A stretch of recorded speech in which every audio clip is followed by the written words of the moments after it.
Prologue. A 100,000 years ago plant broom. A body impacted heavily on the ground with such a great strength that it kept skidding forwards for several yards, breaking all the earth in its passing until finally coming to a stop. The poor fool who had just been kicked around the landscape like a ragdoll was none other than Bardock, a proud and powerful Saiyan warrior, yet the enemy he was facing was even more powerful still, for he was facing Chill, the ancestor of the future galactic dictator Frieza, who would one day rule the stars with an iron fist. Chill slowly floated down towards the ground and approached the form of the fallen Saiyan warrior, lying on his face upon the broken earth. Such power, mumbled Bardock, dragging his injured body away, trying his best to get himself back up. Chill walked upon him with a grim expression, a trail of blood going down his chin from the corner of his mouth, a result from one of Bardock's previous attacks. He let out a growl once he was right upon the still struggling prone Saiyan. "How dares an insect like you face someone as strong as me? Who do you think you are, huh?" yelled the short alien in affront, setting his foot upon Bardock's head and burying his face on the dirt once more. The only response from the struggling Saiyan was a growl that sounded something like, "Frieza, you've spent a lot of time calling me like that, Frieza, Frieza. I won't forgive you that. Don't you know who I am? I'm the most powerful pirate on space. I'm Captain Chill for you." Chill bellowed in proud arrogance while forcing Bardock with his foot to eat dirt. "NNNNGH. Chill," mumbled Bardock in confusion, trying to look at the cruel and terrible mini-tyrant. For a moment he thought seeing the form of his former liege that had destroyed his world and killed his entire race. "You're not Frieza. Stop. Right now." Ipana, the medic from the plant people that had first discovered Bardock on their planet and cured his wounds, rushed forward to try and stop Chill from keep hurting the Saiyan, but he was swat aside with a flick from the pirate's tail, as easy as one swats a fly. "Dad!" Barry, the son of Ipana, ran to the aid of his father, trying to re-wake him without success. "Dad! Dad! Damn it!" It was all that Bardock could say in impotent rage. "I see you keep resisting, why don't you just give up?" "Insect!" Chill bellowed, before kicking Bardock savagely on the flank and sending him skidding through the landscape once more.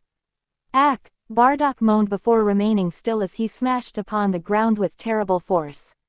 "Well, I think it's time to make you disappear," Chill announced, raising two of his fingers before he began to charge a ball of light on the tip of them. "Leave him alone." The son of the medic stepped forward on a fit of childish defiance. "Leave Mr. Bardock alone. Wah!" he cried before rushing blindly at the space pirate in a brave but misguided attempt at saving the Saiyan. "Kid, don't come any closer," Bardock screamed in alarm. "What an annoying family, die," Chill said, before redirecting his attack at the incoming child. The ground in front of Barry exploded in a straight line and sent the small boy flying and crashing on the face of a mountain. He fell and didn't come back up. Barry, both Bardock and Ipana stared in horror at the cruel destiny that had befallen the small child. "How bothersome, what was that vermin thinking, daring to interrupt me, don't you think?" Chill said, smiling with satisfaction. "Damn it," Bardock growled, managing to raise himself back to his knees. "Huh, so you are still able to move," Chill said with amusement on his voice. Bardock didn't reply to his taunts, he could only stare at the ground with shame and rage. "I'm such a disgrace. If only I had a little more power," he screamed, clenching one hand upon the broken dirt while the other he raised and closed it so hard in the air until it bled. He slammed his face down on the ground in frustration, while visions of the corpses of his dead friends tormented his mind. "That other time too," he exclaimed, remembering Frieza's expression before he destroyed his world. Dark storm clouds began to cover the sky, the sound of thunder and lightning strikes began to rumble around the battlefield. In that moment, he yelled, punching the ground in desperation, the instant his planet was destroyed, burning brightly in his mind's eye. Small droplets of rain began to slowly fall over him. Rays of lighting smashed upon the earth and impacted pretty close to him. It was as if nature itself was reacting to Bardock's rising rage. At the height of his frenzy, his hair seemed to try to change color, exuding a glow of golden light. On the corner of his eye, he saw Ipana running towards the body of his fallen child and holding him on his arms. I'm going to. The whole earth began to tremble as if an earthquake was suddenly unleashing its full might. Bardock began to get back on his feet, his body too trembling and spasming with uncontrollable rage. It seemed as if he was being the cause of the sudden rise on the anger of Mother Nature. I will end you. Ha, ha, ha, ha, ha. You will end me. Good joke. Chill laughed in derision, mocking the threats of the man he believed his inferior. The rage of Bardock kept rising into unbearable levels. The earthquake desolating the landscape rose in intensity as if to mirror his wrath. Small rays of electricity started to escape from Bardock's own body while the clouds above began to punish the ground with a rain of lightning of their own. Bardock turned to stare at Chill, the small alien only taunting him with a "come at me" signal with his fingers, a mocking smile plastered on his face. On Bardock's mind there was no difference between him and Frieza. Even their laugh was the same. It was this last thing what made Bardock's rage to finally explode. The energy released by his outburst created a long crater around him and expelled massive clouds of dust on all directions, but in the end, and in the middle of that impressive surge of energy, Bardock was standing tall and hair having rose up and turned spiky, its color changing into gold while his eyes turned into a deep emerald green. He had reached the state that had become a legend among his ancestors, a state that was signature of the most powerful warriors of the universe, the Super Saiyan. Wah, what? Chill exclaimed on disbelief. A small feeling of dread started to take hold over him after witnessing the impressive display of power. For a moment Bardock was left perplexed, admiring this newfound power of his. What is this power that surges through me? What is happening? You look so different now. Chill said, caught off guard by this new development. Bardock just glared at the mini tyrant with determination. I will not forgive you for anything in this world. He spat and began to walk towards him. Small electric discharges being released from his body with each step, his power seemed to distort the very air around him. Don't get all thrilled just because your hair changed color, you hear me? Chill said in affront before jumping in the air and sending a blast of energy at first impact was soon followed by a long rain of projectiles, each one impacting in the same spot as the first one and covering the profile of the Super Saiyan from sight in a cloud of dust. Finally, Chill returned back to the ground and released a tired sigh of satisfaction. Nothing has changed, even if the look is different, you still remain an insect. His confidence was soon broken, when he saw a form walking out the cloud of dust unhindered. What? Bardock, for all intents and purposes, was unharmed after such destructive barrage. Only his armor seemed to have been damaged, missing some pieces here and there. He kept walking towards the diminutive pirate captain with unyielding resolution. Chill rushed at him and tried to strike him, but both of his fists were stopped in succession by the unforgiving iron grip of the Golden Warrior. Chill tried with all his strength to break the grip that held him, but all efforts were for naught. What the hell is happening? Who the hell are you? He yelled in nervous disbelief. Bardock held his unflinching gaze over the alien pirate for a moment before replying. I am only a Saiyan. A Saiyan, Chill repeated with rising terror, still unable to escape from the unmovable grasp of Bardock. Are you ready? Bardock said to the small alien. Chill could only sweat buckets with great nervousness, dreading what was about to befall him, unable to take his eyes from the formidable Golden Warrior in front of him. Bardock reared back and pulled the smaller alien along with his great strength, making him flail through the air before whipping his entire body savagely on the ground several times, throwing him away like so much as thrashed once he was done. The strength behind the throw so great that Chill was dragged through the ground for several yards, breaking the earth through his passing as he leaved a long trench behind him until finally coming to a stop. Bardock jumped towards Chill, spinning in the air and intercepted the space pirate with an elbow to the face as he was trying to retaliate. He pushed him back onto the ground and grabbed his tail before starting to spin so fast that Bardock appeared to be some kind of golden mini tornado, until finally, throwing Chill several miles away with a powerful impact. The mini tyrant was left skidding through the landscape, due to the great force behind his throw, but Bardock intercepted Chill before he came to a stop, grabbing him by his feet and launched him back to where they had been previously. He intercepted him yet again in midair and punted him into the sky with a powerful kick. Chill managed to recover in the air, and remain afloat and away from his opponent. He looked at Bardock with an expression of outrage and affront. "Damn it! How can this be? This is impossible!" Chill screamed in denial. "I am the most powerful pirate on space, the Great Chill," he declared before cupping both of his hands up in the air and proceeding to charge a sphere of energy. "I will not allow someone stronger than me to exist. How much time will you keep talking nonsense?" Bardock replied from the ground, charging an energy sphere of his own on his right hand. "Die alongside this planet. Take this." Chill bellowed in rage as he launched a massive ball of energy at Bardock. "The one who will die in here, will be you," Bardock called back before releasing his own attack. Both balls of energy connected in the air and began to push at each other, trying to overcome its opposition, while both combatants kept pumping as much energy as they could to their own attacks. For several tense minutes both attacks struggled against each other, the great amount of energy being released by both beams causing the earth to tremble and anything in the vicinity of the battle to be swept away. Rays of light being expelled by the struggle began to pierce the clouds above and lost themselves into space. In the end, it was Bardock who seemed to gain the upper hand, the golden glow around his body rising in intensity until he was nothing more than a bright golden spot that blinded anyone that dared to look upon him. Bardock's attack began to grow and expand as a result of the influx of this new surge of energy until it totally overcame Chill's own beam. The immense pillar of light then continued unimpeded towards the small space pirate. This cannot be true," was all that Chill could say before he was swept away by the immense sea of energy. It kept dragging him away until it broke atmosphere and continued on his way towards the coldness of space. In another universe, Bardock would have stopped the feed of energy to his attack and let it disperse into space.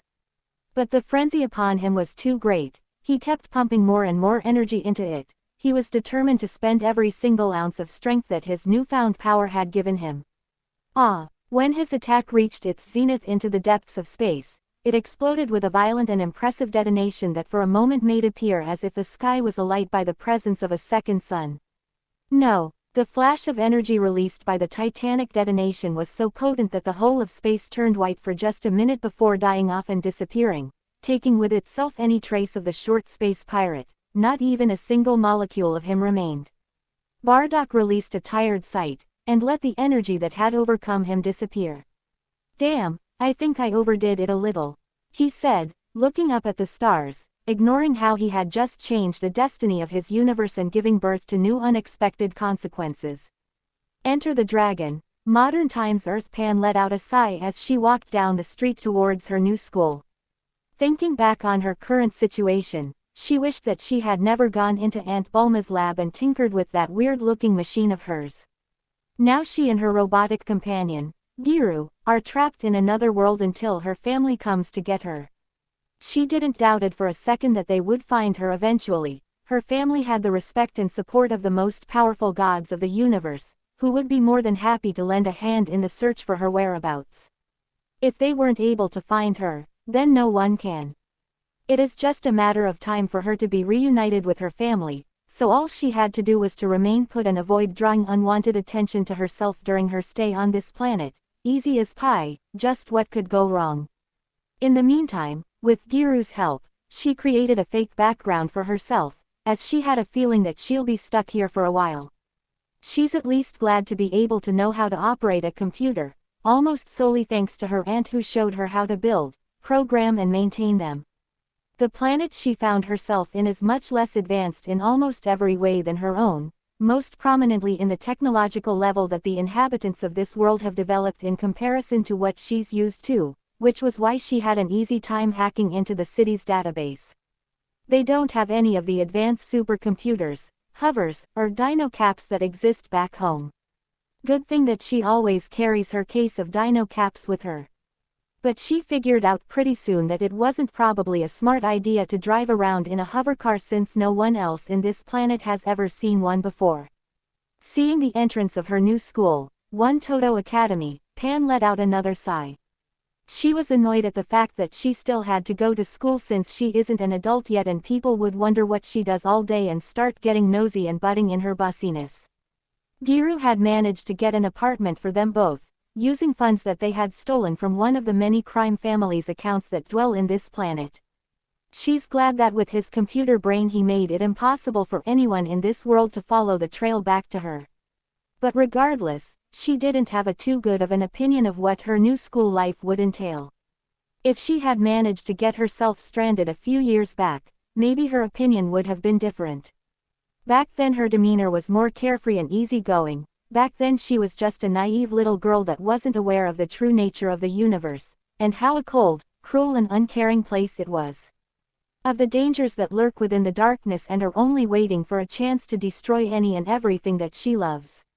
Shaking such depressing thoughts aside, Pam looked down at herself and felt a wave of relief wash over her for having acquired a boy's uniform to dress in instead of the, too revealing for her tastes, girls' uniforms.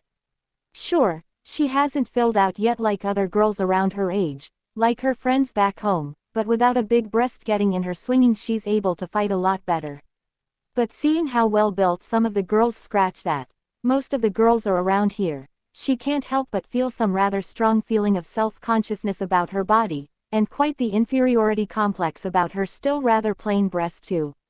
Fight! Someone yelled from inside the schoolyard, interrupting her train of thought. Much to her relief, Pan grins as she wanted to see how strong the fighters of this world are, but she didn't get her hopes up too much. As far as she could feel, there's no one anywhere in Japan with a power level stronger than 50 at best. Following the path of bodies leading into the school, she found the cause for all the ruckus on the 5th floor of the main building. A pair of fighters was wiping the floor with the dozen or so remaining punks in the hallway. Pan watched the blonde brawler intently, spotting his lack of style and technique. Though it was clear that he was powerful and could take a good hit, the blonde was obviously the weaker of the two. The large well-muscled black student was using an interesting style. The wide sweeping kicks, flips, handstands, and spins could be disorienting to inexperienced fighters, but she's used to fighting with people who could move so fast than what normal people's eyes are able to follow. Hey, it looks like we missed one. Soichiro, the blonde brawler, shouted to his friend as he pointed towards Pan. He's kind of small. Bob, the tall black muscular guy said as he eyed the tomboyish girl and mistook her for a male. Small, Pan said, planting her hands on her hips while leaning a bit forward, showing the barely noticeable but still identifiable curvature of her body. What? You're a girl, both of the brawlers exclaim, causing the students who are watching to start whispering among themselves. The new kid is a girl. A female student asked in surprise, clearly having not expected that. Why in the world is she wearing a boy's uniform? Another boy asked, puzzled. She must be one of those tomboy types. A girl to his left said. Oh, those types who can easily pass for a boy. Another girl adds. Hey, Pan shouted, causing said girl to duck into one of the classrooms. So you came to watch? Bob asks nonchalantly, resting both hands in the back of his head. No, I wanted to see who was responsible for leaving all these bodies behind. Pan said, feeling the power levels of these two and seeing that neither are anywhere close to the levels she's used to.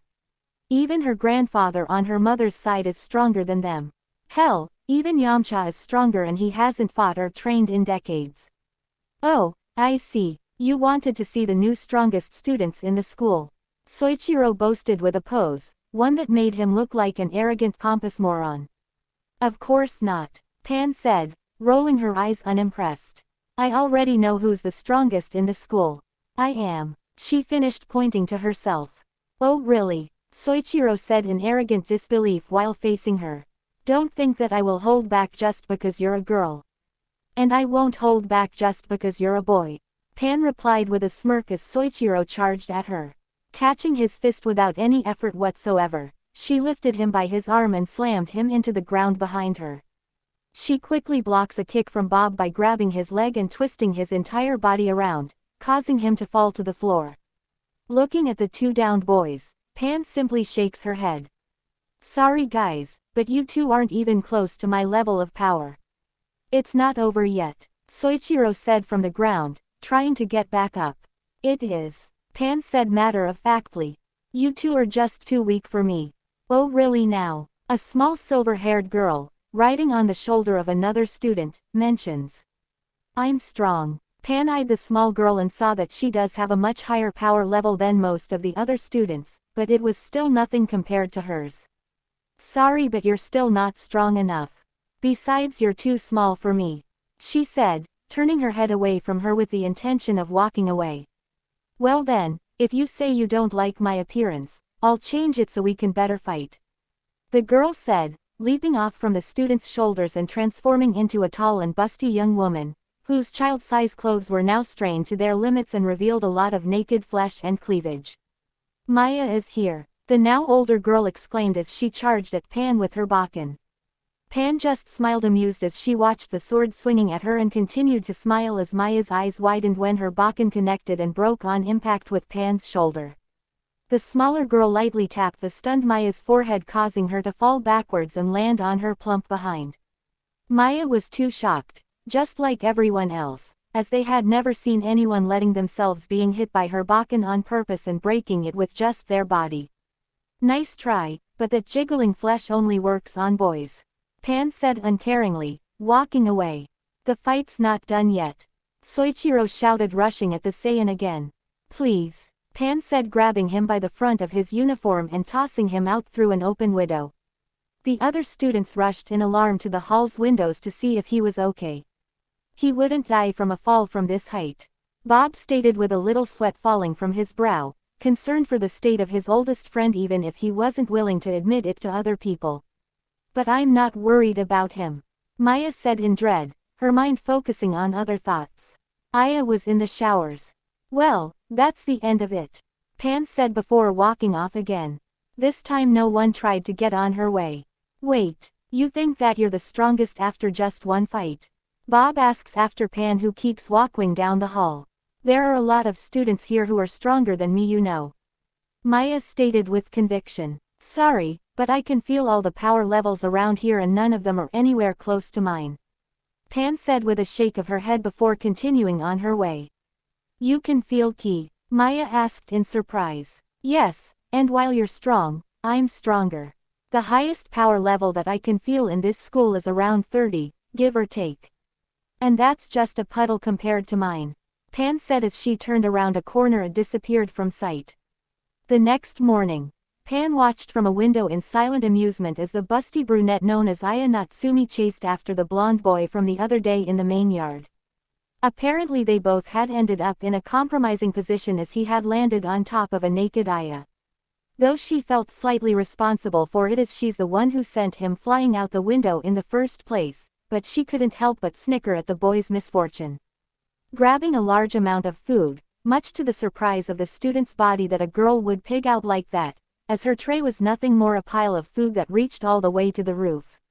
Sitting down at an empty table, she was about to gulp it down when she felt something. Sensing the familiar energy aura of Bob, Pan simply watches as the other fighter calmly sat down across from her.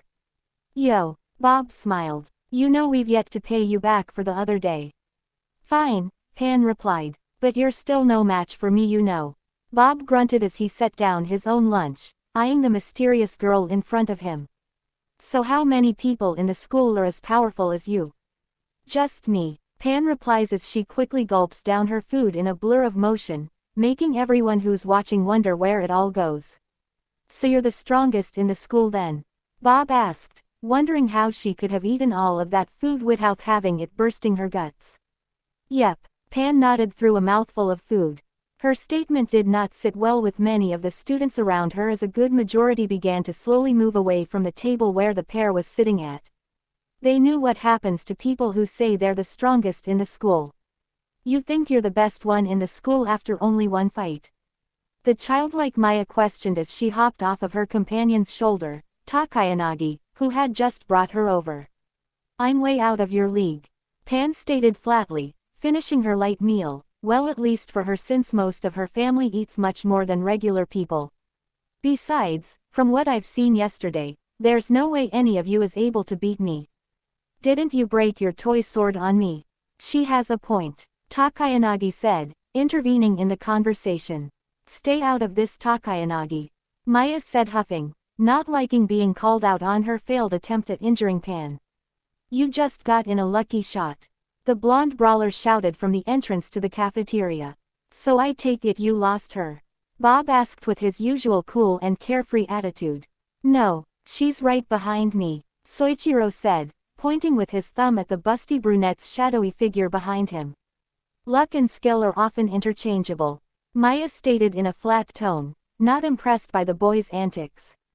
No, it's just brute strength combined with the skills to use it.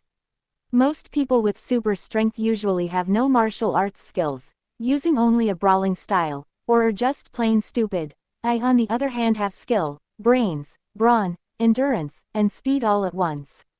Pan boasted since her mother and grandmother didn't want her to take after the male side of the family and his great-grandfather didn't want her to slip on her training, after her grandfather left on that training trip 10 years ago, and allow her to become a weakling, so he trained her personally on every chance he got.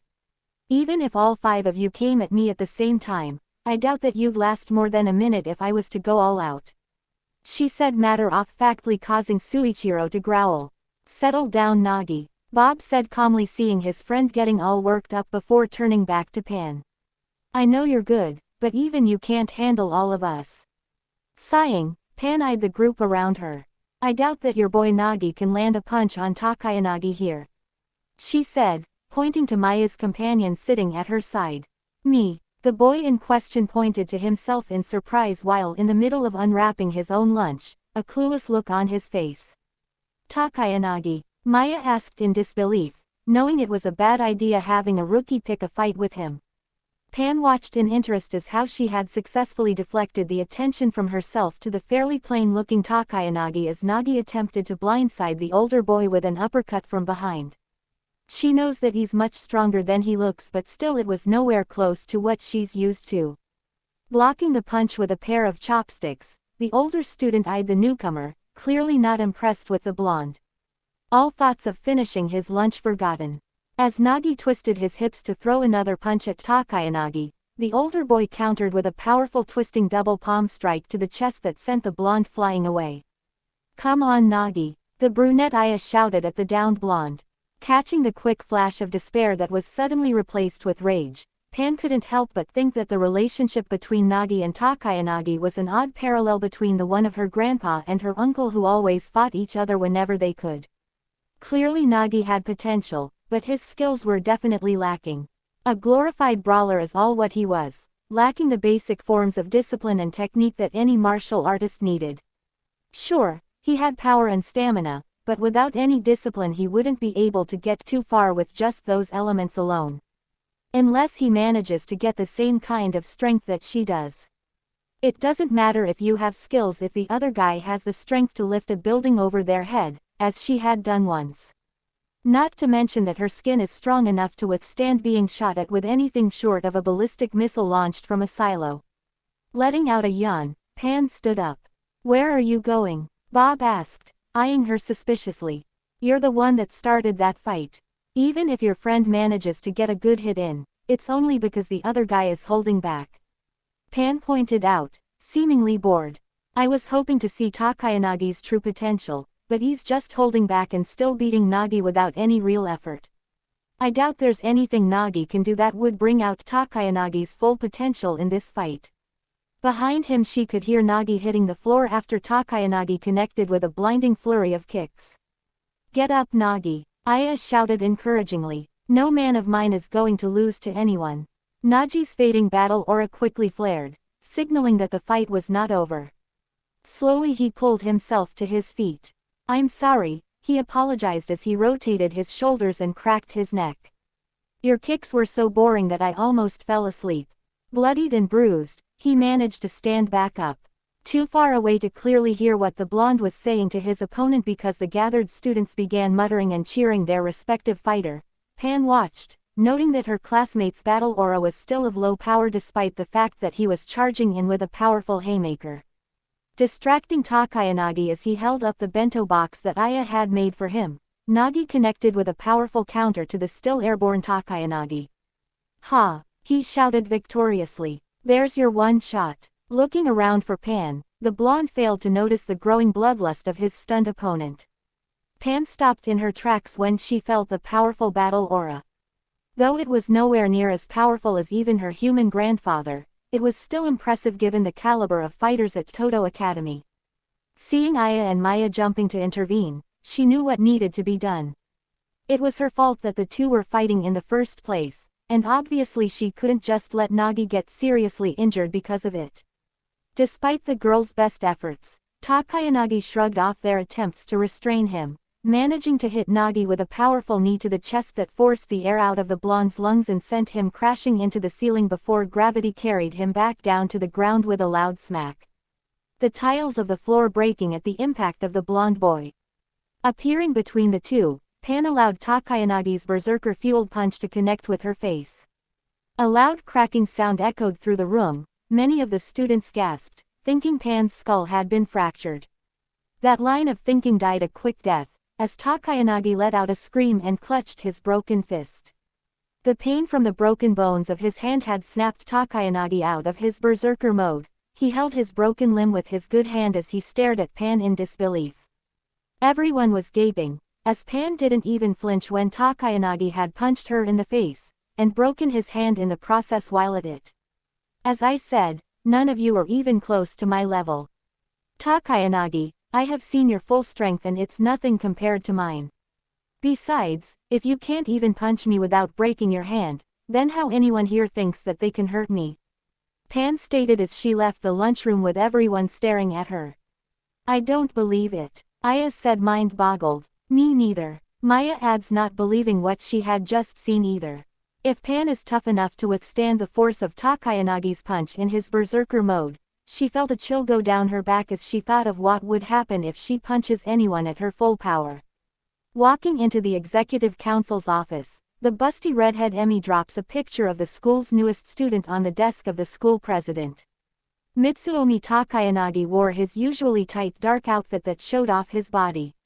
Hearing what happened during lunch with his little brother being sent to the hospital with a broken hand self-inflicted by him because he punched the new student in the face, he wanted to know everything about the new girl. I'm sorry, but most of the information that we find just says that she's living by herself after moving here while her parents stay in the US. A lot of her files are locked because of her parents' jobs. From what we gathered, both of her parents work in the government, and unless we hack into one of the most secure computer systems of the planet, which the US no doubt would quickly discover and send all of us into one of those black sites that the CIA uses to force people to talk, not to mention keep us locked up for years without any other reason than just to keep us locked up, we can only gather what is allowed to be shown on her school files. Emmy explains, a little disturbed by the notion of messing with the CIA. Despite knowing the school was a front to gather and study the fighting capabilities of a very specific type of people, she was leery of trying something as blatant and straightforward as openly defy one of the greatest superpotencies of the world. Yes, you're right, I wouldn't want to be grabbed off the street and taken to one of those black sites. Mitsuomi said, granting her point as he set down the file given to him atop of his desk after finishing reading it, turning his attention fully back at his assistant. This Pan-san is a wild card, Emmy said, moving on with the subject. She's been attacked 2 times and both times she broke whatever is that hit her by letting it hit her in full. I have never seen someone that strong before, Mitsuomi said, getting lost in his memories for just a moment. Not even Shin, his former friend who gave him his heart condition after their fateful encounter, was able to shrug off blows of that magnitude as if they were nothing. And Shin was a monster on his own right, his power terrifying and beyond the comprehension of regular human beings. To break my brother's hand just by letting it hit her, she's strong, very strong. He admitted, equal parts impressed and scared, even if he schooled his features to keep Emmy from guessing his inner thoughts. But is she as skilled as you are in fighting? Emmy asked, bringing out a good point to take in consideration. I may be a better fighter than she is, but if I were to fight her, I would not win. He confessed honestly, surprising Emmy greatly. But how could you lose? The redhead asked in shock, not having expected that Mitsuomi would admit that this new girl was more powerful than him. She was barely able to believe it herself. You're better at fighting than she is. It'll be like Batman taking on Superman head-on without any of his toys. He's better at fighting than him, that's true, but there's no way he'll be able to win. Ms. Sun is strong enough to withstand a punch from my own brother in his berserker mode, so it stands to reason that she's able to dish out as much as she can take. Mitsuomi explains as he looks out of the window behind his desk, the rays of the sun filtering through the glass and washing over him, making him feel its warm caresses on his face. But how strong could she be? Emmy asks, worried that someone that strong could exist. There's just a few names that come to her mind able to achieve these kind of feats, and none of them are good news. Strong enough to cause trouble. Mitsuomi replied plainly without turning. What's the plan then? Emmy asked with a curious blink of her pretty eyelashes. Spread the word and get the enforcers to meet me in the gym. Pan's next class is there. Mitsuomi said with all the unbending authority of his position. On it. Emmy replied with a smirk and a salute before she left the room. Later, at the gym, Pan walked inside the gym's weight room to find the place empty. It was strange that there wasn't anyone present in the facilities, as even the teacher was missing. Shaking such thoughts off as unimportant, she walked over to the dumbbells and picked the heaviest one that she could find, a light 500-pounder. Since she was used to working out with much heavier weights thanks to the training she had done under her different senseis and relatives over the years, the 500 pounds felt as little more than lifting a regular 1-pound weight. She easily lifted the weight with the tips of her fingers and began to idly play with it when she sensed many energy signatures entering the room. 500 pounds with one hand. Mitsuomi said in front of a mob of his enforcers in an impressed tone. And who you might be? Pan asked, raising an eyebrow, not worried in the least at being surrounded from all sides by thugs, since she could feel all of their power levels and every single one of them were barely above your regular street punk. Not even worthy of paying them attention. The only ones who had a somewhat above the norm level by the standards of this school were the muscle-bound silver-haired boy in the tight suit in front of her and the red-headed girl at his side. But even they were small fries compared to her own standards. I'm the student president and the older brother of Takayanagi. Mitsuomi said cordially, introducing himself. Oh, so you're the big bad bully that runs the school. Pan said, clearly unimpressed. And I see you brought all of your friends with you to fight me first, as to tire and wear me down enough so that you get to fight a weaker opponent. I guess this is how you got to where you are today, by using overwhelming numbers on those who are stronger than you. She stated with a bit of arrogant loathing clear on her face. Watch it, Emmy replied, incensed, with one of her blades sticking out her sleeve. That toy won't do you any good. Pan stated nonchalantly, crossing her arms in front of her and assuming a relaxed posture. While it may be able cut me, you don't have the power to do it. Take this. Emmy snapped, throwing her blade at Pan's head, which to everyone's shock bounced harmlessly off her forehead. The throwing weapon clattering on the floor with a metallic clang. The room suddenly became uncomfortably quiet after that. All right, that's it. You're about to see why it's a bad idea to bother me. Pan said, taking the dumbbell in both hands and, to the horror of many, bending the dumbbell into a horseshoe shape. Please tell me she just didn't do that. Emmy said, gaping as she turned towards Mitsuomi, feeling all of her fighting spirit leaving her after seeing something that should only happen in an anime or shonen manga. Sorry, but I just did. Pan smiled evilly at the mob. And you do know what's going to happen next, don't you? How can you be so strong? Mitsuomi asked, truly gobsmacked. Simple, I fought people who were stronger than me. Pan said as she seemed to disappear from all sight, only to reappear in front of him without anyone being able to realize how she got there. Before he could react, she twisted the dumbbell around his body, binding his arms to his sides. Then with a simple push, she landed him flat on his back. She's like Supergirl, one of the students, who reads DC Comics, said in awe. Yup, and it's time to show you bad guys that this school isn't yours to do with it as you please. Pan stated, lashing with an arm and grabbing Emmy by the lapel of her uniform in an instant before tossing her into a group of students, sending all of them flying into a wall. Loud shouts filled the gym as Pan tore through the assembled enforcers with ease, while the rest of the student body waited outside to see what happened. They all figured that Mitsuomi would teach the new girl a lesson, but to their shock, Pan came out without a single scratch on her while dragging a struggling Mitsuomi behind her with a dumbbell wrapped around his upper body. Hey everyone, look! Pan shouted, getting everyone's attention. the students in the classrooms nearby poking their heads out through the windows. Mitsuomi thought he could use his gang to weaken me before having to fight me himself. But I easily beat his gang, and as for him, well, he's in no shape to fight, as you can see," she declared with an impish smile as she jolted the burly boy around as if he were a doll. Mitsuomi was boiling with rage and shame as he tried to break free, but the metal bar was too strong and the weights were so heavy that even if he tried to fight her with just his legs, he'll be too off balance and encumbered to battle her properly. His thoughts were interrupted as he was tossed none too gently into the ground in front of Pan. "What now?" Mitsuomi asked as he stopped struggling, resigning himself to his fate. "I'm going to do the worst thing that I can think you can do to any fighter. I will just ignore you," Pan said to him, before turning her back at him and walking away without a last look.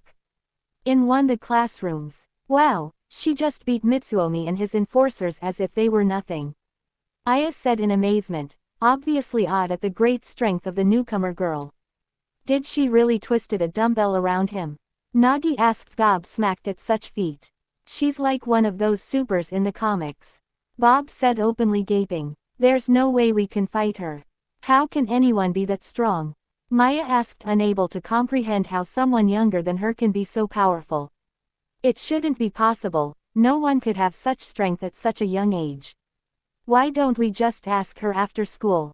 Aya suggested, earning her looks from the other three. "That's a good idea," Maya said, wondering when her airhead of a sister had gotten smart. "We follow her to where she lives and ask her there. I wonder if she can make me as strong as she is," Nagi wondered, staring at Pan intently, which earned him a glare from Aya. After school, hiding themselves among the crowded streets of the city, Nagi, Bob, Maya, and Aya followed Pan. After witnessing what she did to Mitsuomi and his crew, they needed to know how she managed to become that strong, unaware that Mitsuomi was also wondering the same thing while the fire department was busy cutting him free from the dumbbell that's twisted around his torso. He would have sent some of his people to follow Pan, but with most of them beaten and the rest of them too scared of her after seeing something that should only happen in a comic or anime, the Saiyan girl slipped away unmolested. "When are we going to talk to her?" Bob asked to the group at large as they continued to trail behind Pan. "Once we know where she lives," Maya said with determination burning in her eyes, feeling that the answer to the mystery that is the new transfer girl was close at hand. "That way we'll be able to find her when we need some help. I can't wait to be able to bend dumbbells," Nagi said, pretty excited at the notion of being able to do feats of incredible physical strength to show others. "Yeah, it'll be so cool," Aya said before blinking and stopping in her tracks as Pan suddenly disappeared in front of her. "Where did she go? I don't see her," Maya said as she peered around her surroundings in search of Pan before jumping when an arm was suddenly placed over her shoulder alongside her sister's as someone suddenly appeared between the two. "So why are you four following me?"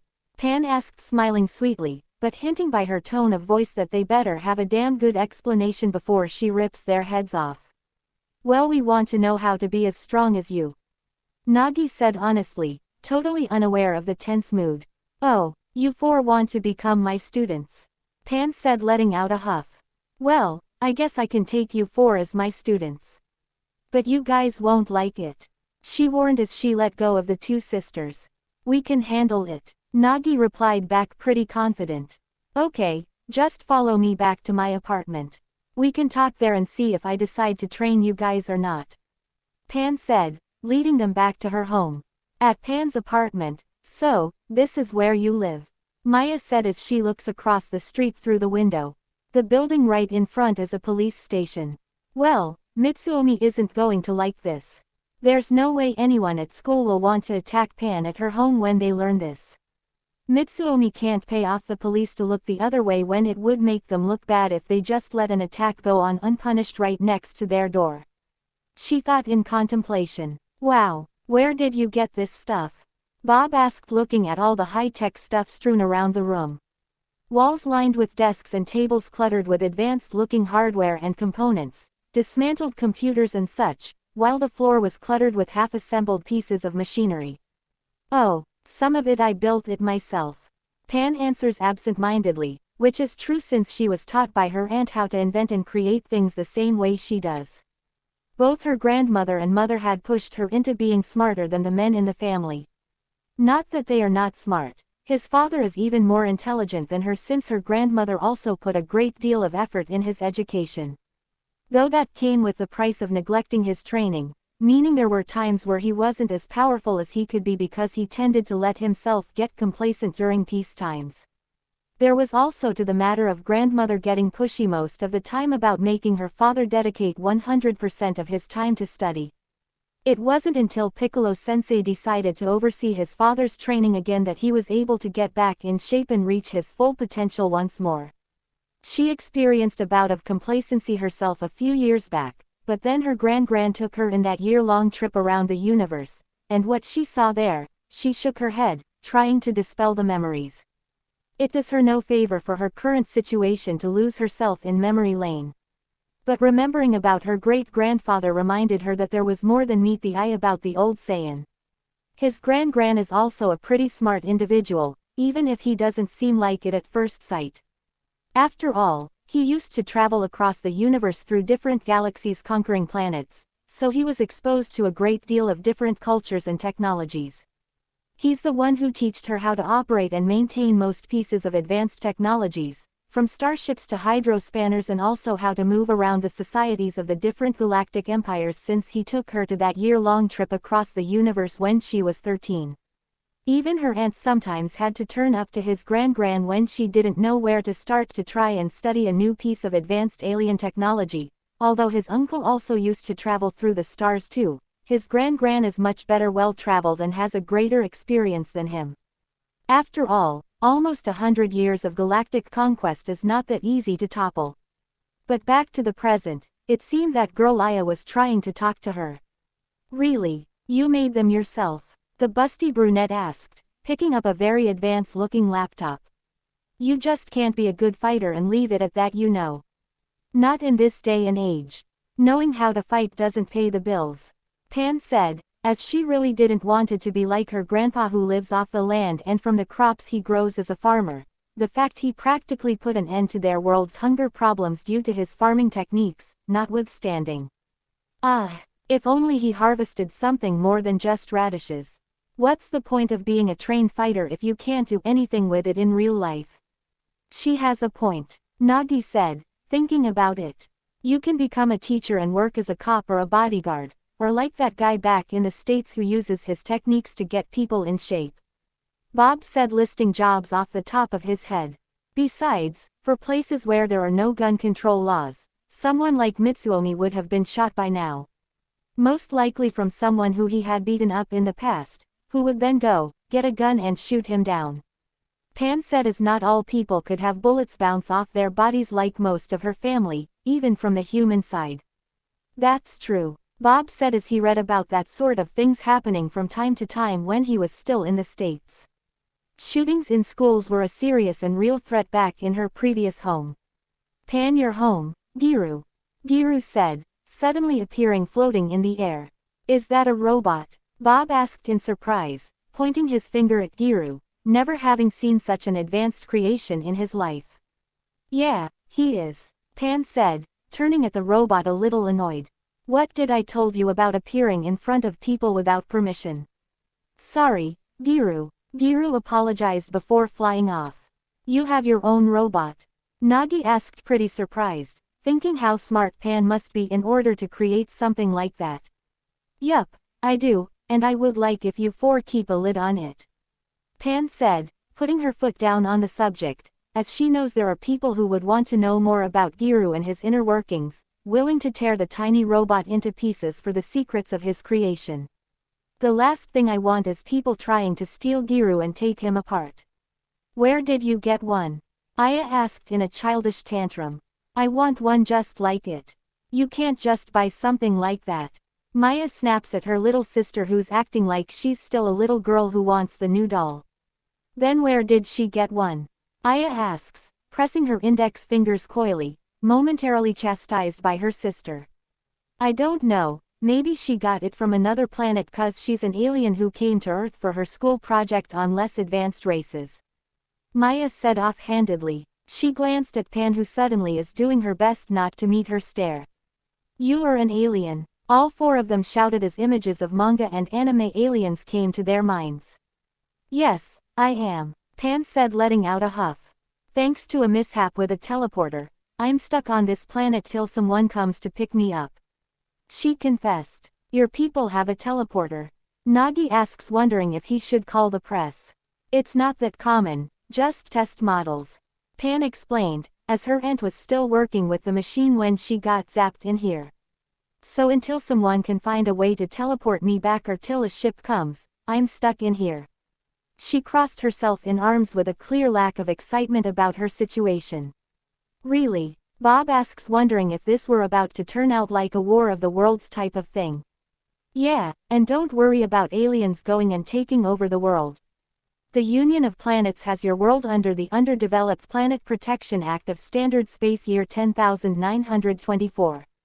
It's against the law to interfere with native life forms of a planet that the act is protecting, and those sightings that you've seen on the news now and then are researchers who study the planets, till they're advanced enough to interact with. Pan explains, conveniently omitting the fact that most of the deep space and planetary mineral research is done through probes. Any actual sighting they may detect are probably just outlaws and smugglers looking for a place to lay low for a while to escape from the galactic law enforcement, and that the Protection Act is actually one of the most difficult acts to enforce on planets that are far beyond the outer fringes of the territories occupied by the main galactic empires of the universe. So it doesn't come as a surprise that from time to time, one of these isolated planets ends getting blown to bits and scavenged for resources through illegal mining operations, or gets invaded and conquered to be turned into a power base for some pirate clan or another. But Pan didn't want it to freak out her guests with such details, so she wisely kept her mouth shut about it. So that's the reason why aliens don't make contact with us? Maya asks, amazed at what she's hearing. All races that are in the UOP have to follow the rules or they lose their membership, which is like your world's UN, but on an intergalactic scale instead of international. Pan explains, dumbing down her declaration and omitting a lot of details and legalese to allow her listeners to have a frame of reference. So do you have any other superpowers? Nagi asks, intrigued, his mind racing with ideas from the animes and mangas he has seen. Well, this one for example, Pan said as she begins to float in the air and creates a glowing ball of energy in her hand. All members of my race can fly and fire energy blasts, not to mention, survive just about anything. Survive just about anything? Maya asks, slightly freaking out, thoughts of an alien invasion flowing through her mind and the governments of the world unable to do anything to stop the massacre. My skin is much stronger than yours. I can be shot with anything short of a starship's main gun without piercing my skin. Our bodies are also much denser than yours. Bones and muscles have more tightly packed mass, making us much stronger than you humans. The naturally high gravity of my world is the reason for that. Which is why I don't have to worry about any of you hurting me because, while a knife can cut me, the level of power needed for it to happen is beyond any of you. Pan explains nonchalantly as she dispels the ball of energy in her grasp, the glowing concentration of light fizzling and evaporating into the air like mist. You're like Superman, Bob inquires after taking everything in. I would say that's an apt comparison. Pan said as Superman would be one of the few people who can take her grandfather when he goes all out and win. Remember the last show of the JLU? Yeah, Bob says in confirmation, being a fan of all the superhero media from his homeland. Well, Superman would be able to let loose and show how strong he really is without worrying about his punches going through my body if we fought. I'm just like him in that aspect. I have to hold back so much of my power just so that I don't end up killing any of you by mistake. Pan declares, pretty nonchalant. You're that strong? Bob asks, sweating bullets. Yup, my race, the Saiyans, are a warrior race after all. We're the strongest known race there is out there in the universe. We have to, just to be able to survive. Pan said sagely. On my planet none of you would last more than a day, and that's being generous. 9 out of 10 animals and plants would want to eat you. The 10th would just want to kill you just for the heck of it. That's the kind of planet you come from? Aya asks, her eyes wide in surprise. Think of the alien movies and then imagine what kind of world they could come from. Pan replied, unconcerned. Then that means you are the strongest. Negi said, eyeing Pan as one would look Doomsday, who became a killing machine because of the planet where it was born on. Yup, I'm the big fish that found herself in a small pond. Pan said, and if any of you tell anyone about me being an alien, I will put your brains in jars. She threatened with a straight face.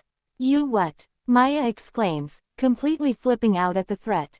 You heard me. I don't want anyone to know that I'm here, as the government will try to catch me, which would then piss me off and I'll end up going around destroying tanks and planes like one of those sci-fi flicks. And I'm not in the mood to be wasting my time in something like that. Pan said, getting annoyed at the mere idea of it and deciding it was better to put the fear of God inside her classmates to make sure they didn't babble about her identity in order to save herself any future headache. Not that she would actually go through with her threats, since she isn't that cruel and callous, but they didn't need to know that. The fact she didn't abuse her strength to oppress those weaker than her didn't mean she was a moron. Knowledge is power after all. Yeah, sure. Maya replied pretty quickly as she and the others sweated, wondering why they followed her home in the first place. They know she's an alien now, but if they tell anyone, their brains will be placed into jars, and they can't fight her since she's Superman level. What in the world we're going to do now? It was the thought that ran through their heads. Don't tell anyone, Giru. Giru suddenly chirped behind the teenagers, appearing out of nowhere.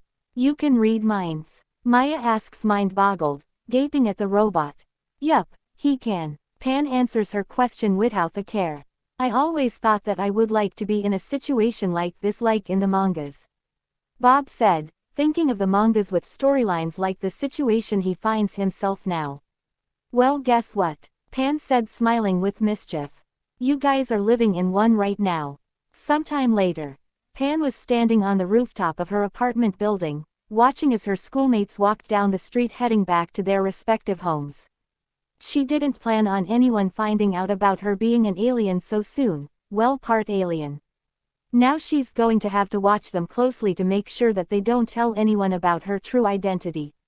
But she could see that she made a good job of scaring them good with the brain jar things she said she would do to them if they talked.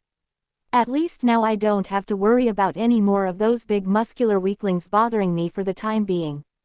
Pan thought to what she did today with all those enforcers and the jerk who rules the school. No one is going to try anything like that again. Sure, some of those guys had bodybuilder bodies, but they weren't that strong as they should have been. Pan, are you sure that they're going to keep their mouths quiet, Giru? Giru suddenly asks, standing beside her in the roof, the light of the setting sun turning the usual white color of his frame into a raging crimson orange, his optic nerve turning from looking at the disappearing figures of her classmates to focus solely on her. They saw what I can do if I don't hold back. They're not foolish enough to make me angry. Pan said, glancing at the robot. Aren't you worried that someone might be able to beat you, Giru? Giru asks intently, knowing that despite the great power she and her elders possessed, there has always been powerful opponents appearing from time to time that prove to be a challenge and a danger, even to them. No, I scanned the power levels around here and there isn't a single person on this planet that has a higher power level above 100. At least not for what I could tell at first glance. Compared to my 50 million, it'll be like a baby fighting against a giant city-destroying robot, and that's without going Super Saiyan. Pan explained without any kind of worry in either her voice or semblance. But aren't you letting your power go to your head, Giru? Giru asks with some concern. If you let yourself be too full of yourself, you'll be defeated like all of those villains your grandfather and great-grandfather fought before you were born, Giru. They were so cocky and sure of their own power that they let your grandfather and his allies train themselves in order to face them and ended up being defeated as result in the end, Giru. And you're doing nothing but going around being a bully, Giru. Perhaps, but that school is being run by a weak-ass bully who uses his strength and minions to do as he pleases. And the teachers there are useless, as I didn't see any of them stepping in to stop any of those fights. So, I'm going to become the big bad of the school and make Mitsuomi the laughingstock of the entire campus. Besides, who's crazy enough to try to stop me? Pan says with no little arrogance, but then thought better of it and decided to elaborate a little. Perhaps you're right and my power is starting to get to my head. But it is hard to have any kind of consideration or respect for weaklings who talk big but don't have the strength to back up their claims. Especially when it concerns our own survival. It is not like home in here, Giru. There's no Grandpa Goku, no Uncle Vegeta, no Grand Bardock, Dad or Piccolo Sensei to protect us and fight our battles for us. We are alone in here, Giru, just you and me, and I can't let just anyone come and try to mess with us. It falls solely to me to protect us against any threats that may come our way. Our very survival is at stake, there is no one to help us but ourselves, she said with finality and a touch of melancholy showing in her expression. But it was just for a moment, and her face turned back into a mask of impassiveness. So whatever comes, I'll make sure to get them first before they get us. Giru simply stood there on his spot, processing what his owner and friend had told him. This is the first time you are truly on your own, isn't it, Pan? Giru. All the answer he got to that question was the silence of the Saiyan girl, and the sounds of the city below. Let us hope nothing serious happens while we are here, Giru. Yes, let us hope, the alien girl agreed as she continued looking at the entire landscape of rooftops and electricity poles. Elsewhere, Sohaku, he is the first and only person to ever be at the head of the Kago family, a position he has held for several centuries because of his unique ability to cancel the ravages of time which has allowed him to live for almost 2 millennia. He also is the true head of the F organization. For unknown reasons, it has been his goal to awaken dormant powers in people across the world through the use of the Red Wing resonance effect. At one time he had a relationship with Makiko Nagi, and fathered Souchiro as a result. He will not stop at nothing to get what he wants through any means necessary, even seemingly brainwashing and possessing people through the use of various jutsu. And he has a habit of getting rid of people when they are no longer useful to him. He has always been in conflict with the other founding families and is often responsible for many of their deaths. Much like Dogen Takayanagi, Sohaku has the desire to create an ultimate warrior.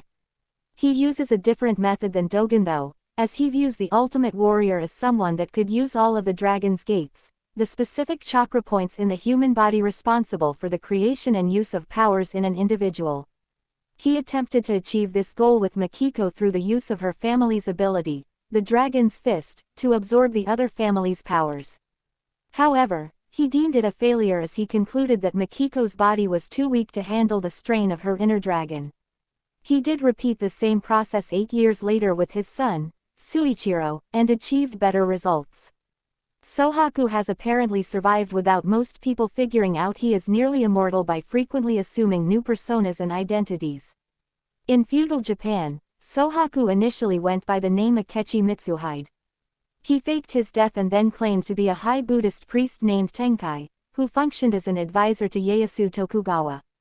During those times, he essentially controlled the local government through a magical jutsu he used on a then isolated Ieyasu. Currently, he's reading through the report of the latest activities at Toto Academy.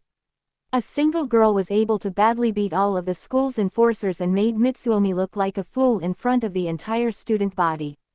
From what the report said, she's unskilled but strong, easily to figure out since she tied a dumbbell around Mitsuomi who had to wait for the emergency services to cut it off before he was free. But what got his attention is the thought that maybe this girl, Pan-sun, is the ultimate warrior he's been looking for. All these years of trial and error and this girl suddenly appears out of the blue, wielding extraordinary power and strength. He couldn't let this once-in-a-lifetime chance to pass. There's no telling when another with so much raw power that just needed to be trained on how to use it properly would appear. This Pan-sun will become the ultimate warrior once she's trained under me. Sohaku said to himself. And if she refuses, I just have to show her why strength is useless against someone as skilled as me. A loud chuckle escaped from his throat, completely sure about his ultimate victory. At the Toto Academy the next day, Mitsuomi was still fuming mad at what happened yesterday as he walks into the school grounds. All of his enforcers are now so badly hurt that it'd be weeks before all of them can recover. And the one that did it, Pan-sun, will not have to worry about him trying anything to get revenge before then, knowing it would be stupid to try to challenge her with such low forces on his side. He saw firsthand how powerful she is as he was tied up by the dumbbell she had wrapped around him and could only watch as all of his enforcers were beaten easily. Even those who could use ki to do energy attacks did little or nothing at all on Pan as she just plowed through anything that was tossed at her, punching and kicking at anyone standing in her way. She used no skills or showed any kind of fighting style whatsoever, just focusing on straight punches and kicks. But nevertheless, none of the enforcers, weapons, even from the few that had bladed weapons, were able to do anything to her, just as she had told them how none of them had the strength to hurt her. Now he's the only one left that isn't in the hospital recovering from the beating that Pan's son put them all through. And he's afraid to fight her, he knows he's not strong enough to beat her. How the mighty have fallen, said a man dressed in a business suit with white slicked back hair, a young face and narrow eyes. Looks like you're the only remaining member of the executive council, he stated with obvious sardonic derision. What are you doing here? Mitsuomi asks in surprise at seeing the head of F here in the school. I came to see if this Pan-san is the one I have been looking for during all these years. Sohaku declared seemingly unconcerned but with an underlying hint of fascination on his voice. You want Pan-san? Mitsuomi asks in shock. In hindsight, it shouldn't be a surprise that someone like Sohaku would be interested on a girl as strong as her. He could feel in his bones how terrible these news were. Yes, she has a great deal of power but no skill to use it. Sohaku replied self-assured smugness. Once she has been trained by me, she'll be the ultimate warrior. She isn't one to follow orders from what I researched about her. Mitsuomi grudgingly confessed, not liking the idea of giving any kind of information to Sohaku for free, but seeing no other choice he could do in order to avoid an unnecessary devastating fight on the school grounds. I can convince her one way or another. Sohaku replied ominously. It was clear he was not going to take a no for an answer. Oh, really? Pan said as she suddenly appeared behind the two, her demeanor so casual as if these men haven't been plotting against her just a few moments ago. This is like one of those mangas where someone wants someone else to become the best at something at any cost even if the person doesn't want to in the first place. She states with a raised eyebrow. Yes, you can think it's like that if you like. Sohaku said turning to face her, mildly astounded that she had managed to get the drop on him without him taking notice of her presence, but keeping his inner thoughts from showing on his face. You're very strong, but you're not skilled in the least. You're limiting yourself by just focusing on using your strength solely to power through anything in your path. You can be so much more if you train under me. I can feel much power coming from you, but you're still not even close to my level. Pan said as she took a good look at Sohaku, her gaze trailing from the soles of his shoes up to the top of his hair. So, I'm not going to train under you since there's no point in learning how to fight when there's no one equal to me in raw power. Oh, really? How about a little test then? Sohaku said, approaching Pan and looming over her with his greater height. If the immortal man thought he could intimidate the alien girl with such tactic, he was going to be disappointed. The only way to get to your class is by going through me. And unlike these little children, I know how to handle strong fighters like you. He finishes with boundless arrogance as he assumes a fighting stance. Fine then, Pan said with a sigh, a little annoyed at having to waste her time with someone much weaker than her. Sohaku suddenly felt a massive amount of pain as Pan seemingly teleported right in front of him, burying her fist into his stomach. He didn't even saw her move. Mitsuomi was sharing the same thoughts as he couldn't even follow any of her movements. It was like those super-fast superheroes in those Western comics. I'm not just super strong, you know. Pan stated to a fallen Sohaku who's left gripping his stomach in pain on his knees. She had pulled back her punch to make Serhei wouldn't be knocked out immediately, just leave him in an excruciating pain. I'm also super fast. So you see, even if you do know how to use my strength against me, I can just use my super speed to beat you before you even know what happened. She explains with a deceptive happy face. What are you? Mitsuomi asks as he watches Pan walk into the school building as if she owned the place, the rest of the student body watching her as well and parting aside to let her through. He realized that even if he did found a way to get around her strength, she would just use her speed instead. And with that kind of speed there's no way he'll be able to react fast enough to block it. As I said before, Pan said, stopping momentarily to look over her shoulder back at Mitsuomi. I'm the strongest there is on Earth. Care to try your luck? That's okay, Mitsuomi said, not wanting to fight her ever, since she has just so easily defeated the head of F in a single move right in front of his eyes. Sohaku, still gasping for breath and trying to recover from the strongest punch he has ever received in his entire long life. You are the strongest. Good. And also you no longer rule this school. Or else you'll end up in a much worse condition than your minions. Pan said as she walks into the school with the rest of the students left staring with fear and awe at the newcomer girl that in less than a week has completely taken over the school. And from what they saw, there's no one who would want to fight her now. 2 weeks later, in his base of operations, Sohaku watches in front of several computer screens the latest failed attempt to defeat Pan-sun. He has studied her like a book, examining the readings from the scans of her fights.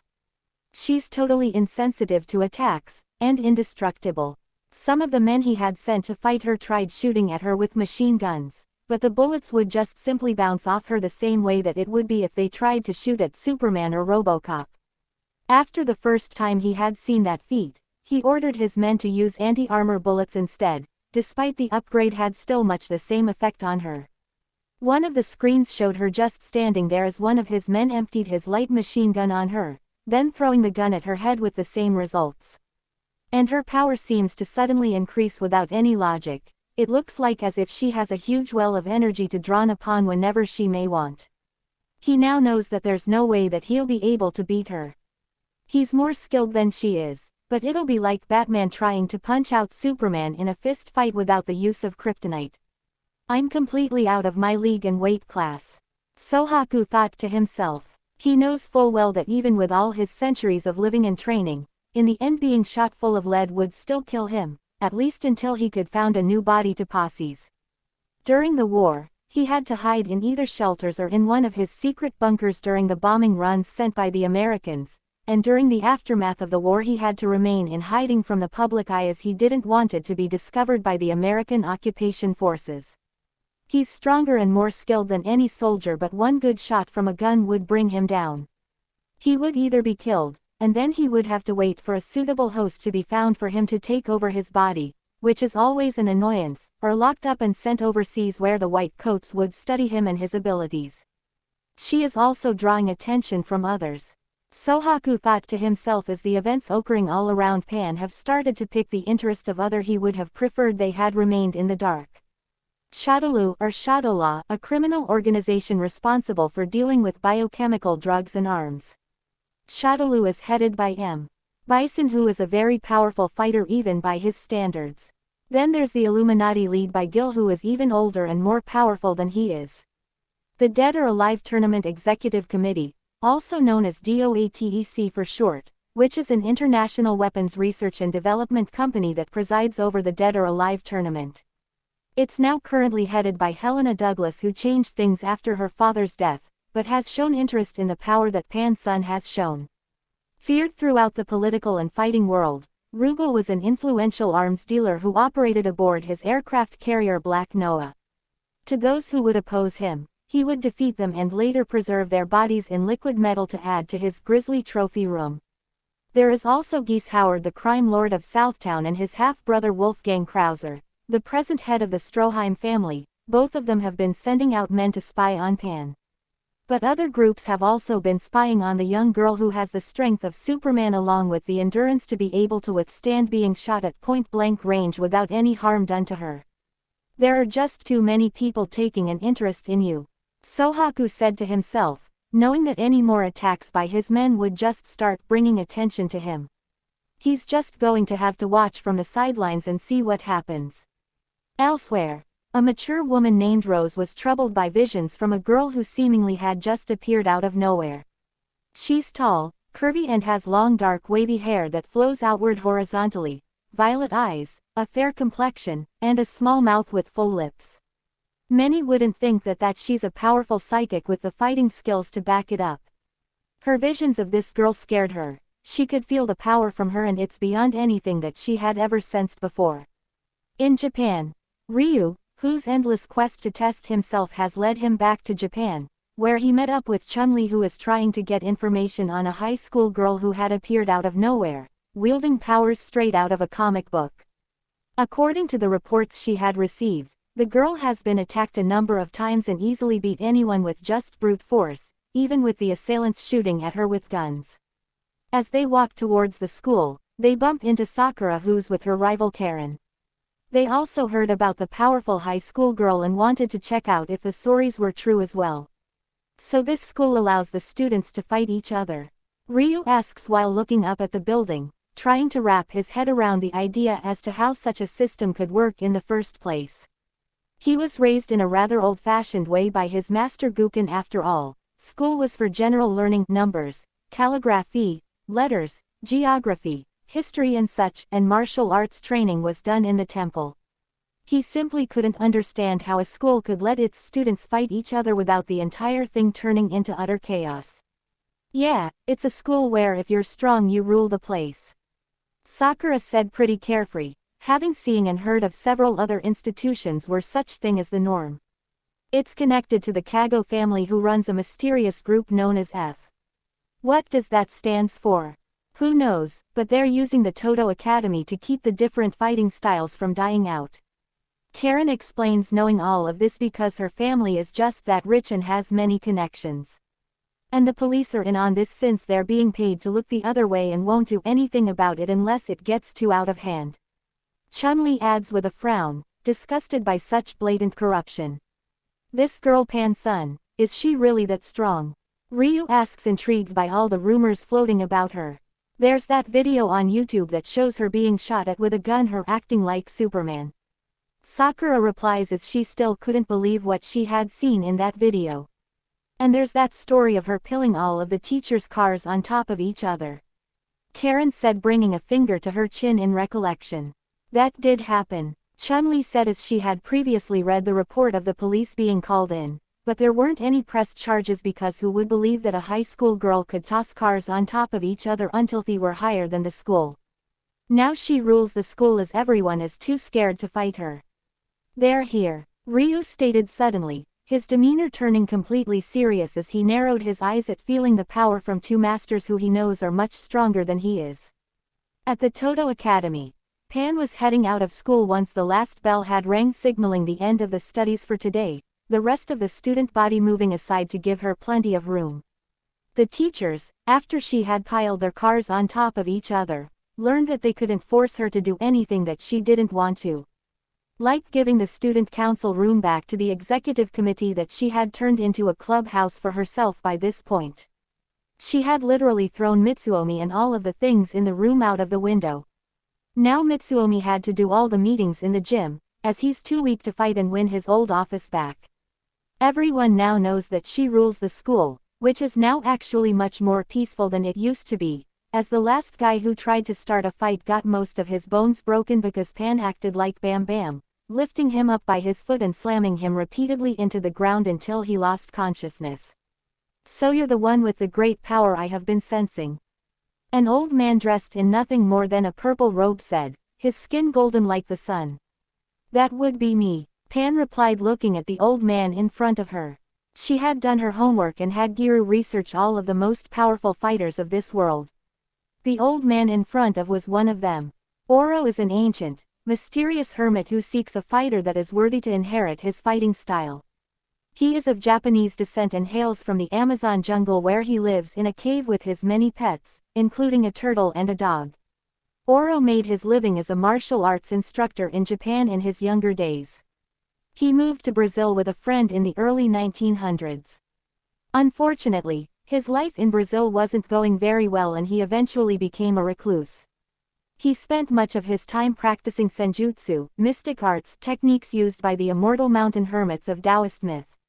Finally, after several dozens of years, Oro was successful in his efforts and fully mastered those techniques. You're quite strong for an old man, Pan said as a memory of the old pervert back home came to the front of her mind. The turtle hermit might be old and seemingly appear at first sight to be nothing more but an out-of-shape pervert that spends most of his time in front of the TV watching porn, but just like Maya, he uses a suppression technique that allows him to hide his real physique. making other people underestimate him by hiding the fact he's a very skillful fighter with a body toned enough to put many bodybuilders to shame. That devious old goat for concealing the fact he has never let up on his training despite being more than 350 years old. There's a reason why he wears those stupidly heavy turtle shells all the time and never takes them out, not even when he's in the bathroom or taking a shower.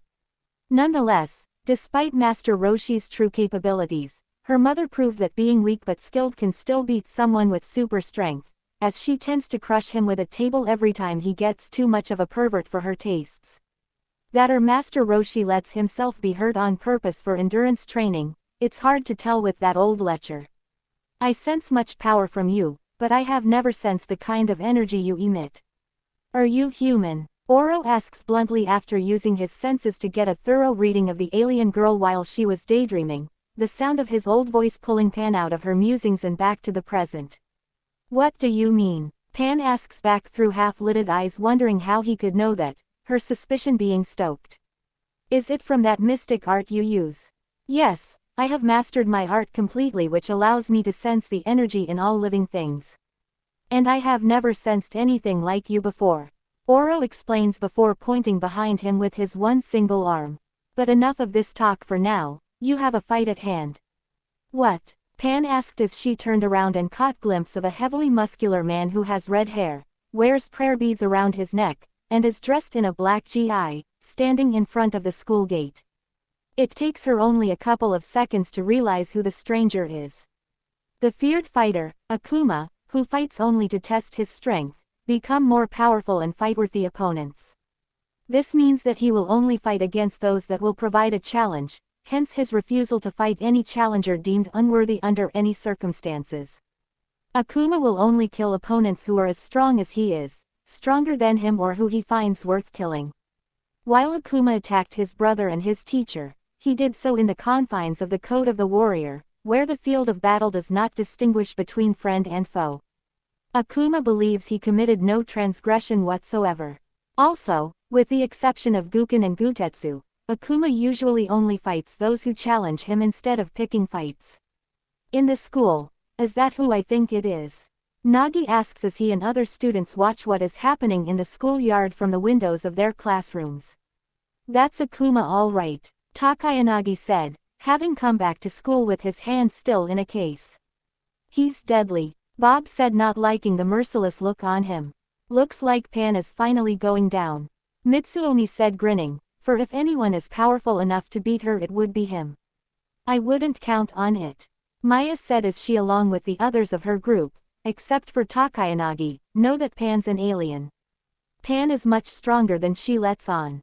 Aya adds as she glances at Mitsuomi for a second as she leaned on the window before returning her attention back to what was happening on the front yard. She's what? Mitsuomi asks in disbelief.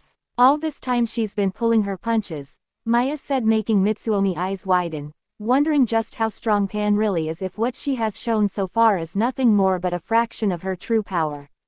He could do nothing but stare at the proceedings on the yard as a dreadful feeling began to gnaw at his insides.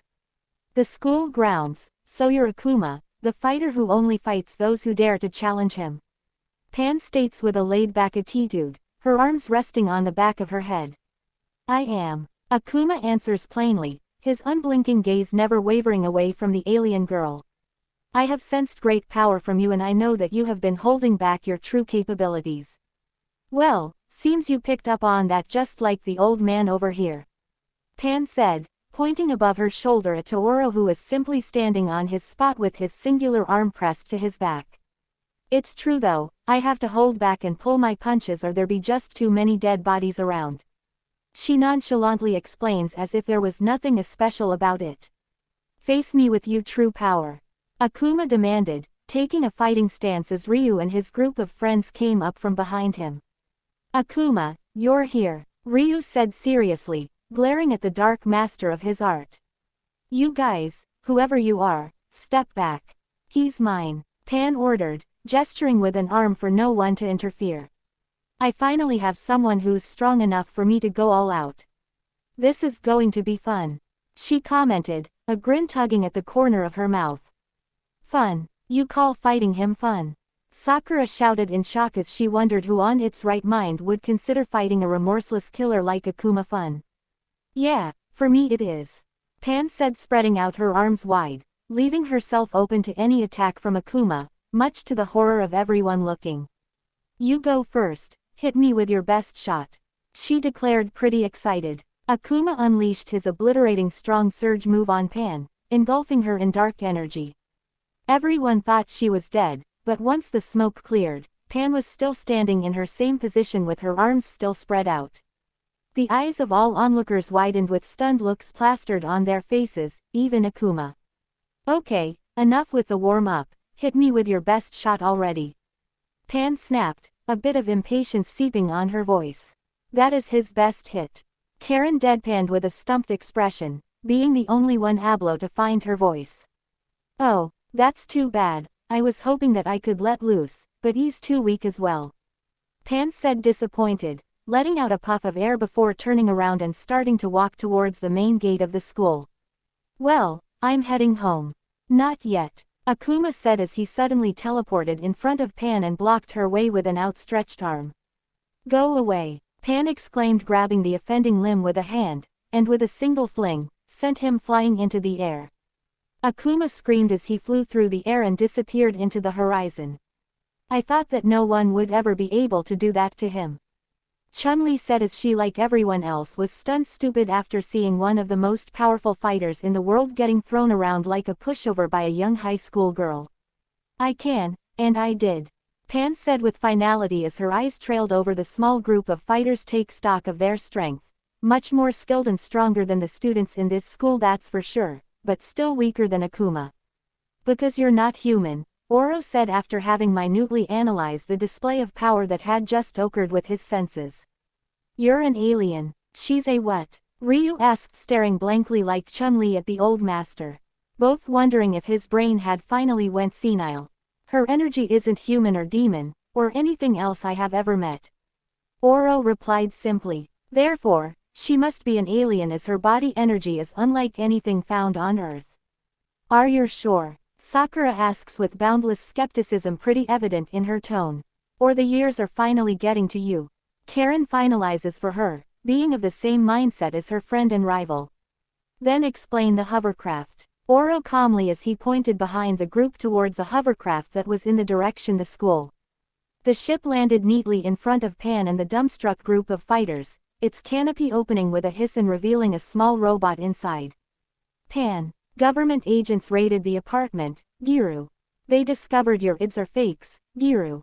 But I managed to save everything before the agents broke in, Giru. Giru shouted at Pan, waving his little robot arms all around in panic.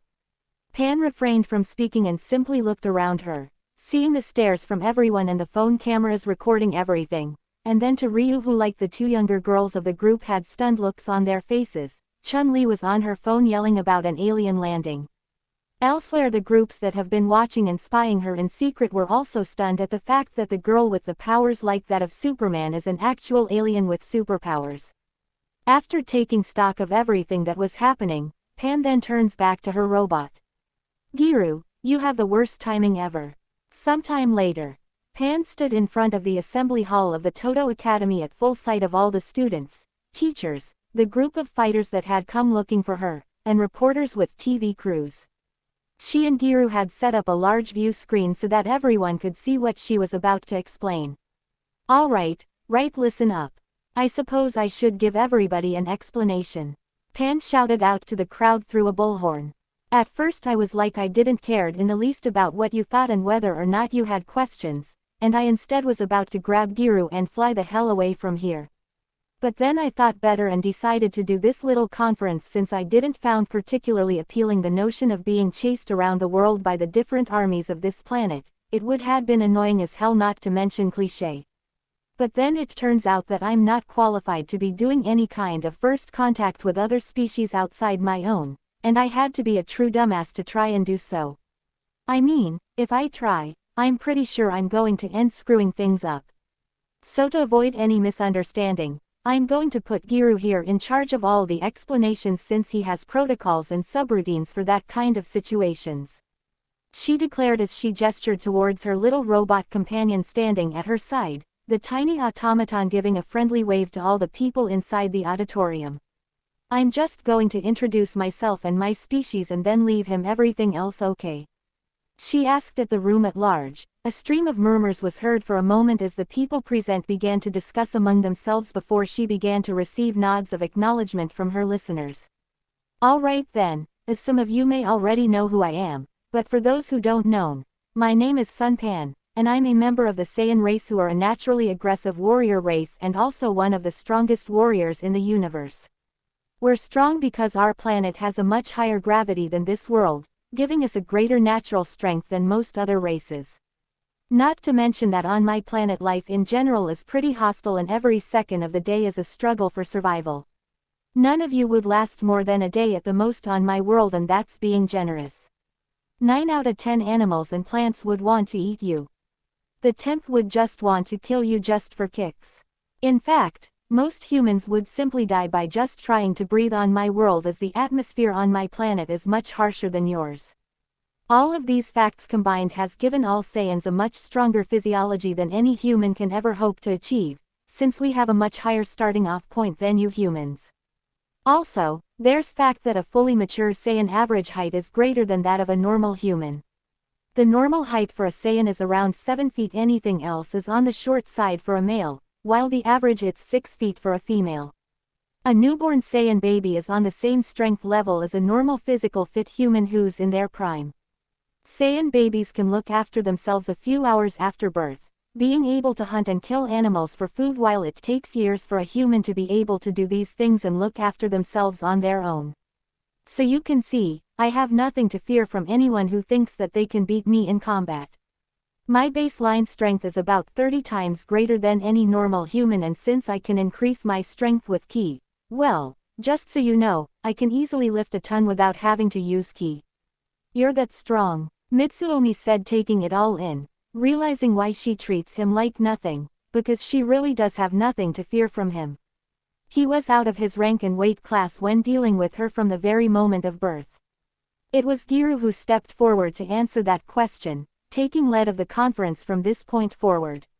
Indeed she is, Giru. Saiyans simply evolved to be the strongest to deal with the harsh conditions of their habitat, Giru.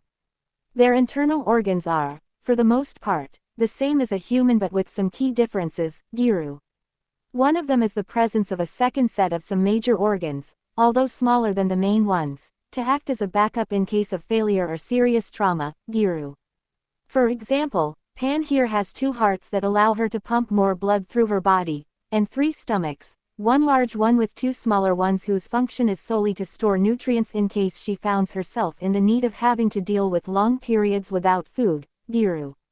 Also, the presence of a secondary nervous system that works through the use of a neuroconductive fluid, meaning that a Saiyan is almost impossible to paralyze, Giru. The small robot explained, showing several different biology charts and X-rays on the auditorium's main screen to make his point. Saiyans are a pretty aggressive race, even at a cellular level, Giru.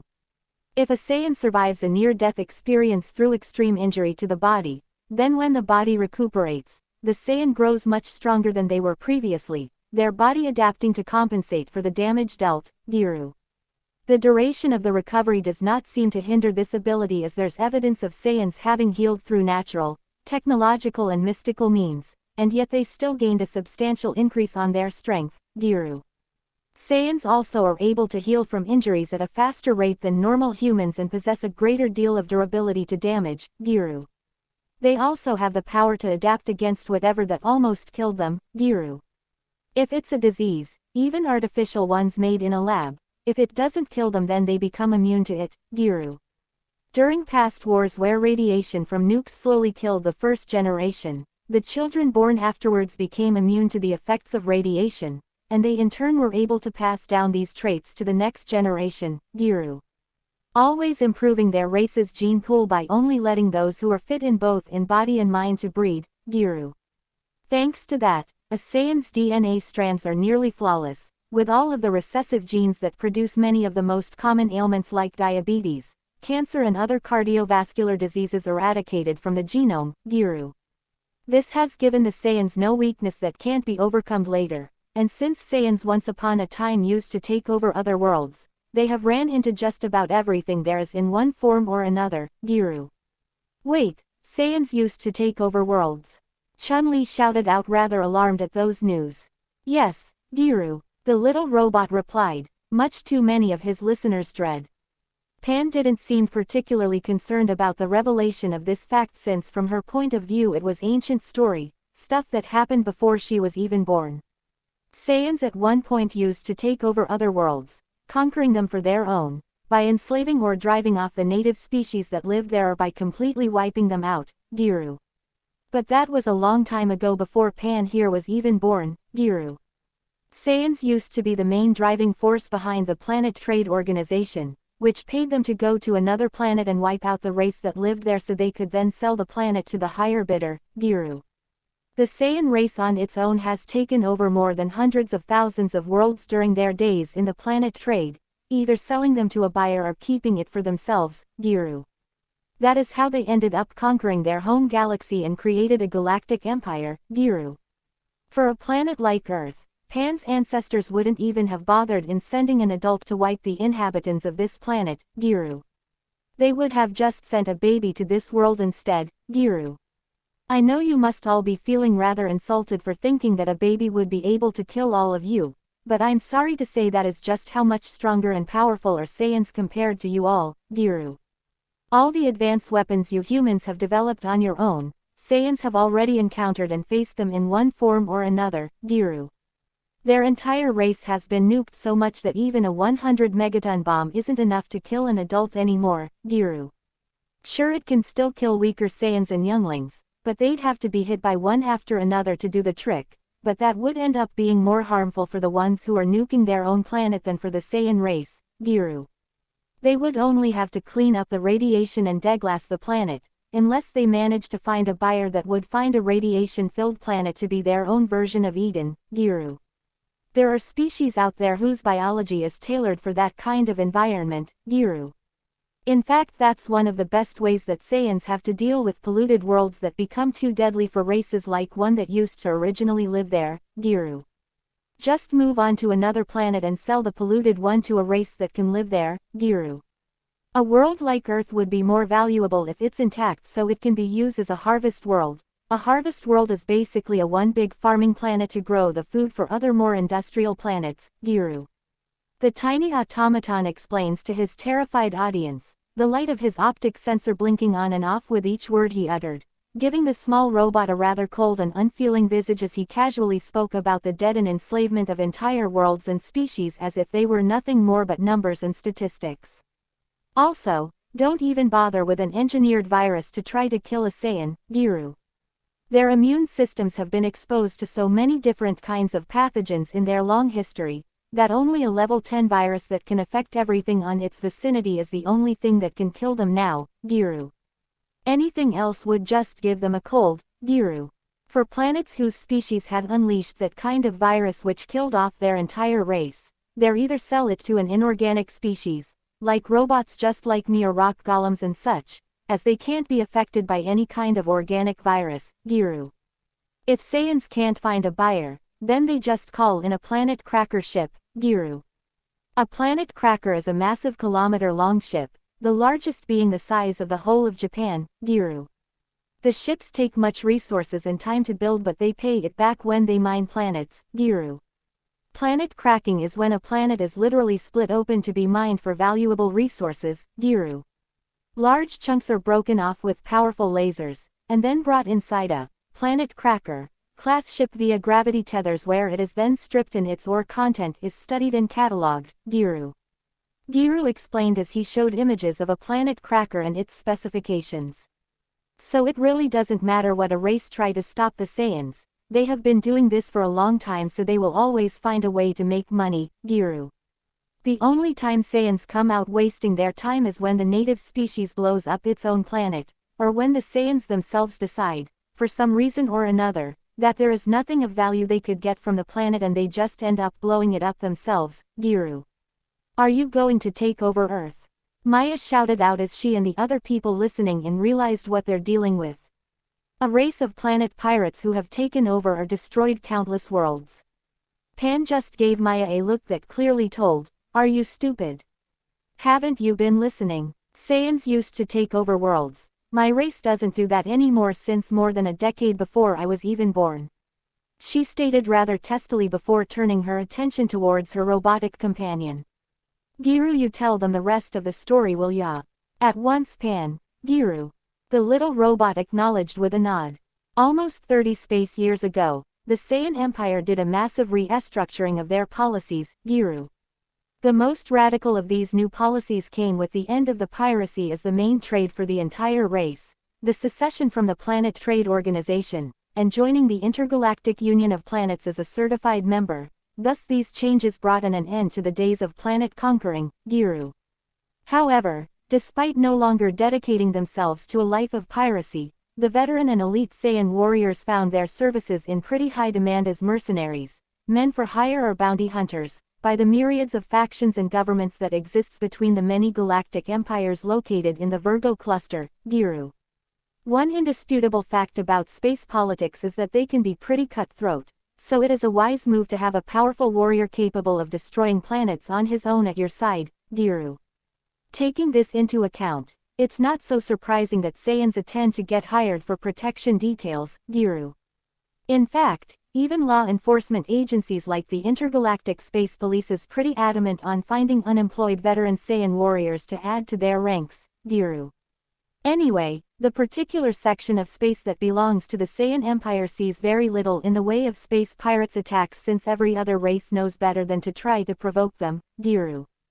Even though the Saiyan Empire is a breeding nest and heaven for outlaws and criminal syndicates due to the nature of their usual professions, they are smart enough not to rock the boat and draw the attention of those in charge, and so they tend to leave the Saiyans' trading routes and client races alone, Giru. But since most Saiyans are not actively fighting as much as they used to, most members of the younger like Pan tend to be seen as weak and lazy, Jitu. Unless they really dedicate themselves to train themselves, most of the new generation just simply doesn't match up to the older ones, Giru. Pan couldn't help but bristle at that. She knew very well what Giru was talking about. "Tell me about it. I regularly have to hear stories from my elders on how in their days they used to wipe out whole planets by themselves. I could spend days retelling all the stories that my great-grandfather used to tell me about the planets he conquered," the alien girl said in a seemingly disinterested tone. "Great-grandfather? Does he still live after 30 years of no more piracy? He must be pretty old," Sakura asks, curious as to how Pan's race deals with the effects of old age. "That is a relatively term among Saiyans. My kind can live, actually. I don't know just how much can a Saiyan live and how longer it is compared to you humans, since there are no records of Saiyans dying peacefully in a deathbed," Pan confessed after becoming thoughtful for a few moments.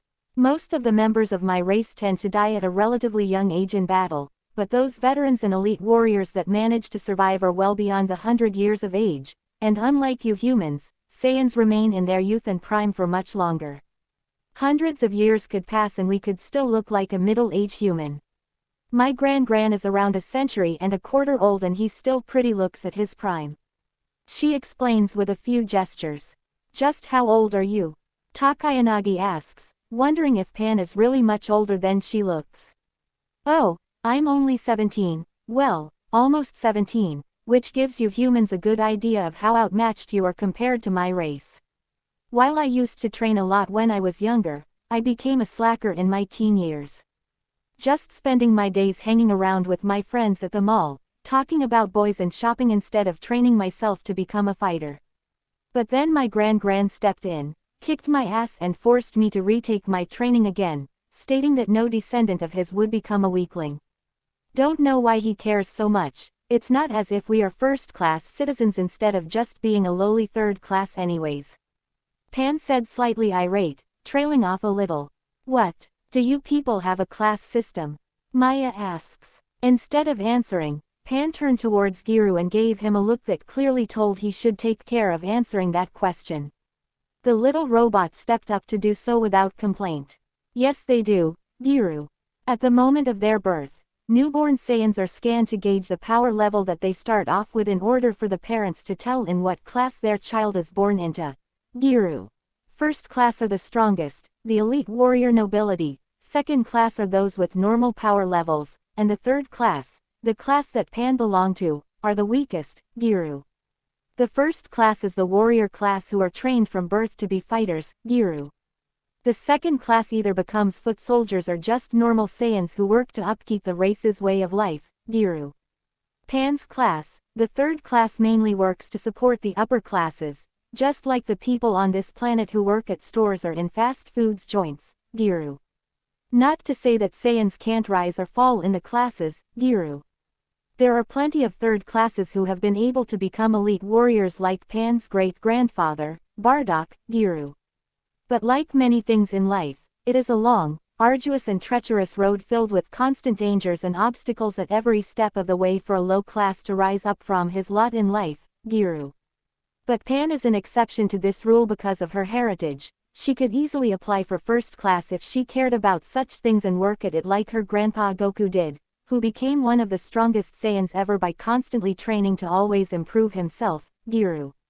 Or her previously mentioned great-grandfather, Bardock, who became the top one-planet exterminator back during the race's days on the Planet Trade Organization by taking the most hardest, difficult and suicidal of missions that could be found and lived to tell about it, which earned him the fear and respect of the entire universe, making him the most wanted criminal in the entire cosmos with the highest bounty on his head ever to exist, Giru.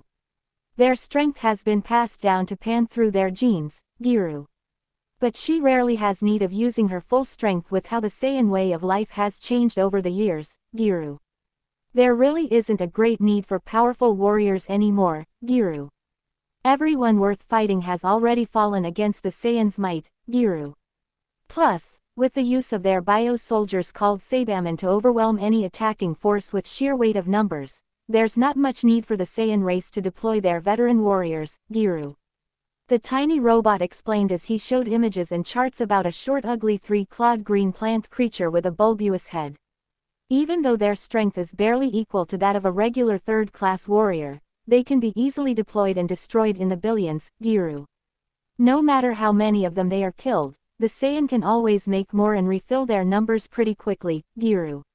So in short, Saiyans are just a race of supermen who are simply too powerful after spending a few generations conquering other planets for them, outside a few marked exceptions, to even bother themselves to become stronger anymore since there isn't anyone able who can match their power nowadays, Giru.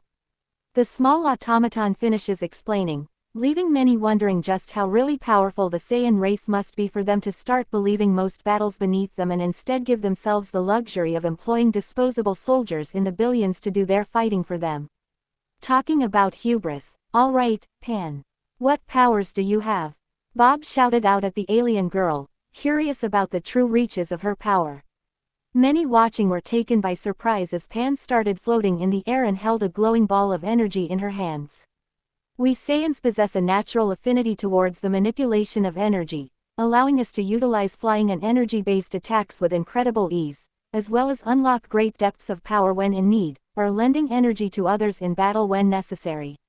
Lost energy is regained by Saiyans in a very short span of time, regardless of the amount of energy that is lost. Saiyans also have great speed and agility. At higher levels of power we can even be able to reach the speed of light, at least for those who actually take time to train and improve themselves anyways. We also have much faster reflexes than an average human, reflexes so fast that we can catch a bullet after it leaves a gun's muzzle or evade energy beams without much of a problem.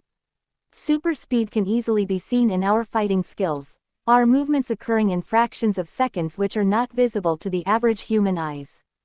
In other words, even if you're a more skilled fighter with a better technique than me, all I have to do is use my super speed combined with my super strength to hit you with the force of a speeding train in the time it takes you to blink. This isn't some comic where the all-powerful hero needs to have a weakness or hold himself back. Superman doesn't fight at the Flash's speed because if he did then the comics would be too boring as he would be able to beat everyone without even trying. But as I said, this isn't a comic, and I can fight at the Flash's speed with my Superman level of strength. But the price for such power is that we Saiyans are also noted for being ravenous trenchermen with seemingly insatiable appetites. Due to our enormous strength and intense aura, the Saiyans' energy and nutritional intake needs are a great deal higher than humans. The only weakness that I can confess we have is that if we don't eat at least our body weight in food every day, we get weak.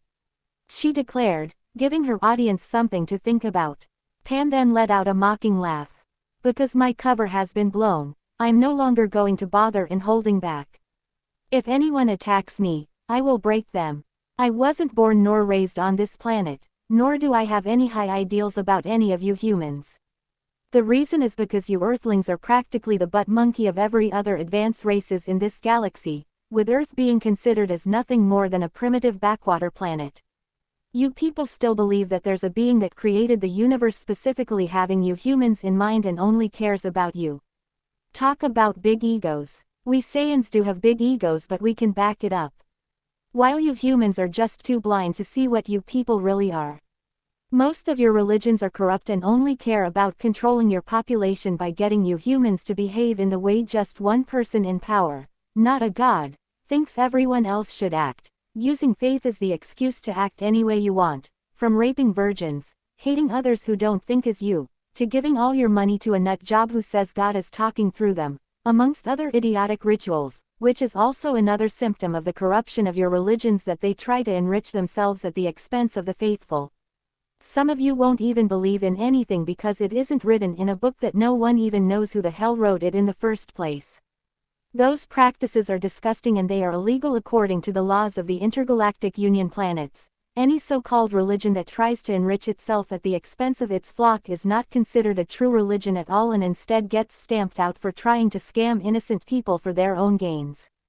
The only ones of your planet's religions that can be considered as such by IUP standards are Buddhism, Shintoism. Pan then stopped in the middle of her tirade in cold and became thoughtful for a few moments. Actually, most Eastern religions from Asia would qualify as such because they tend to focus in spiritual enlightenment instead of material gain, which is what truly is important, and they also don't prey in their followers' need for guidance. She declared, pensive. Well, I don't see the problem with that, Oro commented from where he was standing, causing the people close to him, which was Ryu and company, to turn his way. I am Buddhist myself, and the search for spiritual enlightenment and centering of oneself is what allowed me to master the secrets of Senjutsu. I've been aware for a long time about the spiritual decay of modern society.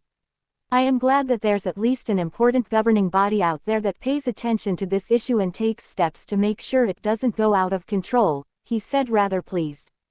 Karen just rolled her eyes at the golden-skinned old man, not caring much about his self-satisfaction. Instead she turned and addressed the alien girl with a particular curiosity in her mind. But how does religion plays a part in space politics? It doesn't, it was the alien girl's simple answer. At least not for the most part, since the most powerful of the galactic empires take great care of not letting religion get in the way of politics. But hot spots of trouble do tend to happen from time to time when some new religion-driven movement appears out of nowhere and fanatics try to topple the rightful elected government of some planet or another. They are usually fronts for some power-hungry wacko who wants to take control over the world or some other stupid shit. That is why I don't put much stock into religion, because what a real god may want out of mortals is way different than what some priest spouts and says he wants. And let's not get started with misinterpretations or mistranslations, since most teachings are just the salvaged incomplete accounts of events that happened many millennia ago and that are written according to the point of view and beliefs of the author. So the actual historical accuracy of such accounts are very spotty at best, since different accounts tend, most often than not, to conflict on how certain events played out. It is because of this issues that most of the teachings of any faith tend to be considered just that, teachings. Something that shouldn't be blindly followed or give your whole life for. The only time when this is not so is when regarding relics or knowledge handed personally by the hands of God. Yes, divinity is a real thing. There are actual gods and other divine beings that dwell among the stars. My kind has stumbled and held dealings with some of them in the past. Despite the great power my race possesses, even we take pause to reconsider our course of action when we found ourselves in the presence of one of these beings. Survival instincts at work, no doubt. Regardless, There's also the fact that several races of the Union of Planets have undenying proof that they were created personally by a powerful deity. But that means nothing when dealing with other species that care little for such things. Besides, the gods of the universe rarely involve or even pay attention to the affairs of mortals unless it threatens the existence of the universe as a whole. They don't care if a whole planet gets wiped out or an entire species is eradicated. There's a whole divine bureaucratic body in place that sets the responsibilities of each specific deity. The example I just gave about exterminating a planet would fall on the jurisdiction of the Kami-sama in charge of that planet, and maybe the Kaio-sama in charge of the local galactic cluster if the situation puts at risk several star systems. Pan mused. Wait, Kami-sama is real. Aya said, surprised by the news with her eyes almost popping out of her sockets. That question seemed to stop Pan's train of thought in cold, leaving the alien girl blinking in incomprehension for a moment. When she finally managed to digest the question posed at her, she couldn't help herself from cussing. Shit. I think I've just said more than I should have, damn it. This is why I didn't wanted to answer questions personally by myself, for fear of revealing things you people are not ready for. Fuck. I messed up greatly. What the hell I'm supposed to do now? I ended up doing what I had tried to avoid in the first place. I'm so stupid, Pan exclaimed in a moment of mild panic as she berated herself for her slip. Pan, Aya said, taken aback by the reaction of the alien girl. No, don't talk to me. I'm not answering questions anymore. Ask Giru whatever else you might want to know because I'm done. I'm keeping my mouth shut from now on, so look at him for answers while I go to have a little nervous breakdown someplace else. She exclaimed before walking out of the stage. Damn it. I just know making revelations of this magnitude is going to come later to bite me in the ass, she muttered as she disappeared through one of the emergency exits at the back, leaving a confused audience alone with just the little robot to provide answer. That is until Chun-Li opened her mouth and made a fake cot to call everybody's attention to herself.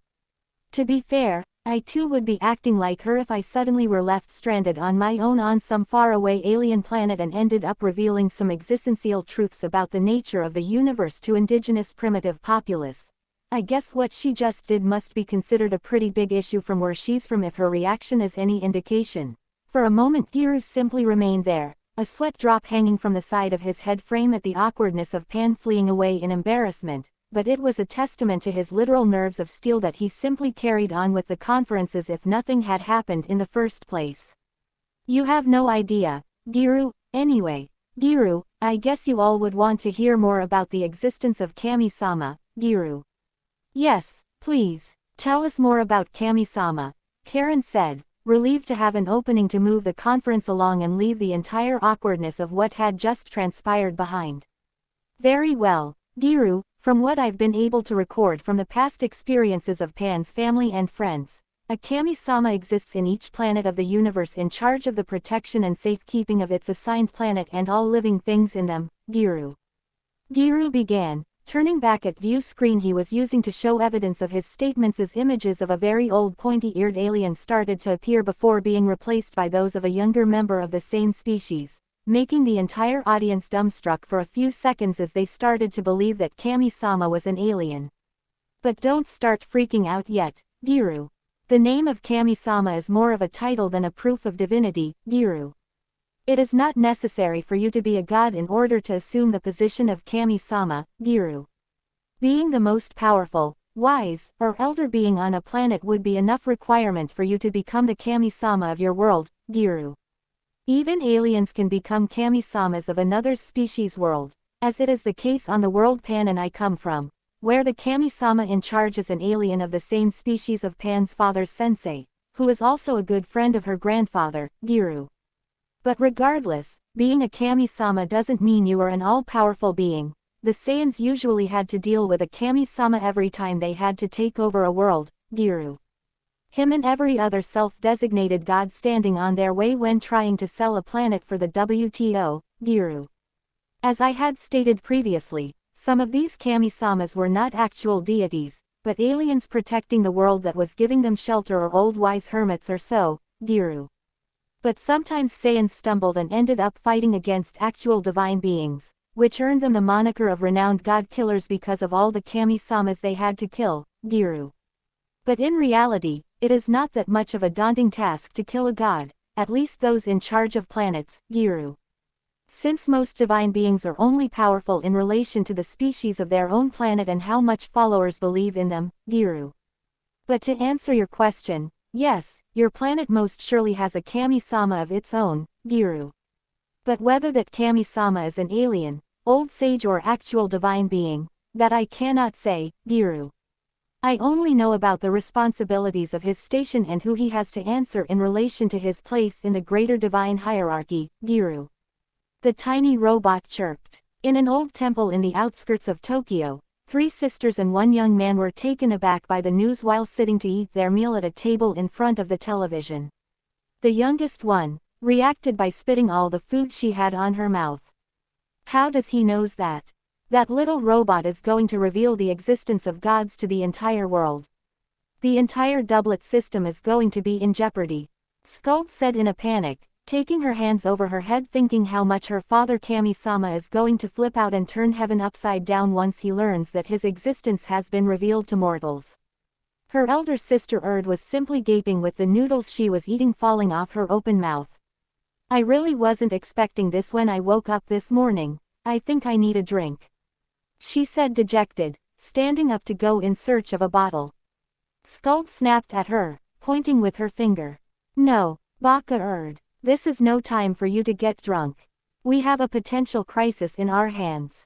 While the 2 sisters began to bicker, the remaining one was still rooted to her spot, staring at the TV blankly. Her sometimes boyfriend Keiichi Marizata turned to her to see if she was okay. Belldandy, are you alright? The voice of his paramour snapped her out her reverie. Oh, I'm sorry Keiichi, my mind was elsewhere. Yes, I am fine, thank you for your concern, she replied with a smile. Are you sure? Are you okay? These are shocking things that this Pansun and her little robot companion are revealing to the world. I'm not sure how other people will take it. What do you think is going to happen? He asked, looking at the goddess in disguise. Change, Keiichi. I can feel a lot of changes are about to come, she said ominously. Back in the Todo Institute. So you're saying that the gods are not powerful? Karen asked, feeling a bit disappointed by the answer. That depends entirely of the god in question, Giru.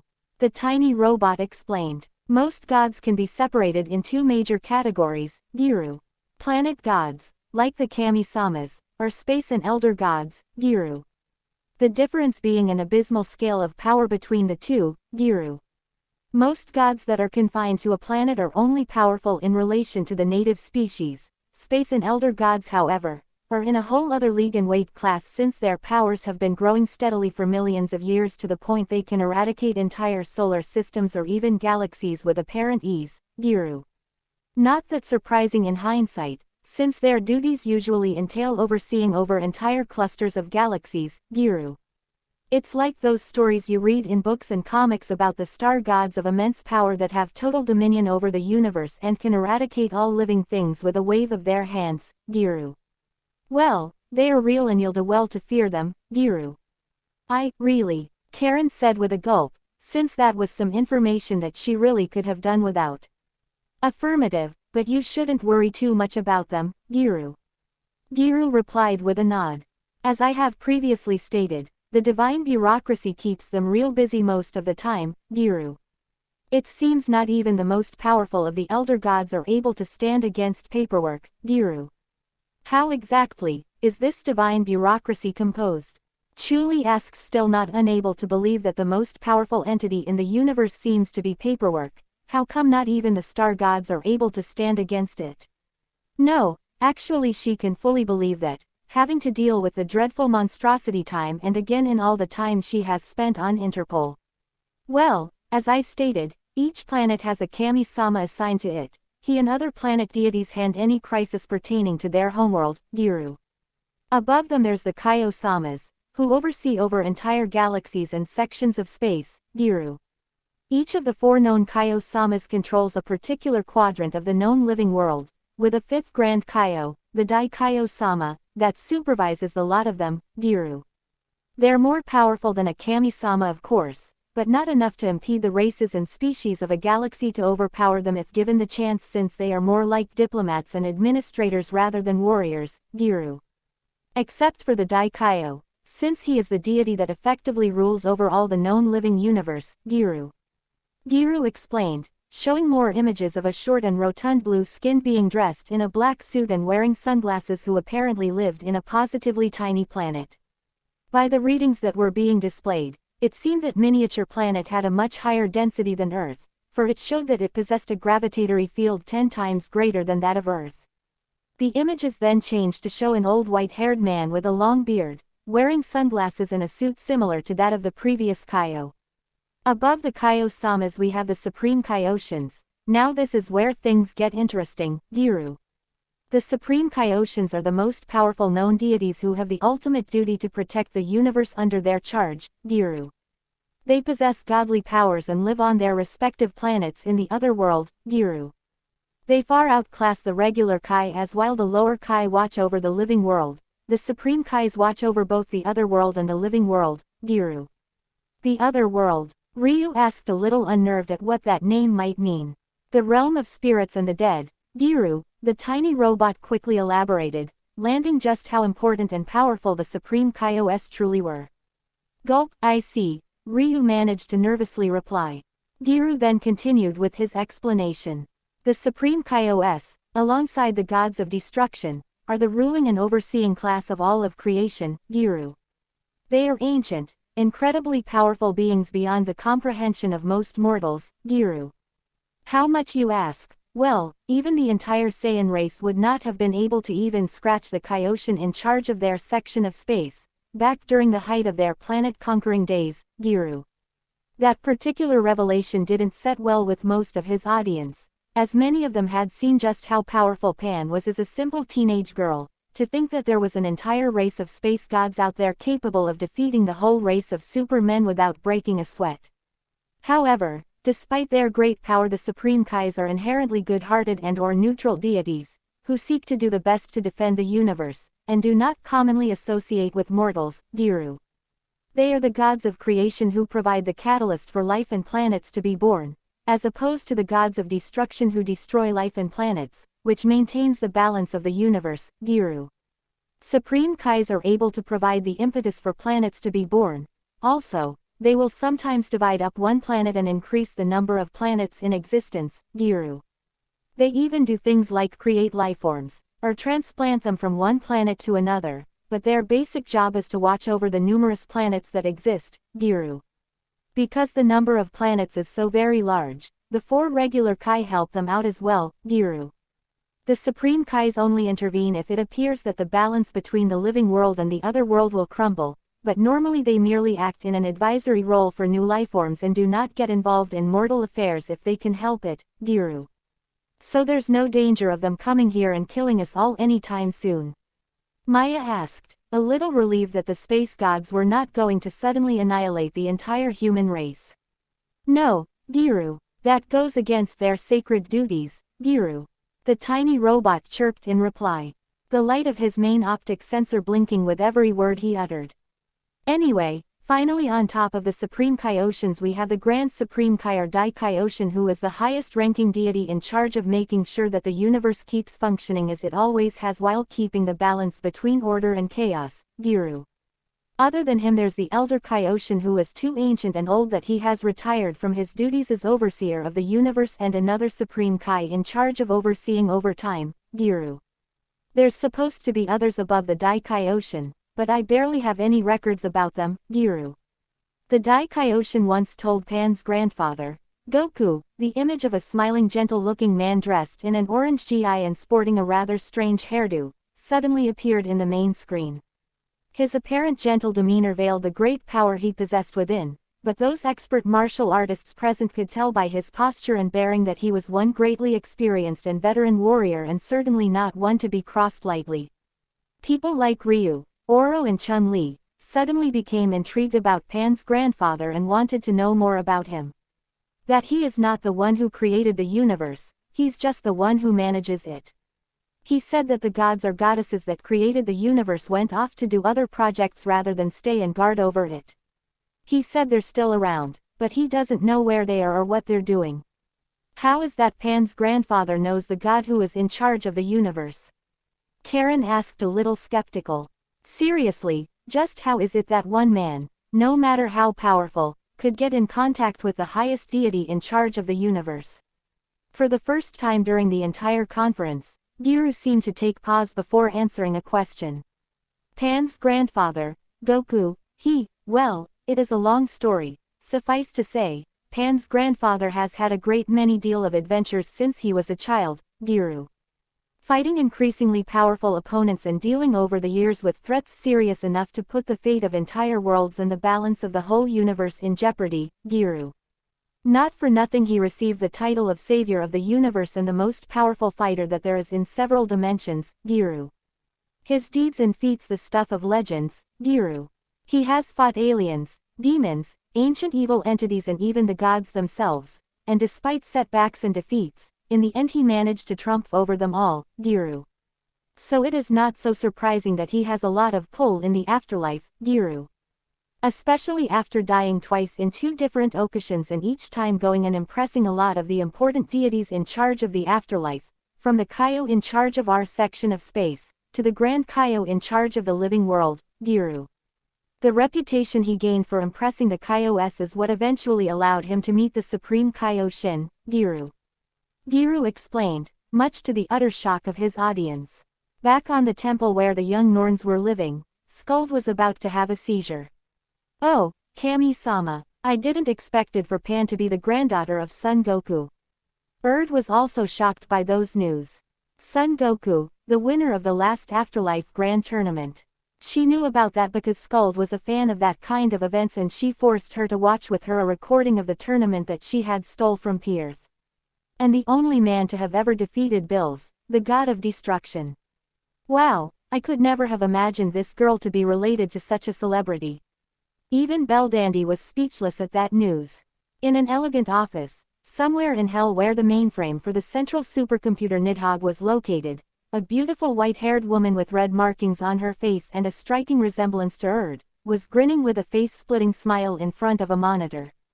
Oh, my, this girl is going to bring me so much fun. The blonde woman standing beside her suddenly started to tremble in fear. In another office somewhere where the souls of the dead are processed in the afterlife, a young toddler sitting behind a desk and dressed in traditional blue Chinese clothing with a big silly hat with a pink trim and the words, Junior, emblazoned in it, suddenly spat his pacifier. PPPPPPFFFFFT. Ack, no way, he said staring at the monitor in front of him in dread. I need to call Uncle Yema. 2. Back in Toto, what do you mean he has died twice already? Karen exclaimed stupefied, voicing the thoughts of all the listeners. There are several mystical and technological means that allow the dead to come back to life, Giru. The little robot simply replied unruffled. Pan's grandfather has fallen in battle in 2 different occasions, and both times he was brought back through the use of some mystical artifacts that when collected can summon a dragon that can grant any wish asked to him, reviving the dead being one of them, Giru. These relics are known as the legendary Dragon Balls, Giru. The tiny automaton chirped as she showed the image of 7 orange spheres with red stars on their faces, numbering from the number 1 to 7. The image then changed to show a giant and long impressive serpentine dragon. Dragon Balls? Nagi asked perplexed as he gaped at the image of the dragon. Giru simply nodded in reply before chirping his explanation. 7 mystical balls that when collected summon the eternal dragon Shenlong that will grant any of 2 wishes that you can think of, Giru. Money, power, immortality, all these things the Dragon Balls can grant you, Giru. The only wishes that the Dragon Balls cannot grant are killing another living being or bringing back to life someone who died by natural causes like disease or old age, Giru. After each use, the Dragon Balls will scatter all over our world and lay dormant for 6 months in order to recharge their energies, Giru. During this time they will turn into stone to pass unnoticed and will remain inert even if someone were to find all 7 and try to use them, Giru. It was at that moment when Giru was finishing explaining the Dragon Balls that Pan finally returned to the auditorium. Okay, I've calmed down a little after a short break. I think the situation can still be salvageable even after the reveal of the existence of Kami-sama. The alien girl suddenly shut up in cold at seeing the images on the screen that Giru was showing at his audience. Giru, what the hell are you doing? The tiny robot simply chirped his reply unconcernedly. I'm doing what you told me to and answering all of their questions to the best of my abilities, Giru. But you weren't supposed to talk about the Dragon Balls. They have nothing to do with our current situation at hand. The alien girl raged in anger. Giru remained rather unmoved however despite the obvious ire of his owner. Well, you didn't specify that there were things I wasn't supposed to talk about. The only order you gave me was that I had to answer all and every questions posed to me truthfully, Giru. I was simply following to the letter the instructions you gave me, Giru. He calmly replied, his headlight blinking with each word he uttered. Pan was face-palming, hard by the end of the Tiny's robot answer. She needed a few moments to recompose herself before she could speak again. Just shut up and get down from that stage, you've done enough already, she pleaded in a tired tone. As you wish Pan, Giru. The tiny robot said before moving aside and letting the alien girl to take back center stage. Pan just kept staring at Giru as she took the reins of the conference once more before addressing back to her audience. Alright, I'm going to wrap things up already before I end up doing something else that I might regret, but about the, Sakura began, gesturing towards the images of the Dragon Balls in the main screen, but she was interrupted by the alien girl before she was able to finish her sentence. Shut up. I don't want to hear any questions about the Dragon Balls. They're irrelevant to the current discussion, plus none of you can get your hands on them since they exist solely in my world which is many galaxies away from here. A lie that was for sure, but the people of the Earth didn't need to know that other planets had their own Dragon Balls. She didn't wanted the evil elements on this planet to try to hunt for them by attempting to steal from her the secrets for space travel or scourging through the entire Earth in an attempt to find a local version of the balls. So they are well beyond your reach, which is how I want it, she stated before growing silent again, needing a moment to reorganize her thoughts. Anyway, the reason why I agreed to all this circus in the first place, Pan said derisively, gesturing to her surroundings in general, is because, now that you humans know that aliens are real and the governments of your planet can't cover it up, to inform you where your species stand in the view of the other races out there. You humans are seen as lowlifes. The crazy homeless nut job who everyone avoids because they're weird and are unaware as to how other people looks at them. The Area 51 crash landing is a prime example of this. Instead of embracing the fact that there are other life forms out there, the US government covered it up. The crew of that ship died because you humans thought they wanted to take over your world, so instead of letting them call for help, they perished because of their wounds and the infections they got from being exposed to the atmosphere of Earth. You're just lucky that the ship was a smuggler vessel whose crew no one missed. The only thing that's keeping your planet out of the limelight is the Planet Protection Act, which keeps more advanced races from interfering with lesser races like you humans, and even that law isn't always enforced because space is just damn too big for any species to pay attention to everything that's going on among the stars, so one little backwater is barely deserving of any thought by the more advanced races and galactic empires. But even if that wasn't the case, no race would even bother to try to claim this planet.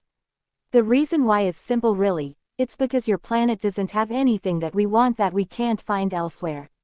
This planet is the only life-bearing planet in this area of space with advanced life forms. There are other planets around here with life but don't have any self-aware races yet. So you humans have nothing to fear about aliens attacking Earth to claim it as theirs. Because it isn't worth the time or money to do so. So are nothing to the other races. Nagi asks a little stumped. That's right, you humans haven't shown anything to make us see your species as anything else. You really need to come together and see yourselves as a single race and not remain apart just because you humans look different from each other. Your kind will never get anywhere like that. And, I should know, I once did a school project on races who wipe themselves out because of the most menial and shallow of reasons like having different skin tones. I am unable to understand you humans and I won't even bother to try. You humans at the rate you're going are gonna end up wiping yourselves out because of overbreeding, killing your own world or warring yourselves to nothing. Pan replied in disdain. If you're smarter than we are, then what should we do then? Aya asks. Pan made a face at that question. The hell, and why it should fall to me to tell all of you what to do. I'm not responsible for the people of this planet, whatever happens to the lot of you has nothing to do with me. What do I care if you end up killing your own planet and yourselves in the process, although I should probably be concerned a little about the former, seeing as to how I'm stuck in this planet without nowhere to go with you lot. Meh, I am more than capable of living on my own in a nuclear wasteland if I have to, though it's going to be a pain in the ass having to go by without inner plumbing, or artificial light and energy. Thank the ancestors that I carry my capsule case with me everywhere I go. Anyhow, you don't need any advice from me to help you solve all the issues that befall your planet. You're more than capable of dealing with them all on your own if you simply got your heads out of your asses and decided to cooperate among yourselves instead of remain divided due to idiotic and shallow notions of pride. We Saiyans are pretty prideful alright, but that's because we can back up our words with action due to our great power, but you, no. You don't need any help from me, you have the tools and the means to solve your own problems. Technology is not a limitant, you have advanced it far enough as to write it off as a viable excuse for your shortcomings. No, the truth is, you are all responsible for all the problems that weigh down your own civilization. And unless you all get your heads in the game, your whole species is going in the same way as the dodo, the alien girl said before proceeding to put an end to the conference. That is all I have to say for the moment. If you excuse me, I have some preparations to do, like finding some new place to live since the Japanese government has impounded my old apartment. You know, insignificant things like that, she sarcastically said as she began to walk away from the stage. What are you going to do now? Mitsuomi asks before she is able to completely leave the auditorium, very concerned about making an enemy out of Pan after what he heard here today. Pan stopped in her tracks, turned back to look at Mitsuomi, and gave him an evil smile. Simple. I'm done playing around with you and your gang. A couple of days later, Pan smirks as she stands among the ruins of Shadaloo HQ. All around her lay the remains of the once powerful criminal organization. The bodies of soldiers littered the ruins as well as the pieces of their broken equipment, ranging from guns, tanks, and even robots. This scene of desolation reminded her of the stories she once heard as a child about her grandfather fighting and destroying the Red Ribbon Army all by himself when he was younger than she is now. Bison, the leader of Shadaloo, glared at her as he tries to keep himself on his feet, his body a bloody mess with most of his bones broken or fractured after challenging Pan into battle. The once proud figure that awed and terrorized the nations of the world having seemingly been brought down low by a 16-year-old girl. Granted, she's an alien from another planet, but that still didn't make the shame feel less. Pan continued to smirk as she raised a hand and blasted Bison down to nothing. The only thing left of him was his trademark hat, which Pan decided to take as a trophy. Giru, her robot, was with her on her incursion, broadcasting the footage live on the internet, alongside Chun-Li, who followed her to witness the destruction of Shadaloo on behalf of the Interpol. Suddenly the spirit of Bison materialized above the alien girl and began to laugh at her. Ha, ha, ha, ha, foolish little alien, you thought you could kill me. The great Bison, my psycho power makes me immortal. Ha, ha, ha, ha. Pan just looked at him in confusion for a moment, trying to understand the hell was happening. What the? He can turn into a ghost. Chun-Li replied with a sigh. Yes. Bison's spirit can survive after he is killed thanks to his psycho power. He has several cloned bodies that he can possess in the event he is killed. 3. Pan bristled in annoyance. Man, that's cheap. Ah, screw it. I'm not going to bother with this. Giru, you take care of him. She ordered to the little robot. Very well, Pan, Giru, he said, jumping to the front, before opening his hatch to reveal a hose-like vacuum that began to suck the spirit of the leader of Shadaloo, much to the amazement of all. No, well, that takes care of it. Pan said, glad it was over and she didn't had to waste any more time in the destroyed base. No, what have you done? You've taken my revenge away from me. I'm going to kill you, screamed a voice from behind the Saiyan teen. Pan turned around to see a young woman around Chun-Li's age dressed in a purple dudo, a form of Chinese underwear that snugged her form fitly, long, baggy, off-white colored trousers and purple tights, and long, fingerless gloves, with her hair styled into two horn-like bangs at the top of her head, which appeared to be fastened with pink ribbons. Her name was Yuri Han, a psychotic fighter woman who was as vicious as she is sadistic on her attacks. Pain and injury on her person cause her to lose her mind and go berserk, making her an increasingly dangerous opponent the longer one fights against her. As a child, she witnessed how Bison killed her parents in front of her eyes. Since that day she has been in a quest to avenge her family at any cost, not caring who gets caught in the crossfire. She's been a dangerous rival and opponent for both Chun-Li and Cammy in the past. The Interpol agent knows after knowing her for many years that one day they will have a decisive confrontation with only one of them walking away alive. But despite this, Yuri still retains some sense of honor, as in one occasion when she killed the mother of a child as collateral during one of her confrontations with Chun-Li, she spared the life of the boy and left without laying a single finger on him. Yuri has served Bison as a minion, waiting for the opportunity to strike him down as he is too strong to be faced head-on. But now that Pan has deprived her from her revenge, she has set her sights on the alien from another world that denied her from accomplishing her goal in life, uncaring whether she stands no chance against her or if she loses her life for facing Pan. Yuri, what are you doing? Chun-Li tried to dialogue with the crazy woman, but she was sent flying into a wall by a purple blast that Yuri tossed at her with a kick. Get out of my way, Girl Scout. I'm not in the mood to be wasting my time with you. I'm going to kill this alien for having taken my chance to gain my revenge against Bison.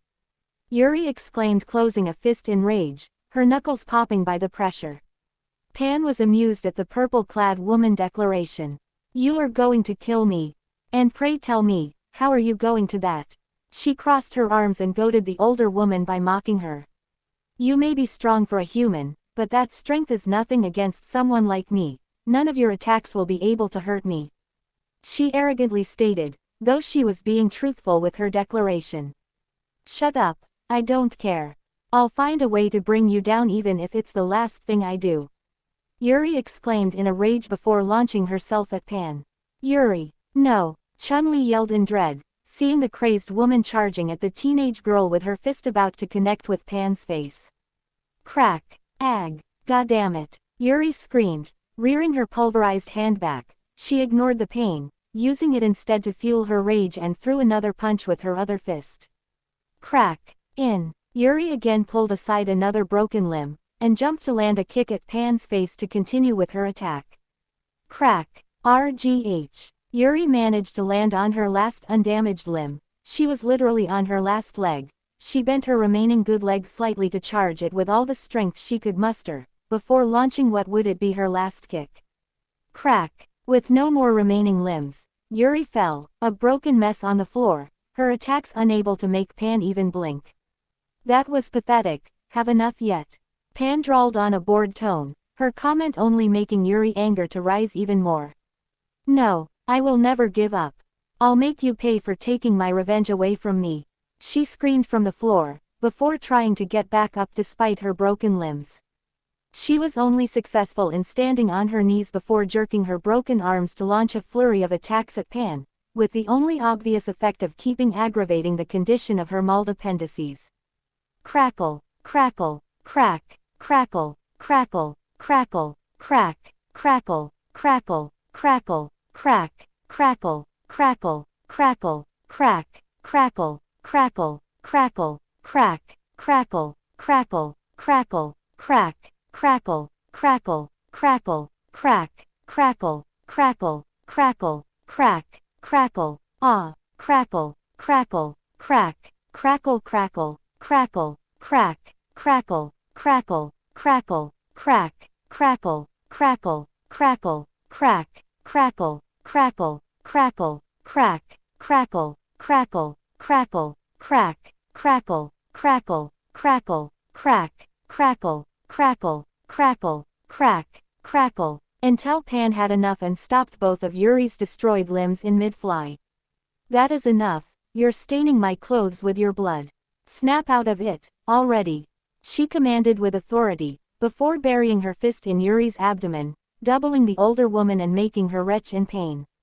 That was completely useless, Pan said, crossing her arms again. Though I give you points for trying, at least this was more entertaining than when Takayanagi broke his fist on my face trying to hit me. Anyway, I must say I commend your determination. You're the first human who refuses to back down from me that easily. She declared honestly. Shut up. Og. Yuri manages to scream while spitting blood. She has never been in so much pain in her whole life. After that punch she certainly has some of her ribs broken. The immense pain threatened to swallow her whole, and in fact, she didn't do anything to prevent it. She let the pain to consume her mind and fed the rage burning inside her. Snapping completely, she became nothing but a mindless savage, screaming horribly in both unbearable pain and overwhelming rage. The Kai reactor in her fake eye began to glow with a piercing violet light. Her entire body was being covered in an eerie purple dark aura as her screams keep rising in intensity. At the apex of her rage, she released an incredible amount of power that burned her surroundings in a ring of purple flames, and with all her might, she launched herself at Pan, who remained immobile at the display, and crashed head-on with her on an epic headbutt so strong that it made the entire place tremble and caused her horn-style hair to come undone and cascade down her shoulders. All who were witnessing this event through the internet thought that maybe someone had finally found a way to hurt Pan. Yuri herself was pretty confident of it. Their assumptions were crushed horribly when Pan began to giggle, a reaction that no one would have expected after being hit by such powerful blow. He, that tickles. Yuri herself, even on her mad rampage, was able to show an expression of surprise for a moment before the sound of bones cracking began to be heard again. She reared her head back, as another rush of piercing and overwhelming pain struck her. Millions saw the gruesome sight of Yuri fracturing her skull and busting her head open after trying to headbutt Pan. A blast of blood began to spray from out of her shattered forehead and showered Pan's face in the crimson vital liquid. With no more strength left, the purple-clad mad woman began to slowly fall backwards to the ground, but Pan catched her by the collar at the last moment, a look of curiosity on her face. You, seriously just tried to headbutt me? Okay, now I'm impressed. She licked the blood of Yuri that stained the corner of her mouth. Well, I guess this is the end then. Yuri could not properly answer her as a haze began to cloud over her eyes, her face totally drenched on her own blood that still continued to pour from the wound in her skull. Mother, father, I am so sorry I could not avenge your deaths. I was not strong enough, she wheezed in a barely audible whisper with tears streaming from her eyes. But Pan's senses, much sharper than those of a human, easily picked up her words. With an unreadable face, Pan pulled Yuri towards her and forced the beaten woman to look at her face to face without resistance, not that she could resist much in her broken state. She charged a ball of energy in her other hand and brought it up right in front of Yuri's nose. Time to finish you off. Any last words? She asked in a pretty nonchalant voice. Yuri glared at her with all the hate she could muster, though it made a pretty pitiful sight with her face soaked in her own blood with tears streaking down her eyes and her hair falling in a mess in front of her. Screw you. What is it that you want? You want me to beg? I ain't going to give you the satisfaction. If this is my end, then I'm going to keep fighting you every single step of the way. Pan huffed in annoyance. You're a stubborn one. Even now, with your body broken and your life in my hands, you still try to keep fighting me. MMPH. She cocked her head to a side and looked at Yuri with mild piqued interest. She kept staring at her for a moment. The broken crazed woman didn't take her gaze from her and kept looking at Pan right in the eyes during the entire exchange. If these were to be her final moments, then she would not show any weakness to her enemy. The tense moment was suddenly broken when Pan smiled happily and said, I like those eyes. Before she licked Yuri right in the face, slowly with all intent, and cleaned a big wad of blood from the older woman's cheek, a crimson smudge mixed with sweat and tears that she promptly swallowed and savored as if it was a delicious treat. MMMPH. You taste good. Your desperation has a nice flavor to it. I think I like you, she said before setting the broken woman down in the ground gently, who sported a look of utter confusion. At least it was better than the blatant gaping that a dumbfounded Chun-Li was making at the scene. Ivy, I must say you really managed to impress me. For a human, you show a lot of potential. I think I'm going to recruit you and turn you into my minion. Isn't that great? Pan said rather cheerfully. What? Chun-Li screeched in disbelief. Pan, what's wrong with you? Yuri's a deranged psychopath that doesn't care who she has to kill to achieve her objectives. She's dangerous, unstable and reckless. She's also a wanted criminal that has an arrest order on several countries. What the hell made you think she's prime material for a follower? And yet, she's the first human that hasn't lost her fighting spirit after going a few minutes against me. Just look at her. I could keep subjecting her to a horrible pain and break every single bone of her body, and she would still refuse to back down and would continue to fight me until her last breath. I like that in her. She has the spirit of a true warrior. Unlike you, who starts shivering and wetting yourself in fear the moment I take a glance at you. Her courage is commendable, if nothing else. Not many can stand against my kind without losing their nerves, so I'm pretty impressed that someone so much weaker than me has such strength of character. You could learn a thing or two from her. I can tell she's going to be so much fun to have around. Besides, what if she's a violent psycho? Most of my grandpa's friends tried to kill him at one point in the past before he befriended them after defeating them in combat. Some of them are not the friendliest of people either, but they have been loyal friends of my family for years. Pan explains in a matter-of-fact tone, finishing with a beaming smile. She crouches over the downed Yuri on the floor. So, what you say? Want to join me and become my minion? Fuck you. Yuri spat at her. You denied me of my revenge when you killed Bison. Killing him, and avenging my family was the only thing that mattered to me. And you took it all away from me. I'd rather die than become your minion. She wheezed with barely contained hate. Oh that, Pan said dismissively, as if the purple-clad woman's reasons for not joining her were something insignificant. That is easily rectified. Giru, bring back the soul of Bison inside a containment sphere. She ordered to the small robot. Okay, Pan. Giru. Giru complied before spitting back a small translucid sphere with a small control panel on a side. Inside the sphere one could clearly see the cramped soul of Bison trying to get out. Pan went and picked up the sphere. Many species around the cosmos have dealt with infestations and hauntings from spirits many times in the past. So many methods have been created to deal with these pesky spirits. The most bothersome of them are put inside these unbreakable spheres as punishment that allow the injured parties to take retaliations for any slight that these spirits may have caused them. All done with the push of a single button. She said, setting the sphere in one of Yuri's demolished hands and pushing one of the buttons in the panel.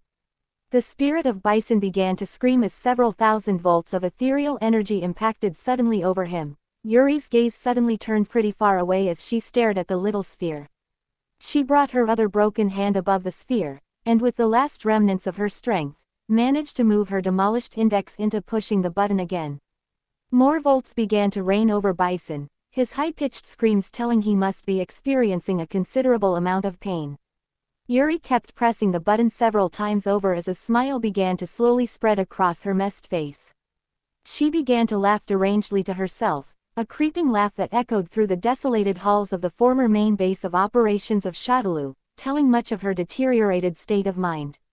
She finally stopped laughing after a while, before looking at Pan with a full-blown smile on her face. All right, I'll accept working for you. Pan replied with a nod.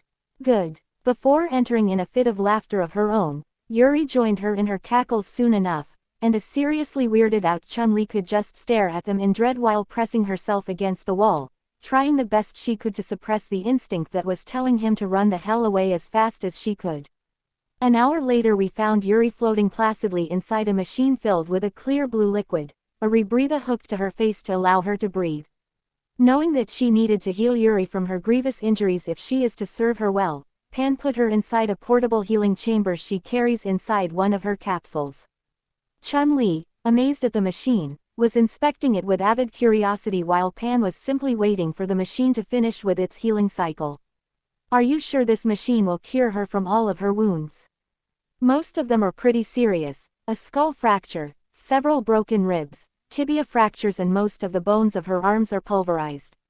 I find it hard to believe that this machine will fix all this in just 45 minutes. Chun-Li said skeptic, listing all of Yuri's injuries.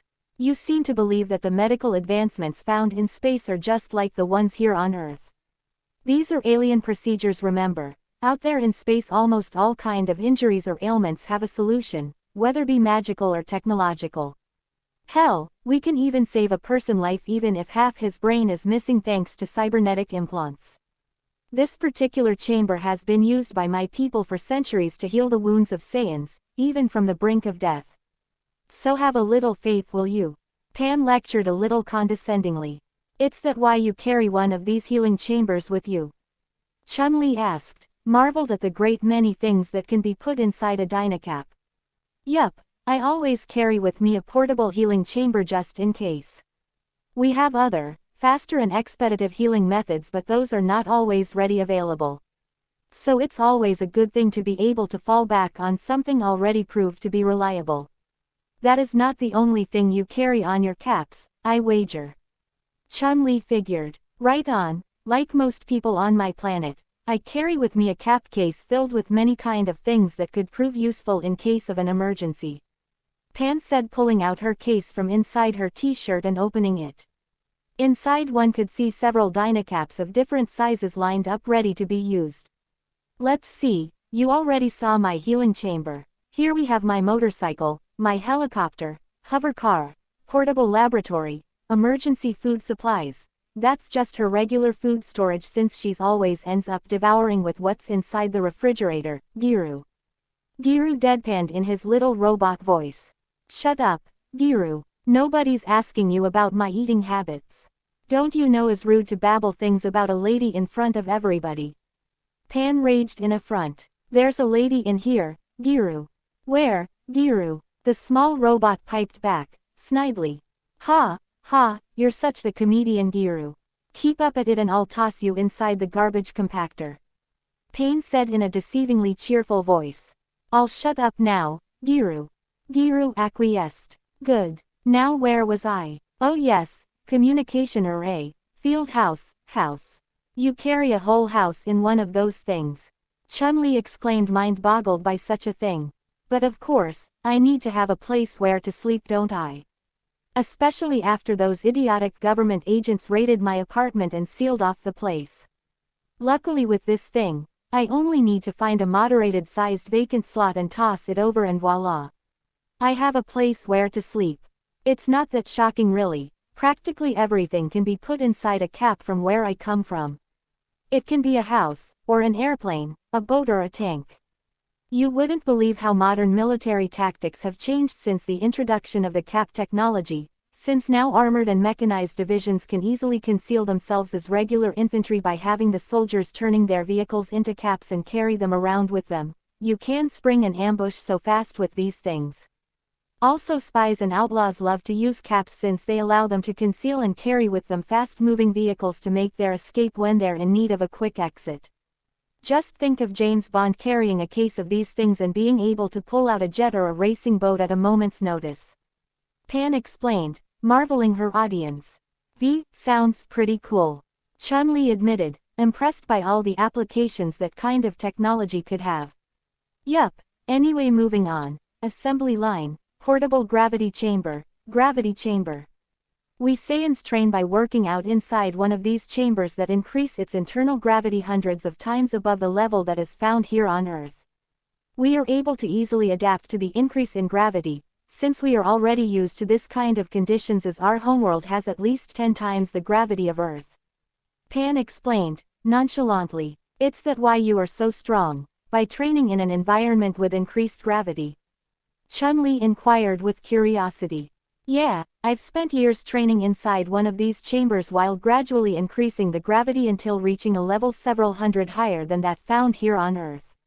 You humans should not try this kind of training method though, unless you know how to control Ki to reinforce your body. Otherwise, if a normal human tried to use this chamber, he could injure himself greatly. His bones would break when trying to do a single jump, and continued use of the chamber would put a lot of strain on his heart and circulatory system, causing it to eventually give up under the stress, and at higher levels the blood globes inside your veins will crystallize and plummet down to the ground.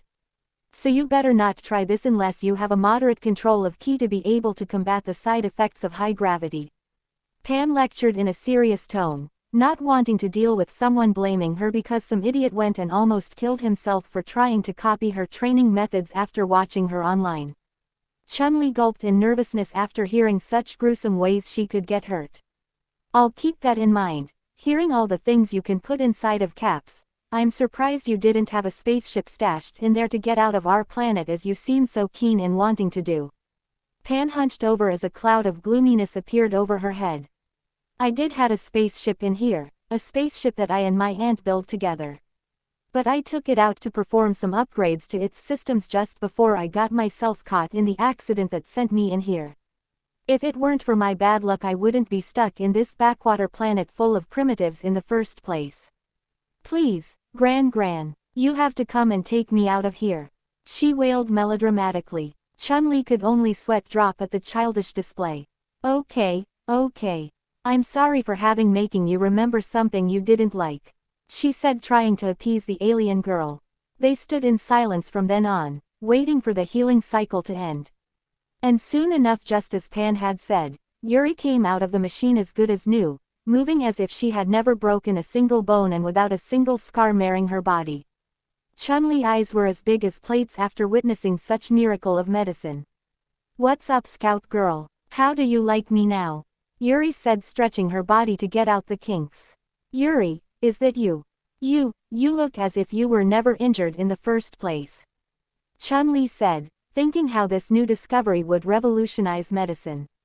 I know, right? I've actually never felt better in my entire life. Yuri replied, popping her neck. Enough of the pleasantries, said Pan, interjecting in the conversation.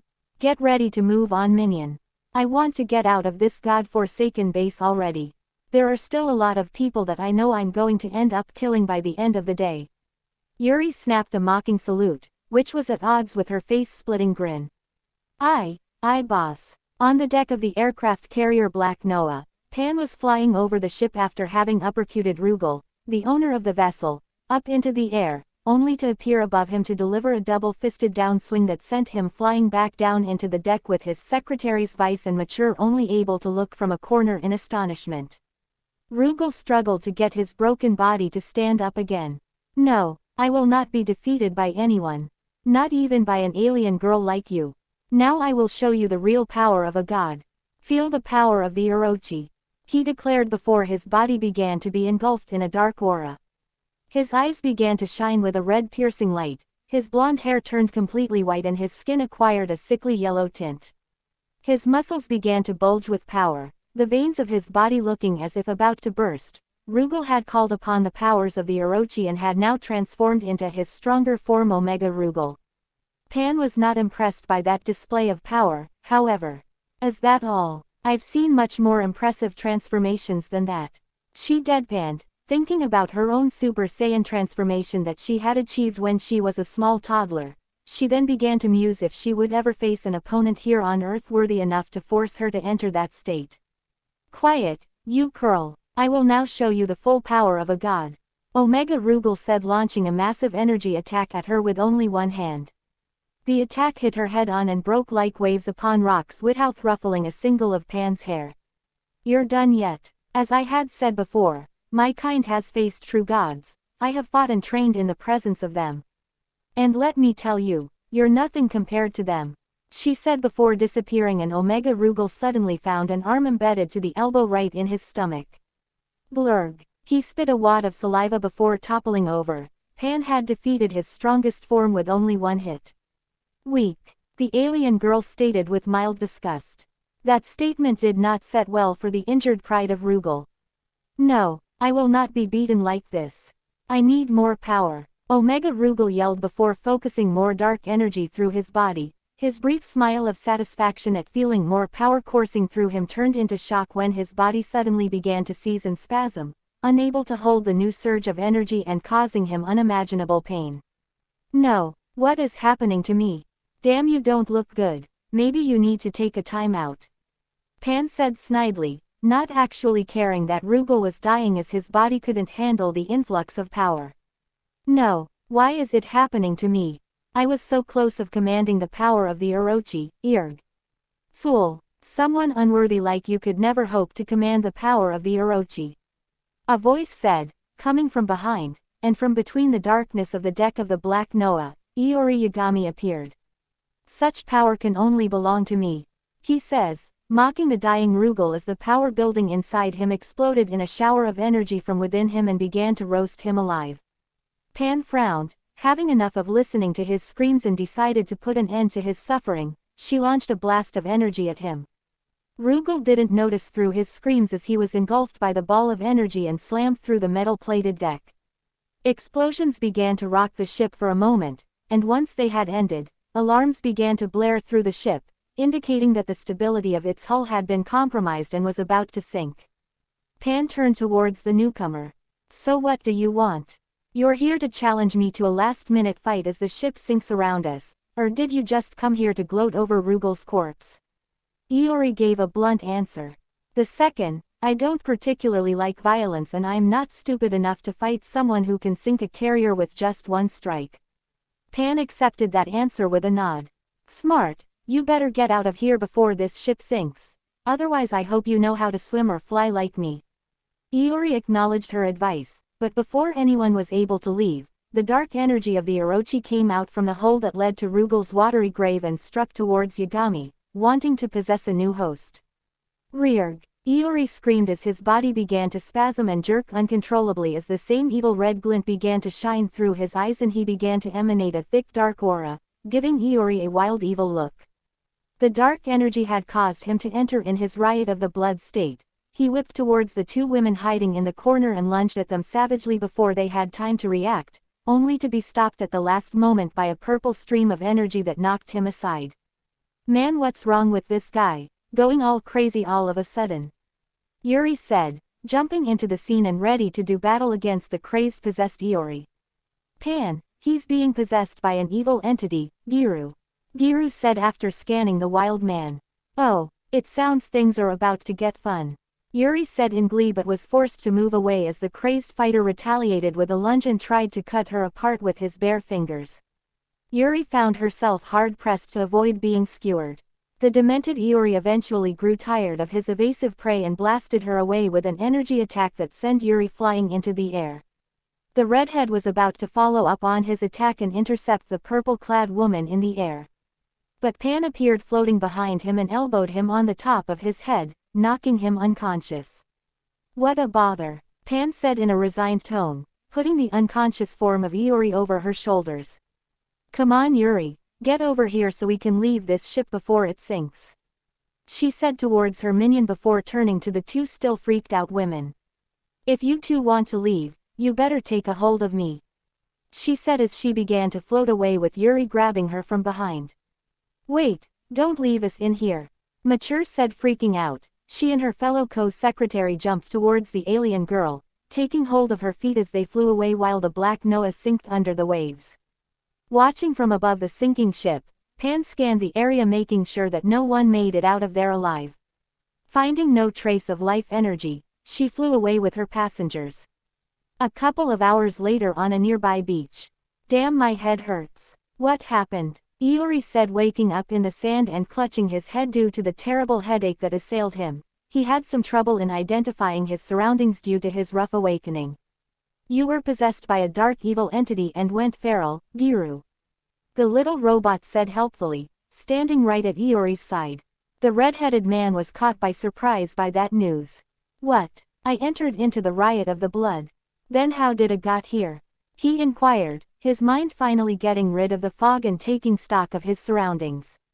Giru pointed at Pan, who was sitting in the sand a few feet away while overseeing Yuri going through a few key exercises to pass the time. Pan knocked you out and brought you in here, before you could hurt someone, Giru. Iori accepted that explanation without complaint. Then I guess I owe her some thanks. Yes you do, Pan said, turning towards him, signaling Yuri to stop. And you mind explaining us what was all that Orochi stuff while you're at it? She said in a tone that brooked no argument. So Iori explained her all about the Orochi. How he was an evil entity that existed 1,800 years ago that wanted to wipe out humanity before it was sealed by 3 clans, one of it being Iori's ancestors, and how the creature is able to return to the world by possessing the bodies of those who carry the Orochi bloodline through a state called the riot of the blood that makes an individual turn into a feral and savage berserker able to wield the powers of the Orochi at the cost of running the danger of having the dark entity to take over one's body. He then went to explain how hard it's been to deal through his whole life with that curse and how he has spent years looking for a cure for his condition, unaware that Giru was recording all this and uploading it into the internet. Pan bristled in annoyance. PFF'd. The answer to your problems is quite simple.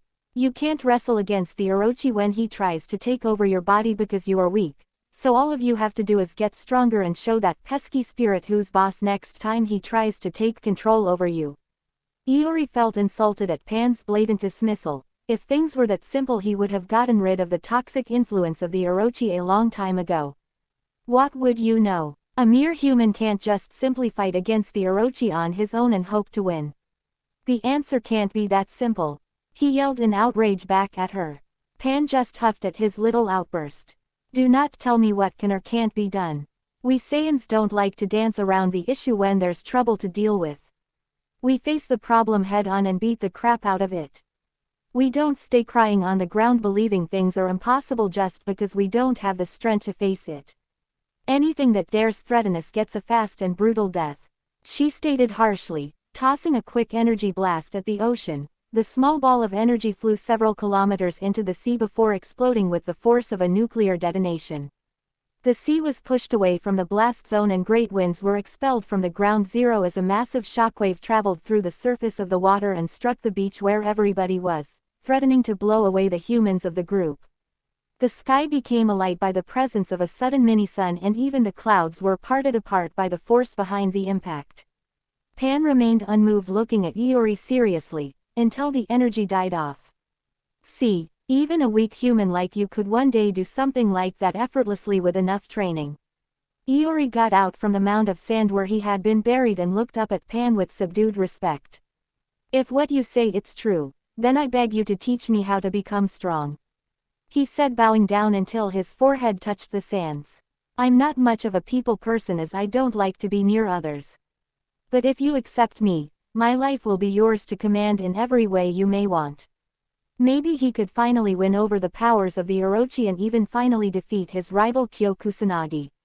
Pan just gave a non-committal grunt. She turned towards Giru. Well then, it seems I got myself another minion. She addressed Rugal's former secretaries. And what about you two? You were Rugal's secretaries, won't you? By Saiyan tradition you two serve me now that I killed your former employer and I could use a pair of secretaries to keep an eye over my business. Or if you want you can choose to challenge me right here and now for your freedom.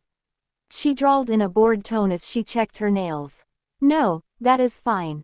Mature said rather quickly. You did kill our employer, so that leaves us without much anything to do, might as well work for you. That and, there's no way in hell we can fight against someone that can throw nuclear blasts from her hands. Vice supplied in a deadpan. That too, Mature agreed thinking they should not try anything to piss Pan off, like revealing that their job as secretaries is just a front for them to spy for the Hakeshu clan that serves the Orochi and wants to bring about his resurrection. After seeing what Pan can do, Mature is not so sure that even the Orochi himself could defeat her. Well then, now that we are all in agreement, I think it's time to go. By the way Giru, is there any way that you could keep track over anyone with the Orochi bloodline? I feel we should keep an eye over this business. She asked to her robotic companion. Of course Pan, Giru. I'll just need a sample of Iori's blood to isolate the genome and I could add the information to my scanners to pinpoint anyone carrying that gene. Giru chirped helpfully. Yes. Better not to reveal their ties to Hakeshu. Gonitz can go fuck himself for all she cared, Mature thought. Staying in Pan's good graces would be much better for their continued health. The Mishima Financial Group, unofficially known as the Mishima Zaibatsu, is a giant multinational conglomerate headed by Heihachi Mishima. He's a ruthless man who uses his position and money in the financial world to buy off lawmakers, allowing him to do as he pleases. Those who he can't bribe he crushes with his fighting skills. In front of the HQ of Mishima Zaibatsu, Heihachi was on the receiving end of a one-sided fight. His arms and legs have been crippled after he hit Pan with his full strength and ended up breaking both of his hands. Then he broke his legs trying to kick her. Seems someone didn't learn from her fight against Yuri. Pan's newest secretaries were standing behind her staring impassively at the beating. Right now Heihachi was being held up by one hand holding his shoulder while the other is slapping his face repeatedly. Each slap not only humiliated him and his ego, but to the horror of the watchers, each of her slaps are breaking his skull. Well, most of the watchers since the son of Heihachi, Kazuya Mishima, was grinning pretty wickedly and having a mighty fun time from enjoying seeing Heihachi suffering. Already most of his teeth have been knocked loose and his face has swelled up by the broken blood vessels and broken bones. Seeing he was no longer awake, Pan let go of him letting him fall in a broken heap. That's it. Man, that was such a disappointment. He didn't even fight back. She said as she turned around without looking back. She was about to fly away when she was stopped by Kazuya. You're not going to finish him? He asked, wondering why she didn't end the life of his abhorrent progenitor. Pan huffed in annoyance. He's too weak to do anything against me. We Saiyans don't waste our time on weaklings. We gain nothing nor do we become stronger by kicking their asses. Since all he did was just badmouth me and my skills instead of sending his goons against me, I'm just going to leave him broken as a warning not to mess with me. Weaklings should not say things about those that are above him in the food chain if they don't have the strength to back up their words. Hopefully this little lesson will remind him of that fact. But by all means, if you feel that his life should be cut short, you're free to do so yourself. I'm not going to stop you. I don't care what those who are so much weaker than me do. Saiyans don't tend to involve themselves in the affairs of the weaklings that move around our feet. Really? Kagaya said, intrigued, looking darkly towards the broken body of his father, his hand twitching with the desire of landing the fatal blow. He raised his hand that was suddenly covered in hellish dark fire and held it over the unconscious form of Heihachi Mishima, but after a moment he reconsidered. No, I will not kill him now, he said, putting off the flames. It's not fun if he cannot see me in despair as I land the final blow. I shall wait until he's healed and break him myself. Nina Williams interrupted him, appearing suddenly through the window and landing over Heihachi's body. Whatever, I don't have the same standards like you, Kazuya. I don't care how Heihachi dies, only that he's dead, she said before crouching and breaking Heihachi's neck in a single move, the loud sound of bone being snapped resonating throughout the room. Kazuya didn't look pleased and glared at Nina, who returned his glare with one of her own. The two remained locked in a contest of wills for a moment and it appeared that they were about to come to blows when Pan spoke. Who are you? She asked, looking at the blonde woman with a measuring look. Nina took a quick glance at Pan before returning her gaze towards Kazuya. She slowly backed off from the next Mishima clan head and approached Pan without taking her gaze from Kazuya in case he tried anything. Once she was in front of the alien girl, Nina fully addressed her and introduced herself. Nina Williams, professional assassin. An assassin, Pan said curiously. I had yet to stumble upon your kind during my stay here on Earth. I wonder what would be an assassin's stance regarding me, she asked, half musing. Nina let out a huff in amusement, the question proving much to her humor because of its obvious answer. I doubt there's an assassin stupid enough in this planet to accept a contract on you. Seeing as you are all but invulnerable to any kind of conventional weaponry, it will be suicide to try to go against you. It has become some of an unspoken rule among those of my profession to make sure not to do anything that could draw your attention towards our business. Pan put her fingers under Nina's chin and began to examine her features. The blonde woman didn't even blink as Pan turned her head on several directions to appraise her better. She didn't break eye contact during the entire process either. I like those eyes of yours, the way you stare, it tells me you are strong. Say, now that you killed Heihachi, your contract has been fulfilled, isn't it? Your services should be now again for hire to the highest bidder. Yes, why do you ask? Nina asked, curious. I think I want to hire you under my service. I believe having a personal assassin under my beck and call could be useful, Pan said, finishing her appraisal and taking her hand off Nina. Oh, why would you need an assassin, mistress? Vice said from behind Pan, fully in her secretary role. Without looking back, Pan answered in half ponderment. I can think of many things why an assassin could come in handy.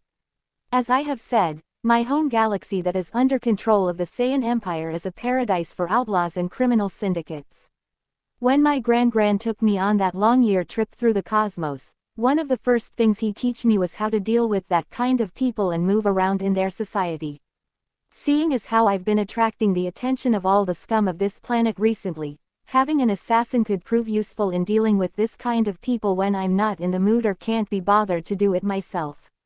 After all, why should I waste my time doing these kind of hits myself when I can assign someone else to do it for me? Besides, I bet she must have connections I could use to alert me when someone is planning to make a move against me. If nothing else, she can help me in matters of counter-espionage. After all, I suspect many more people are going to try to make a grab over my technology. Both secretaries were left pondering Pan's words, knowing she was likely correct on her assumption. Pan finally dared to give her secretaries a look. But the main reason is that I can tell she's strong, for a human of course. I can see she has potential, just look at her eyes. That is the same unyielding stare that Yuri had when she faced me, except she has her own on all the time. I like that. It's obvious she will not break easily, even if I had no reasons at all I know is that I want her on my side. She turned back to the assassin in question. So what you say, care to join my forces? Nina gave a cold smile and replied. I think we can reach an agreement. Kazuya raised an eyebrow and inquired. You want her on your side, didn't you just said your kind isn't trouble with weaklings? Pan huffed absent-mindedly. We Saiyans despise weakness, but accept that everyone begins as a weakling at some point. Even I wasn't born with the power to fly around throwing nuclear blasts as if they were pebbles, though I could certainly fly, but that's another thing entirely, but I had to start from somewhere. I don't mind that weaklings decide to follow me around, I'm too powerful to care. Just as long as they don't bother me or do something to draw my attention, I'm willing to let them go on with their lives. That's how Saiyans rule over the rest of the species in our empire. But if you're going to be part of my forces, then I expect you to push yourself hard and become strong. We are not unreasonable, though. We understand that some species have limitations, some have thresholds over how powerful they can get. We are aware of that kind of facts and don't let it influence our opinion when we are hiring someone under our service, but if you don't follow the pace we set for you, you're going to be left behind. Really? Kazuya smiled with a terrible wicked grin, a flash of red passing through his eye. Tell me more. At the rebuilt HQ of DOATEC, Helena Douglas watched as Pan faced off against Alpha 153.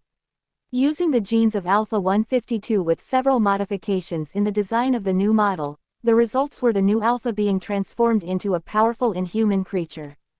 Alpha 153 is the ultimate fighter created by science and the greatest weapon ever made by DOATEC. Unlike the older model, this one has 3 main upgrades, making it much stronger than the last one. Heavy skin weave. Strong synthetic fibers are woven through the skin, dramatically reducing damage taken from most attacks. These fibers also act as a medigel conduit, improving healing. Heavy muscle weave. Perforating the muscles with microfibers to increase overall strength and decrease the potential for muscle damage from exertion. Heavy bone weave. By reinforcing the skeleton with a synthetic weave, bones can be made almost unbreakable. In the event of bone trauma, medigel conduits allow for bones regeneration in a matter of days. All 3 made it all but impossible to defeat Alpha 153 in hand-to-hand combat. Pan flew into the clone, ramming into it at hypersonic speeds. The result being the clone reduced to nothing but goo. Helena face fell seeing her almost billion-dollar project defeated and destroyed in less than a second. Then she quickly ran for her life as Pan, with her bare hands, started breaking down the building by punching or flying through the hardened walls. Making sure all the personnel got out by scanning for key signatures, Pan blasted the first floor of the building to pieces, letting the whole building fall under its own weight. Helena was left gasping at the ruins of her new HQ. Pan gave her a smirk before taking off. Sohaku had tried to run from Pan but was easily caught by her. She had dipped him in the koi pond of his office, almost drowning him, before lifting him out. Pan smirks evilly at him before placing 2 fingers on her forehead and teleported both of them away from Japan, landing on the frozen wastelands of the North Pole, miles away from any human contact. The water on him quickly froze into ice due to the jarring sudden shift into temperature. He could feel his insides crystallizing and turning burning cold. Pan gave him a wave of goodbye before flying off at top speed. Sohaku yelled for her to come back, but his voice was lost in the howling cold winds that raging around him. The underground base underneath a mountain of the Illuminati was finally exposed to the outside world. But it wasn't because of the world finding them out. It was that Pan had blown the top levels off with a massive energy blast with the force of a nuke. Gil, with his complete control of fire and ice, was giving everything he had trying to take down Pan. But she just took everything he dished and more without ever losing that smirk on her face. She grabbed him by his neck and flew up, not stopping in her ascension until she and Gil were in the darkness of space. Gil tried to hold his breath, but a punch to the guts by Pan made him let go and lose all of the air left in his body. Pan, seeing him dead, let him go, and with a blast of energy, sent him drifting off into the cold void of space, where his power to come back to life was made totally useless. In Southtown, Geese Howard watches as Pan completed her hit list on live TV against the people who sent men to attack her. Making him glad he didn't order any of his men try to kidnap her like all the others had. Watching the alien from a warrior race left a deep impression on him. Not many did know the fact that he's a comic book geek. He often wondered what it would be like if there was a real-life Superman or something like him in real life, without the comic coder having to keep a plotline good by having said being hold back their full power. Seeing what Pan did made it clear why comic book writers never let Superman use his powers as he should. Any fight would just be too easy for him to win, which wouldn't make a very long comic. So the writers have him holding back and not killing anyone so that he would have to take a beating. But Pan showed the world what it'd be like if Superman didn't have a code against killing and did not hold back anything. "Well, Geese, she is powerful," Wolfgang Krauser said over the videophone, his handsome strong features set in an unreadable expression that made impossible to guess what he was thinking. "There's no way we can beat her," Geese stated, reclining on his seat while taking a drag from his cigar and releasing a puff of smoke. "That's an understatement. She can move faster than the eye can see, punch as hard as Superman, fly, and fire energy blasts that can bring down entire mountain ranges or wipe out entire cities if given the chance. We're strong, but she's on a whole other level. Good thing that none of our men tried to attack her," Wolfgang said, the corner of his lips lifting a little in a smirk of ironic amusement after seeing many of their rivals in both the economic and political world being crushed by the alien girl in a single day. "We better make sure to keep it that way," Geese said with utmost seriousness. The future of their organization depended on them not doing anything that could bring the attention of the teenage girl from another world down on themselves. Though that didn't mean they couldn't try to approach her in the future if they were careful enough not to displease her. "Agreed," Wolfgang said with a nod. The next morning at the Toto Academy, in less than a day she defeated most of the top fighters in the world. Nagi said after having watched the footage on a laptop that some random student had brought to the classroom. And recruited many others into her service. "I'm glad that she's not mad at me," Bob adds in relief, not wishing to face her in combat ever after seeing what she can do pretty effortlessly. "I'm so dead," Mitsuomi said, seeing all those fighters who are more skilled and stronger than he is being defeated, killed or forced into submission. "Brother, you should ask Pan to forgive you for trying to teach her a lesson in the ill-conceived belief you were stronger than her before she kills you," Takayanagi said accusingly. "I wouldn't count on it," Maya interjected without taking her attention away from the laptop's screen. "Pan is an alien, that's true. But she is still a woman and she won't forgive that easily." Aya adds knowingly. "I'm so dead," Mitsuomi repeated, knowing that at any time she wants Pan can kill him as easily as blowing out a birthday candle. The other students ignored him and turned back to the laptop in order to watch Pan's latest fight, currently being shown through a live feed. The broken and bloodied body of Kuroto Akabane, also known among the denizen of the criminal underworld as Dr. Jackal, fell on a mangled heap at Pan's feet. Despite the horrible wounds that covered his body, Dr. Jackal was beaming a smile of utter joy and happiness. Man, you really know how to take a beating. That control over shadows of yours was a rather nice trick, but nothing that a good old energy blast couldn't solve. But in any case, why did you wanted to challenge me in the first place? Only Akuma has been the only one to seek me out personally to challenge me to a fight, and that was before it was revealed that I'm an alien. And while on the subject, why are you so happy? I just kicked your ass so badly and virtually break every single bone in your body.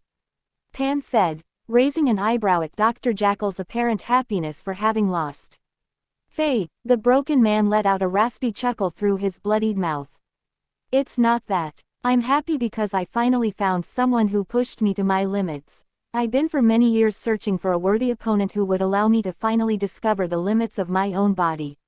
Even though there have been some people who had managed to defeat me in the past, making my life a bit more interesting, none of them have ever strained me so completely as you did.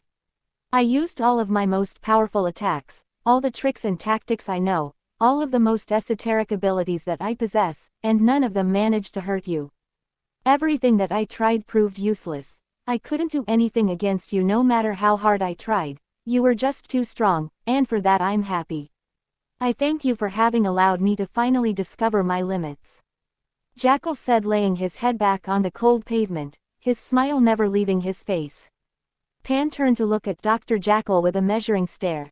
That is a very Saiyan trait you're displaying right now. You remind me of my grandpa in that aspect. She trailed off a little, her mind losing itself in remembrance for a moment. Alright, you know what's coming next, don't you? What? Asked Dr. Jackal with piqued curiosity. You'll have to become one of my minions. Pan said matter-of-factly. Jackal just gave an amused acknowledgement and smirked.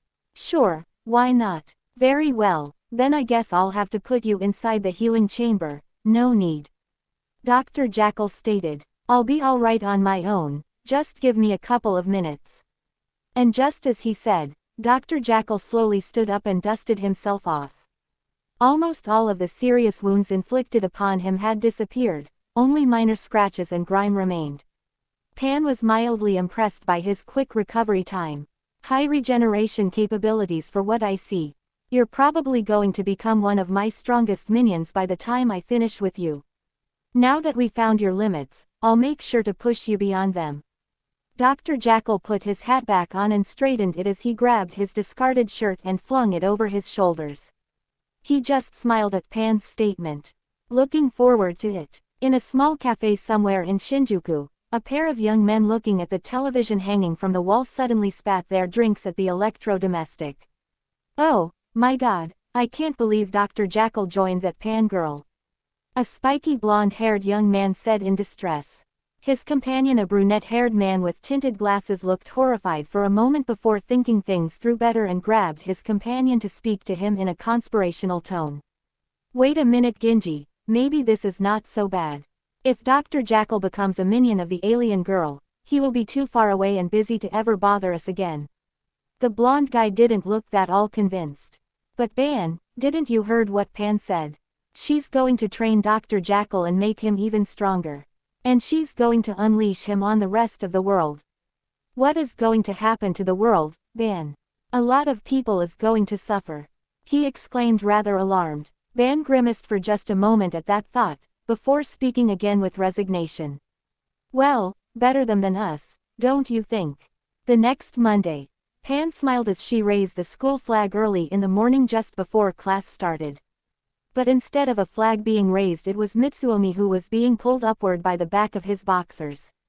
There was already a crowd of students and news reporters watching as the alien schoolgirl, who is more powerful than Superman, acts as the school bully. Why are you even still coming here? Mitsuomi asked painfully as he was only being held up by his underwear. I need to have something to do all day, Pan said, letting go of the flagpole rope. Yuri, already cured of all her wounds, was rolling on the ground laughing and pointing at Mitsuomi. At Pan's side there was a cherry blonde 14-year-old girl in a very tight leather outfit, sucking a giant lollipop while looking up at Mitsuomi's predicament and giving a salute as if she were honoring the flag. Her name was Kula Diamond, a young girl with ice powers that turned her hair blue. Pan found her inside a liquid-filled tube when she raided the Nest's HQ, and discovered the experiments they were doing on her after she killed the leaders of the cartel Ignis and Misty. So she saved her before they reprogrammed her mind and brainwashed her to turn her into a mindless enforcer that would be tasked with the mission of hunting and eliminating other test subjects that had managed to escape from Nest laboratories like K and Maxima. Having destroyed the organization that had ruined their lives and discovering that Whip was K's sister, or at least her clone, after looking through the Nest's files, the former lab subjects, that is K, Whip and Maxima, decided to join the alien girl and become her followers as thanks for getting rid of Nests and saving them from having to live with the risk of being captured and turned in nothing more than mindless drones. Kula Diamond ended up trailing along too, as she formed an attachment towards Pan after she had got her out of the lab tube, believing her to be some kind of maternal figure or older sister. Having her join her group also caused the robot girl Candy Diamond that, for all intent and purposes, babysits Kula to join her alongside Diana and Foxy. Diana because she sees Kula as if she were her own daughter, and Foxy because she was pragmatic enough to know where the wind was blowing and knew it was time to leave Nests and jump ship, preferably towards the winning side. K9999 and Angel also came along. K9999 joined Pan despite his deep hatred and rivalry against K, because he became dissatisfied with Nests after learning he is nothing more but a clone of Kyo Kusanagi during the raid. So he decided to join Pan because she's the one who kicked the collective ass of the entire organization and because she's strong, and he hopes that by following her he would become strong enough to defeat his rivals K and Kyo Kusanagi. Even though he hates K, being so close to him gives ample opportunities to annoy him anytime he wants, which is a plus. Also another reason he's here is because of Angel, his only friend, who is only here because she grew bored after Pan destroyed Nests and decided she could get a lot of fun if she followed Pan along. Seems she was correct in that regard, as she is currently rolling on the floor, pointing and laughing at Matsuomi's predicament alongside K, 9999, Maxima and Yuri. The last person to join Pan after she destroyed the Nest's HQ and left their experiments and discoveries to be seized by the government is a man who is simply called Nameless, the 9999th clone of K. Nameless, although a loyal enforcer of Nests, decided to follow Pan for a chance to resurrect his love Isolde, after Pan found a cryogenic pod containing her body.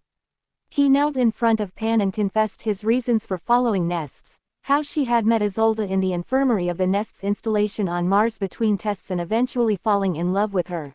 How he was sent back to Earth to test his abilities and become an enforcer and assassin for the cartel and eventually learned of the destiny that had befallen Isolde. How she had died during the tests and procedures and her DNA used to create the glove grafted on his hand that allows him to wield the Kusanagi flame.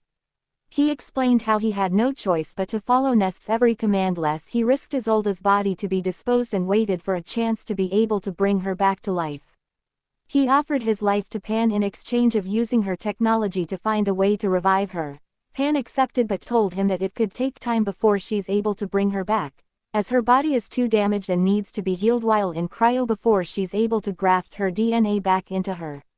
Nameless didn't care and told him that as long as she is able to bring Isolde back, she can do whatever she likes with his life, and since then he's been following her as a loyal subordinate, in the hopes of one day to be reunited with his beloved. None of the others following Pan dares to broach the subject as they are aware of how deep and personal the situation is to Nameless. They would not admit it, but they were actually moved by his plea, even Pan. But back to the matter at hand. You could be doing so much more, like sharing your technology with Earth. Mitsuomi suggested. Nah, this is much more fun. Besides, you were the one who used to do this all the time. You took over the school, having all the people who stood up to you beaten and never did anything about students who raped the girls you had attacked. So I'm going to be beating you and your gang till either I'm done with this school or my folks come and pick me up, whatever happens first. And don't think that I'll ever stop. I can live almost a century without getting a single wrinkle on me, you know. Don't worry, I won't kill you. If I did, you wouldn't have to face this humiliation every day at school, and believe, I'll be always there to beat you up. Just like the kids you had beaten up or had it done for you. Pan explains without a single ounce of pity towards his victim. This school really allowed him and his gang to do as they pleased. An overseas reporter asks. With the news of Pan being an alien living in Japan, many other countries have sent people to try to talk to her, and the news stations around the world have also been sending their own reporters as well to follow the developing situation. Sure, Pan said, having tied the rope keeping Mitsuomi up on the pole. Follow me and I'll show you the files that the school has about the cover-ups they have done to keep its image look clean in the eyes of the public, she said before walking towards the main building. The overseas reporter followed Pan, only to be stopped by a tall, heavily built bald teacher. Reporters aren't allowed in school grounds, the educator said authoritatively. Pan grabbed him by the top of his head and repeatedly slammed him face first into the brick wall of the school. She didn't stop till she broke pretty much everything on his face and almost knocking all of his teeth out. Once she was satisfied, she dropped him on the ground like trash. She then turned her sights over the other teachers who all stared back at her in fear, before locking her eyes on the headmaster and walking up to him. I'm going to make this very clear. I'm not human at all and my values are completely different from what you humans think is right and what is wrong. I choose this school to go to because of all the fights that happened in here. You see, it's normal for my kind at a young age to fight all the time. I can remember when I was in grade school at how the teachers would tell us that no killing was allowed while in recess.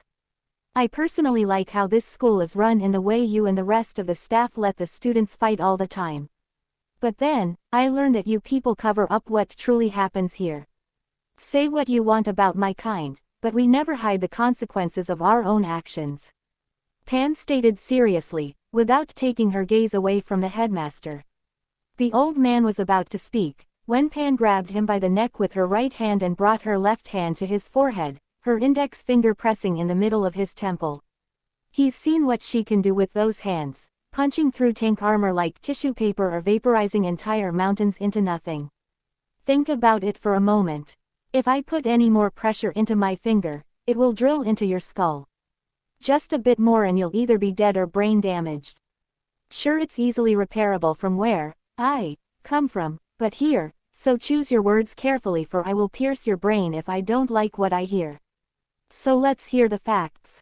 You have watched as the students fight each other for years, never caring how many were killed or crippled for life, never caring about the rapes that happened in this school. But I'm sure you have kept records of all the things and crimes that happened in here.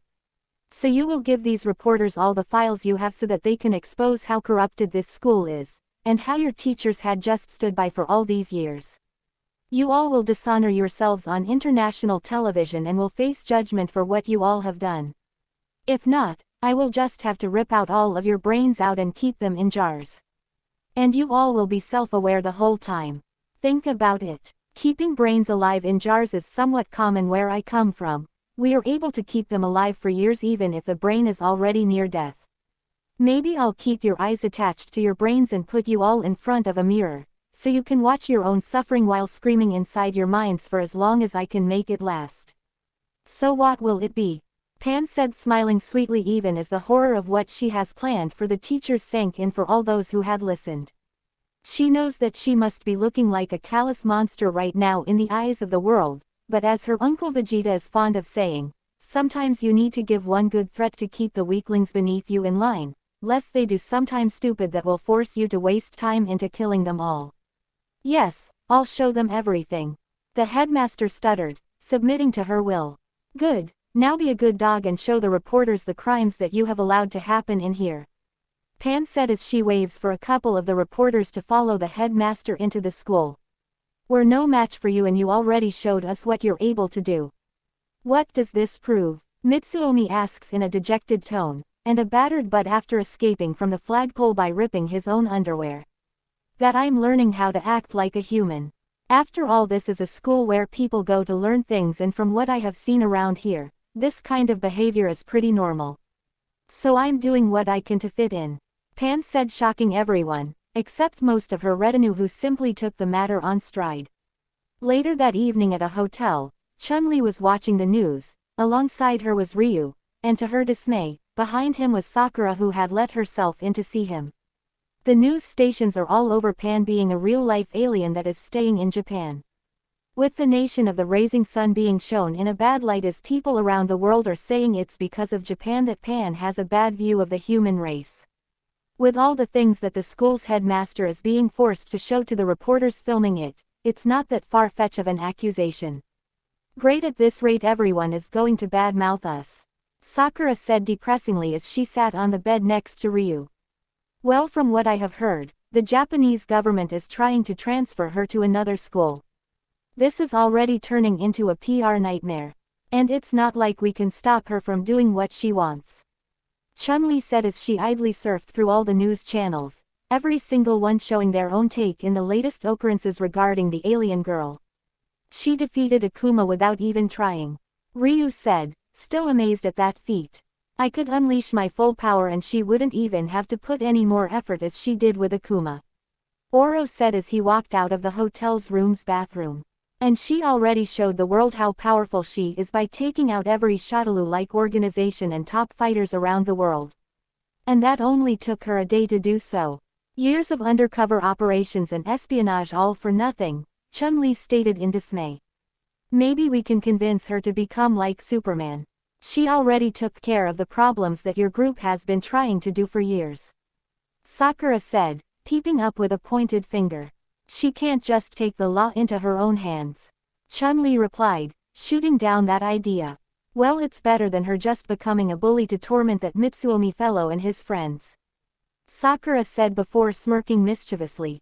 Why, worried that if she does become like Superman then there wouldn't be a real need for people like you anymore?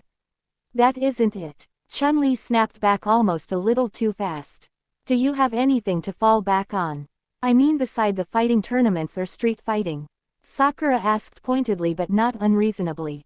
Cut that out, Chun-Li warned her. You can always become wife to Ryu, Oro said, causing the two younger adults to blush.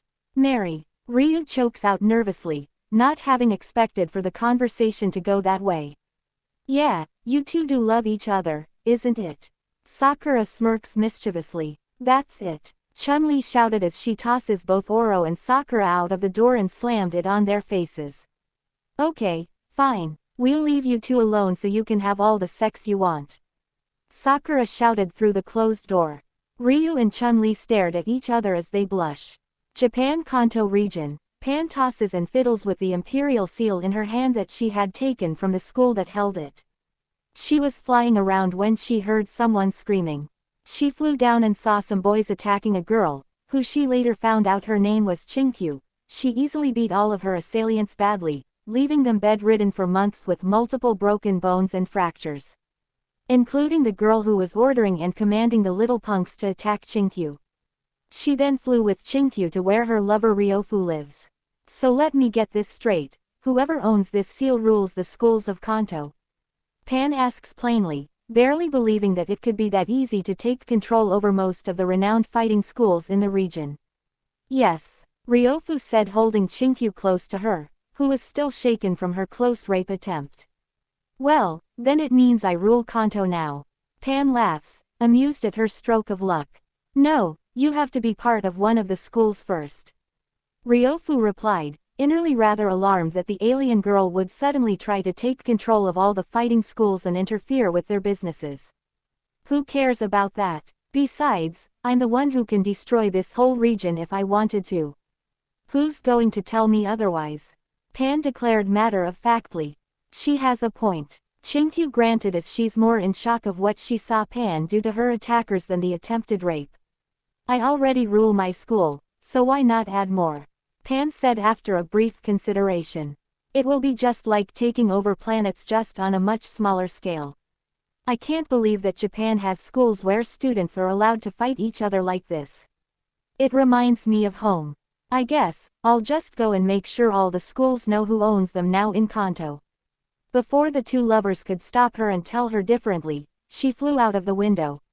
Both of the girls looked at each other, wondering how the other schools around the region are going to react to this. Mitsuomi found himself in front of a panel of government agents who have been assigned to handle Pan. With her public reveal of the corruption that has been happening at Todo Academy, and after the robot called Giru recorded the confession of the headmaster of the school while he was forced to reveal everything to overseas reporters, It ended up causing an international uproar that is ruining the image of Japan, as Pan said that she's only acting as she does because she wants to fit in the new society she now finds herself in, and from what she has seen at the school, she's just copying what everybody else does. Well boy, do you have anything to say for yourself? An old man whose rank is general said as he hurls a glass at Mitsuomi's head that broke on impact. Mitsuomi has to sit there and take it as he's bound to a chair and has 4 soldiers all around him aiming their guns at his head. Armed soldiers had burst into his house, shouting he was under arrest, and then put a hood over his head before knocking him out and taking him to this place. He was told that if he even fights back he'll be labeled as a terrorist and be shipped off to an off-the-grid prison with no trial. He was told flatly because of his actions, he has no rights as he's the reason why the first official contact with an alien race is going badly. And Pan made it clear that no one on the planet is a match for her or any army. As the people she took down proved that point, because armed forces around the world have been sending black ops and special forces for years in an attempt to take them down, and each and every one ending in failure. Only for her to just stroll into their bases and kill them off as if she were taking a stroll down the park. No, Mitsuomi replied, seeing there's no point in resisting. The government is looking for an scapegoat for this PR mess and he's it. Good boy, you should know your place. Thanks to you we have an alien more powerful than Superman who thinks acting like you and your gang it's normal here in Japan. You and all your members are going to have police records and be facing jail time. We're closing down Toto Academy and we're going to tear it down just to make sure what you and your punk friends did isn't repeated. You're going to admit everything you and your lackeys have done on a public hearing while wearing a dress of Pan's choosing. The general said with finality. What? Mitsuomi shouted out but shut his mouth immediately as the 4 guns pointing at his head clicked. That's what we have to do to get Pan to agree into allowing us to handle the mess you and that school has caused us. She had wanted the school to remain open but agreed to transfer to another school where people don't fight each other for power if we agreed to make you and your friends go to jail and for you to wear a dress at your hearing live on TV. And she also said she doesn't care what we have to do to make it so. The general declared with all the self-assuredness of a man with a clear objective in mind. And believe me, in order to make sure she doesn't just fly to another country where she might give her advanced tech to other nations instead of us, we're going to do what it takes, even if you have to pay for it out of your sorry ass. You got that, boy? Yes. Mitsuomi chokes out. I got it, and as for we're already raiding their buildings and taking people in. So you'll be able to talk with those friends of yours in jail. The general said offhandedly. From behind the two-way mirror, other important members of the Japanese government and military were witnessing the interrogation. One of the bureaucrats present turned towards a screen in which a shadowy figure could be seen. Should we expect this debacle to interfere with our plans for the revival of our nation, sir? Will this alien girl get in the way? Our analysis show we do not have the military capacity to stop her if she decides to step in and mess with our plans. The bespectacled figure inquired towards the man in the screen. No, according to what preliminary behavioral maps have been able to show, this Sun Pan doesn't particularly care if we try to gather power to make our nation strong again. She might even approve of our goals considering the information we have been able to study about her race Darwinian lifestyle. It is only our underhanded methods that she might have a problem with. So we better continue implementing our plans in secret and keep building our strength until we are ready to move to the next phase and reveal ourselves to the world. As long as we do nothing to draw her attention, we can continue pursuing our goals unimpeded. The figure said, walking out of the shadows to reveal the face of a powerfully built old man with spiky hair and beard on the screen. His name was Homura Kongo, a powerful warrior of an old and impressive bloodline who was secretly the real prime minister of the Japanese government and leader of the Diet, and thus controlled every single day-to-day aspect of the entire Japanese society from behind the scenes and public scrutiny. His main goal was rebuilding the lost strength of his nation and bring back the glorious days of Imperial Japan with every single level of the government, from the lowly patrolling police officer, to the great ministers and Diet members, being in the known about the end goal. The bespectacled bureaucrat hidden in shadows simply nodded in acceptance of his superior's words. As you command, Kongo-sama. Elsewhere. Pan is looking over the schools of the Kanto region she now controls thanks to the dragon seal she obtained. She did a flyby over each of the schools and showed the students the seal before claiming the right to rule all of the schools. She's now at the last of the institutes in Sado, with the 4 strongest fighters that sit there, plus a young girl that decided to accompany them for her own reasons, standing in front of her. Kanu, who is believed to be the most feared and powerful Tushi around. She even carries the nearly invincible blue dragon crescent blade from her predecessor. She also has an overwhelming Kai. Ryabi, a klutzy, ditzy bespectacled bookworm with seemingly no combat skills. She can't even swim and even has a fear of homosexuals, wondering if she is homosexual herself, and convinced that Kanu and Shuhi are lesbians who are attracted to her. Shuhi, Ryabi's best friend and an avid snack lover, is a tomboy like her friend but has a much better built body than she has. Choan, who almost always has her eyes closed, possesses silver hair, and carries a Japanese sword. She is arguably the most skilled out of the 4. And finally, Kume, a young girl who is very smart for her age. Since I have the seal and it's clear that none of you fighters of Kanto can beat me. This means all the schools belong to me. Pan simply stated in a matter-of-fact tone, which didn't sit well with most of the warrior girls in front of her. Just because you can be shot at without any effect on you, it doesn't mean we can't beat you. Shuhi boasted, confident on her own abilities. Ryabi turned and looked at her friend as if she were mentally challenged. Are you kidding me? She can throw energy blasts with the power of a nuclear bomb as if they were candies. If we piss her off, she's going to erase the whole region of Kanto from the map. She screamed, highly alarmed. You better listen to your friend here. You should be really careful not to bother me, lest I decide to turn this place into a smoking crater. Pan drawled a little condescending. I don't care. I bet we could all beat you in a straight fight. Shuhi declared, pointing with her finger. Oh yeah, Pan said as she suddenly grabs Shuhi before shooting up into the sky. Then she flew back down as quickly as she had flown up. What did you do to Shuhi? Ryabi asks as she, Kanu, Choan and Kume are worried of what might happen to their friend. I just stopped at a mile up and let go of her. Pan answers her bluntly. You what? The 4 shouted in alarm. Pan jumped up into the air catching Shuhi right before she hit the ground. She gave the shell-shocked girl a smirk before dropping her onto the dirt, with her landing on her butt. Shuhi was muttering as her life flashed before her eyes. Unless you can survive falling from a mile up or have the ability to fly. I don't have to fight anyone. I just have to grab you and fly up into the air then drop you. Pan smirks at the 5 scared girls in front of her. Right, you rule, Choan said as her eyes are wide open, a rare thing for her. Good. And as I told all the other schools, no more fights unless I allow it or I will destroy you all. Pan said before she flew off.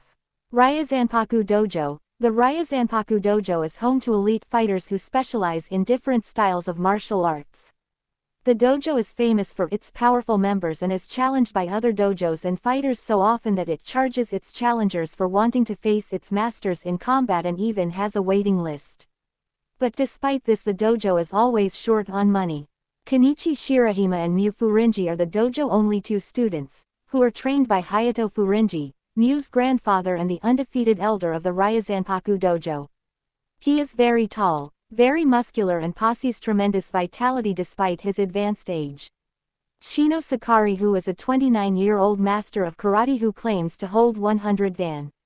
He is a tall muscle-bound man who is almost always seen wearing a leather jacket and has a long scar that runs horizontally across the bridge of his nose. Apachai Hopachi, who is a 28-year-old master of Muay Thai and is known as the Death God of the Muay Thai underworld fighting circuit. He is extremely tall and powerfully built, has tan skin, and is usually seen wearing a tank top and shorts with bandages wrapped around his hands and feet. Shiger Kasaka, who is a 22-year-old weapons master. She is absurdly beautiful and dresses in a small pink kimono. Underneath she wears bandages over her chest and a fundoshi. Kensai Ma, who is a 41-year-old lecherous master of Chinese Kempo. He is very short, balding, and always wears a hat. And Akisame Ketsuji, who is a 38-year-old philosophical jujitsu master who was the first master willing to train Kenichi. He is an old friend of Miu's father, Saiga. Despite his seemingly small physique, he is known for having muscles built to perfection. The 6 masters put Kenichi through a training from hell on a daily basis, which he regularly tends to almost die from. This is so that he wouldn't be weak anymore. But to anyone who saw the training from the outside, it would look like they were trying to kill him. Which is what happened when Pan was flying over the dojo. Alright, all 6 bad guys are beaten, Pan said, dusting off her hands at the sight of the 6 beaten masters. Kenichi Shirahima and Miu Furinji could only stare at the way the alien girl went and beat the masters. They had wanted to stop her, but the robot Giru stopped them instead. He created a force field around them, keeping them from getting in there and interfering. Hayato is now a pile of broken bones. Shino is embedded into the wall that surrounds the dojo. Apache is hanging halfway in the wall of the main dojo building. Shiger, who is tied with her metal weapons all bended around her body, was left wiggling on the ground trying to break her binds. Kensai has buried into the ground, and Akisame is lying underneath a stack of bricks. They weren't trying to kill me. They were training me, Kenichi said as he was being held up by Miu due to still bleeding and being bruised by the training. Wait, you call that training? Pan asks in an incredulous tone. Yes, Miu replied. Why are you doing it that way? Pan asked, seriously wanting to know. To become stronger, Kenichi stated as if it were obvious. So beating you and breaking your bones makes you stronger? Pan asked, having a hard time in understanding that logic. Yes, Miu said, her voice trailing off a little, knowing how bad that could sound to a third party. It's how we train students, Shiger said as she's the only one who isn't out cold. With all of her metal weapons being used to bind her, Pan didn't even bother to knock her out as her unarmed combat skills were not that great compared to the other masters. Raya Zanpaku goes and beats and breaks their students' bones. Let me guess, you 2 are the only students here, aren't you? Pan said, turning back to the 2. Yes, both of them replied unsurely at the same time. Well, folks watching me online, come to the Raya Zanpaku dojo, where the teachers will beat you and break your bodies to make you stronger. Pan said, turning to Giru. Wait, you're broadcasting online? Shiger asks, with rising horror. Yes, they are, a policeman said as he and several other officers walk into the grounds. Ms. Pan broadcasted you beating your own student. You and your friends are under arrest for assault and attempt murder of a minor. What? Shiger asks, turning white. But every time Kenichi dies from the training, they always restart his heart. Miu declared, naively believing that would exonerate the masters from all guilt. Alright, everyone heard that. They have legally killed him before by stopping his heart from their so-called training. Only to restart his heart to keep him from dying. Pan deadpanned in a plain tone. Making a download for the police to use, Giru. Giru chirped on the side. But you can't arrest them, Miu said as she watches the police gather the unconscious bodies of the masters and taking them away. Sure they can, Pan stated offhand. Besides, that kind of training from hell doesn't work. If you really want to become stronger, you 2 can become my 2 first official students. Your students? Both of them asked, rather intrigued by the proposition. They were aware of just how strong she was and wondered if she could teach them to be as strong as her. I'll train you the same way as the turtle hermit, Kamisenin Muten Roshi, trained my grandfather and me. Alongside some moves he taught me, Pan said, remembering how the turtle hermit helped with her training when she was little. You will? Kenichi asks in surprise. But first you need to go with them, Pan said, pointing to the ambulance attendants coming in with a stretcher. Okay, Kenichi said as he lies down on the stretcher. But what about Grandpa? Miu asks, worried for her only living relative. He and his friends will have to deal with the justice system of Japan now. Funny how they allow things like this to happen, and only put a stop to it when it's being broadcast live online. Pan said sarcastically, well, this is Japan after all, where fighters think they can do anything they please since they know how to fight. But their training does work, Miu retorted. Then why did I beat them? Pan asked rhetorically. Well, you're just stronger, Miu said as if it was obvious.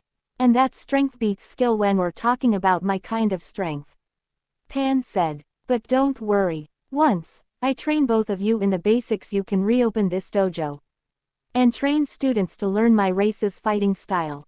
Besides, looking around this place, I can tell it has no money coming in, does it? No, it doesn't, Miu said, admitting to the sad truth of her dojo. And my training isn't trying to kill you every second. Pan stated as she's planning on implementing the same kind of training the turtle hermit put her grandfather and uncle through. In a government building, Chun-Li met with her Interpol contact in Japan. With Pan being an alien with technology more advanced than anything that anyone has seen on Earth, agents from most of the government's intelligence agencies of the world have been left running around trying to figure out a way to get her to give them some of her technology, since it's clear that force would only have her go on a killing spree. With her display of power when she took down all the shadow groups like Shadaloo, it's clear that force can't be used against her. There's no way we can beat her. Even if we do somehow manage to neutralize her or even kill her, all that means is that we killed a high school girl who hasn't been trained to be a soldier. With her being that strong, I fear what a true soldier of her race is like. Chun-Li said in a sour mood. Yes, and with her claiming that she can live hundreds of years and that her race used to take over whole worlds 30 years ago, there would be a lot of members of her kind, who are from that era, who can wipe out whole races on the planets they take over. Also, we have located Akuma. The agent named Carl said, reaching for a file. He's still alive, Chun-Li asked with mild surprise. He's in a coma and almost all of his bones are either broken or cracked. He was found in a forest down a path of broken branches. It's amazing that he's even alive, Carl said, looking through the file in his hands. And she has shown been able to fire huge energy blasts that can level whole cities. Chun-Li said as she realizes they're all way over their heads. Which is why everyone is on their toes now. With her being only a young adult not fully mature yet or grown, we can only take her word on what the adults are like. Carl said, straightening his glasses. And she's strong enough to do as she pleases. She knows there isn't anyone who can stop her. Chun-Li stated, dejected. According to Giru, the small robot that's with her, she's acting as she does because it's in her nature as a Saiyan. It seems that until a young Saiyan reaches the age of maturity around 25 in our years, that they imprint their behavior on the world around them. Since she came to Japan, and seeing how fighters are able to do what they please, her instinct has modified her behavior to match how she thinks the world works around her. Carl explains, pretty interested in the biological and social characteristic of another species outside the planet Earth. She just follows her instinct. Chun-Li asks incredulously. Yes, it's a reason why they're able to send babies to other planets to kill off the native species in their past. The child would naturally mimic how the race acts to better blend in. Many times the child would be taken in and raised on that planet. Then once they're old enough, they lose that instinct and begin to wipe out that race. Or when their tails grow in. Carl explained. They have tails? Chun-Li asks in shock. Yes, they grow tails once they're older. Sometimes they even have them when they're born. Once they have their tails, they're able to transform into giant apes under the light of a full moon, Carl answers. You're joking, right? Chun-Li inquires, not willing to believe something out of a kaiju movie. No, I'm not, Carl replied seriously as he plays a video on the computer. On the screen the image of a male Saiyan transforming into a giant Godzilla-size ape was shown. Giru gave us this video. Pan is still young and hasn't grown a tail yet. Once she does, her behavior will change again to that of a normal Saiyan for her age. She will continue to mimic her environment, but she will be self-aware and no longer just doing it without thinking. I see why in movies the aliens just attack. It's much easier than trying to understand them. Chun-Li said, reminding herself not to put human values when thinking about Pan. I still can't believe she looks like us. Actually, according to her, since her race is older, we look like her race. Not the other way around. Carl pointed out. What's the plan to deal with her? Chun-Li asks. Saiyans only respect power and strength. In her eyes, Pan doesn't see any reason to respect us as none of us can match her. Her race just isn't wired to not seeing anyone who can't back up their words as beneath them. Since she's still young, she can't control it like an adult can. One of the reasons why aliens haven't contacted us according to her is because the values we hold so closely are insults to other races. Like treating others as equals would cause some races to attack us. Carl lectured. And we can't even get it together as a whole race yet. Chun-Li mentioned, figuring out another cultural issue. Which is why the think tanks are working overtime to figure out a way to win her over. The technology she has displayed, the hovercraft, the robot and capsules would advance us by hundreds of years. Carl explains. I still can't believe that all of her technology can be compressed into a capsule. Chun-Li declared, having seen it up close and still unable to make heads or tails of how it works. That's the reason why we can't do anything that would make her have a bad view on us. She already has a bad view on Japan, which made the other nations who want her technology to plan on everything to give her a good impression on them.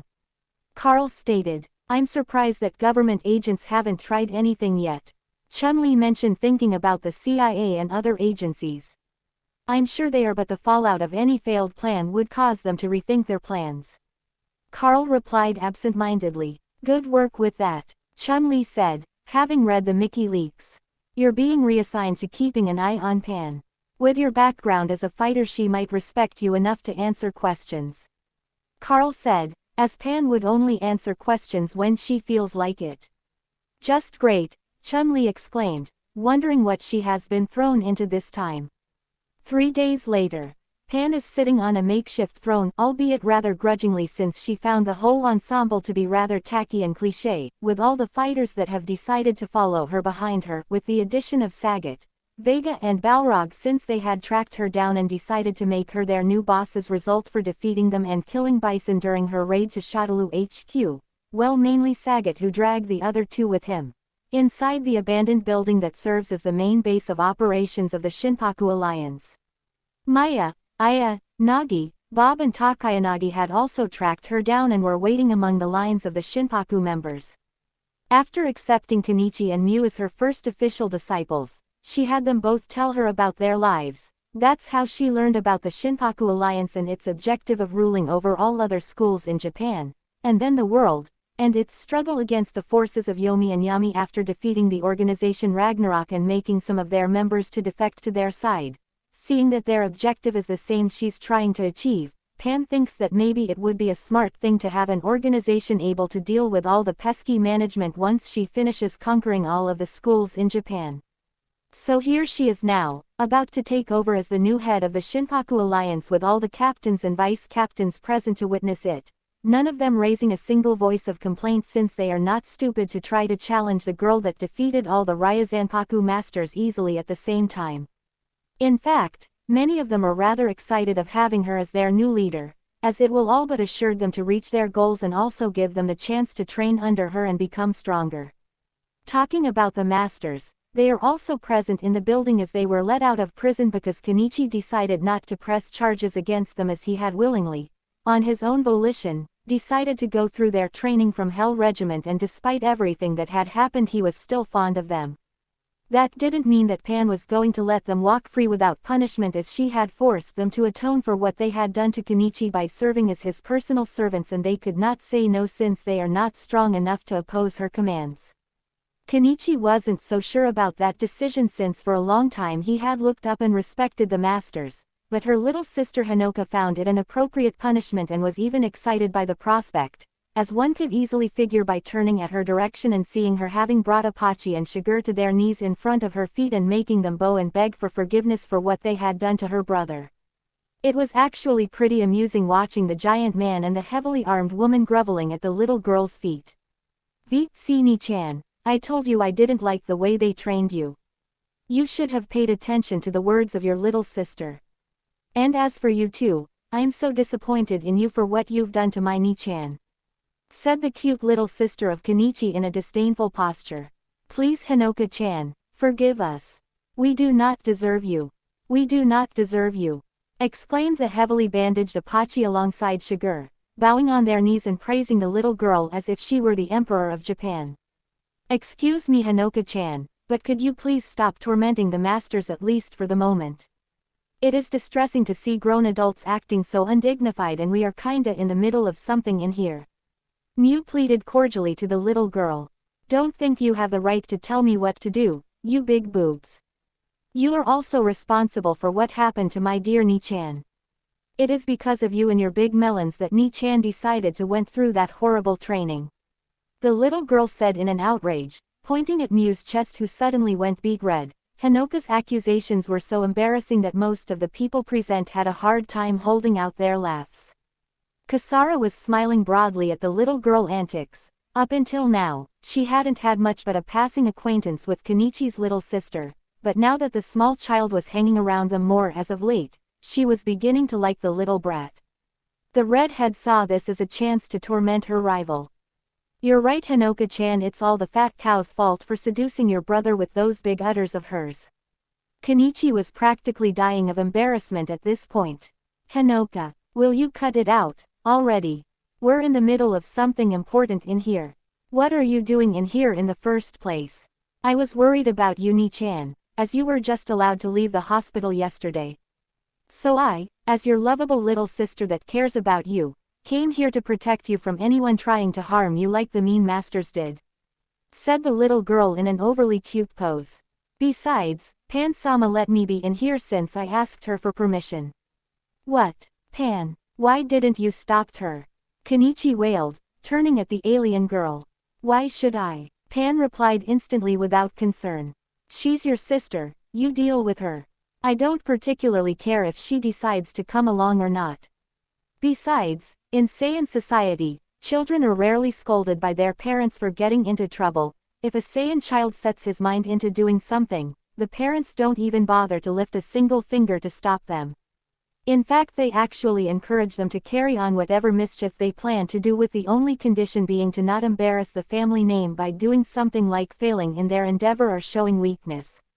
So if she's able to keep up with our pace, then she's earned her right to be in here."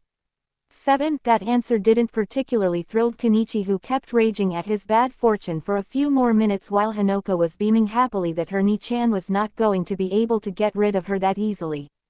Anyway, back to the proceedings. All the captains were standing at the front of their lined companies facing Pan. They were Chiaki Yuma aka Thor, Hibiki Kuganen aka Siegfried, Ikki Takeda aka Takeda the Puncher, Kanami Kugataki aka Freya, Kasara Nanjo aka Valkyrie, Renka Ma, Kozo Yukita aka Yukita the Thrower, Shiratori aka White Shadow, with the special attendance of Natsu Tanimoto aka Hermit, Kagero Sai, and Takeda's sensei James Shiba.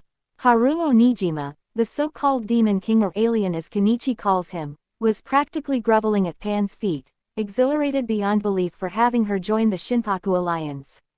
Pan was only giving him a look of mild contempt. "You're not human, do you?" she asked with a critical eye.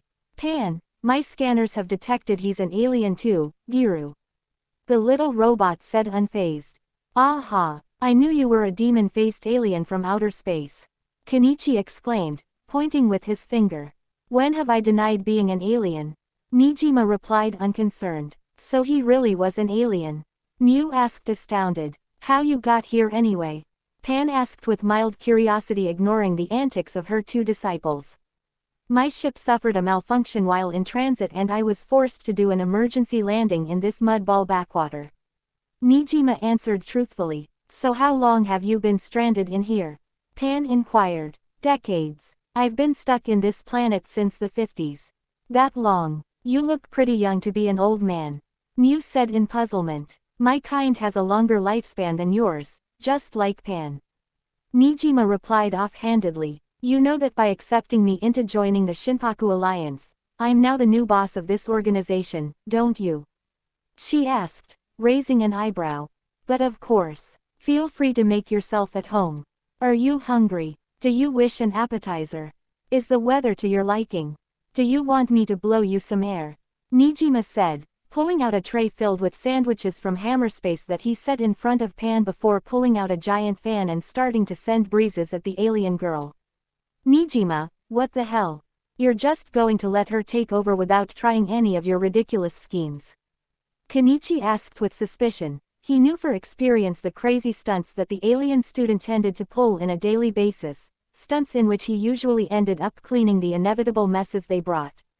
Rule number 1 to survive in space Kenichi: never get in the way of a Saiyan or they will blast you into oblivion. The alien boy stated with an oddly cheerful mood. On all the time I've spent observing your species in secret, waiting for the perfect chance to find a way back home. This is the closest I have ever been to actually pull it off. With Pan's help, I'm all but assured to eventually have a spaceship in which to get back to my planet, so I will not do anything stupid that will jeopardize this 1 in a million chance to see my dream come true. Smart, Pan said, munching on a sandwich. Okay, let's end with this. We have things to do. Anyone here being against me taking over this gang and led it towards the conquest of the rest of the schools in Japan?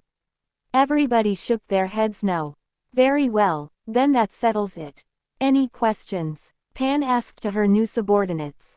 Takeda raised his hand. Are going to receive training from you. Of course, I will have to devise a proper training regimen to at least teach the basics of my style to all the members of this organization. But that will be just at the level of your usual grunt. You'll have to come to me directly if you want any advanced training, but that could take me a while to plan though. Since I either will have to train you by taking you as a disciple like Kenichi and Mew, or I put you under the tutelage of one of my minions once their own trainings are advanced enough. Does that mean we'll have to wear those turtle shells? Takeda inquired, pointing at the giant turtle shells that every single of Pan's followers behind her were wearing. Yup, Pan nodded. That's part of the basic training. Takeda nodded, seemingly satisfied by those answers for the moment. Freya took the chance to voice her own inquiries after the silver-haired boy. What would be our next move once we finished taking over all the schools in Japan? She asked, knowing it was only matter of time before all the schools of the country fell under control of the Shinpaku Alliance now that Pan was their new boss. Pan tilted her head to a side and brought a finger to her chin in thought. Eventually, once I finish conquering all the schools of Japan under my rule, I wish to implement a proper Saiyan educational system. Make no mistake to think that once this system is in place, the fights among schools will stop. The Saiyan schools promote fighting and violence. Their system monitors and brooks fights among and between the schools, ranging from individual duels between two people, to all-out brawls between the schools involving all their best fighters until only one is left standing to determine the strongest.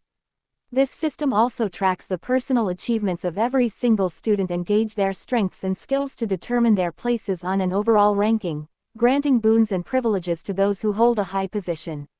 So if you want to receive the recognition and respect of your peers, you are going to have to bust your ass to reach a high position. What kind of privileges? Yukita asked, curious. Well, besides the expected material rewards, the system also helps the students in achieving their chosen career paths.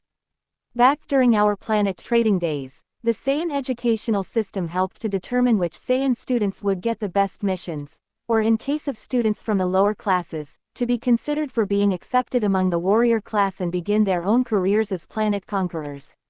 Nowadays, the system still helps the Saiyan kids to choose a career, only that the choices are different now. With all the underworld contacts that the Saiyan government has, most of the criminal syndicates and bounty hunters guilds rely on our educational system when they decide they need some fresh blood among their ranks. They are not the only ones to do so though, as I have said, since the change of policies on our government and our fully integration in the Union of Planets, the Intergalactic Police has an interest of getting Saiyans among its ranks too. If they can't seem to be able to hire warriors from among the older generation, then they turn towards the new ones in the hope of getting some of them on their side. The armies of several galactic governments and Black Ops also follow this same policy, wishing to have promising new Saiyan warriors to help them fight against their enemies. This situation has given birth to an unofficial Cold War between all these factions, where spies and double agents are sent into our space with the intention of recruiting all the promising warriors they can from among our young. Just another everyday aspect of life that is normal on our society. She explained, not too fazed about the moral implications of what she had just revealed, since that is how things are for young Saiyans out there in the greater universe. Most of her audience was left speechless after that revelation, even among Pan's followers with the exception of the most hard-ass like Kazuya, Yuri, Sagat or Nina, or those who were savvy enough like Nijima who knows how harsh life in space can be. or mature, Vice or Foxy who are pragmatic enough to know how the world spins. And, how does that help us? Takeda asked, a little uncomfortable for what he had heard. Because not all Saiyans choose those options as path careers. Pan continued unfazed. All these factions can come and wave their reasons at us, trying to entice us to work for them, but in the end they can't do nothing to force or influence a Saiyan into making a decision. Our choices are only our own and we do whatever we please. Some Saiyans decide to make a career on the blood sports, so they are put in contact with the right promoters and aided in forging themselves a name in these kind of events. Of course that all have to adapt the system according to what's available here on Earth. Pan turned her head towards Takeda. For example, Kenichi told me you want to become a boxer. If you had a high rank on the system, then I would have to sponsor your boxing career and get you into contact with the right people to begin making you take your first steps in the boxing arena. Pretty easy right now, since most governments want to please me in any way they want so I can let them study my technology. Should not be that hard for me to convince them to give you a chance of entering in an official competition. Though you'll have to do the rest and not disappoint me, and that's where the heart of the issue lays. Know that this is a pretty harsh and demanding system. It does not coddle the students nor forgive them for their failings. I remember there was a time when I had to do like 10 battles per day, every day for 2 months straight. And I had to go through them all, no matter how tired or wounded I was. So you must fight hard to get what you want, and if you lose, you better make the effort to get back up or others will start walking over you and leave you behind.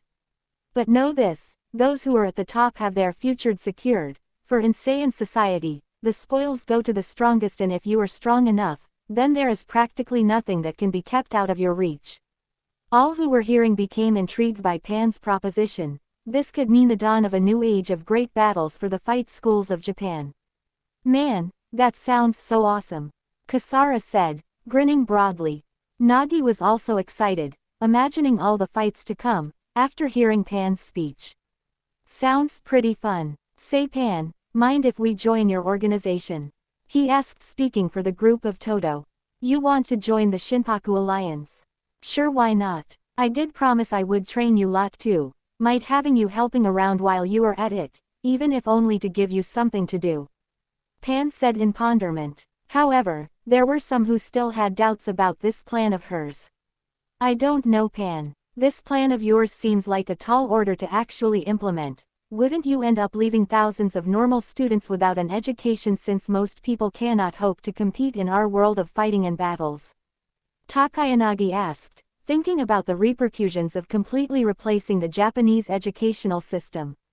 I never said I was going to completely replace the educational system already in place.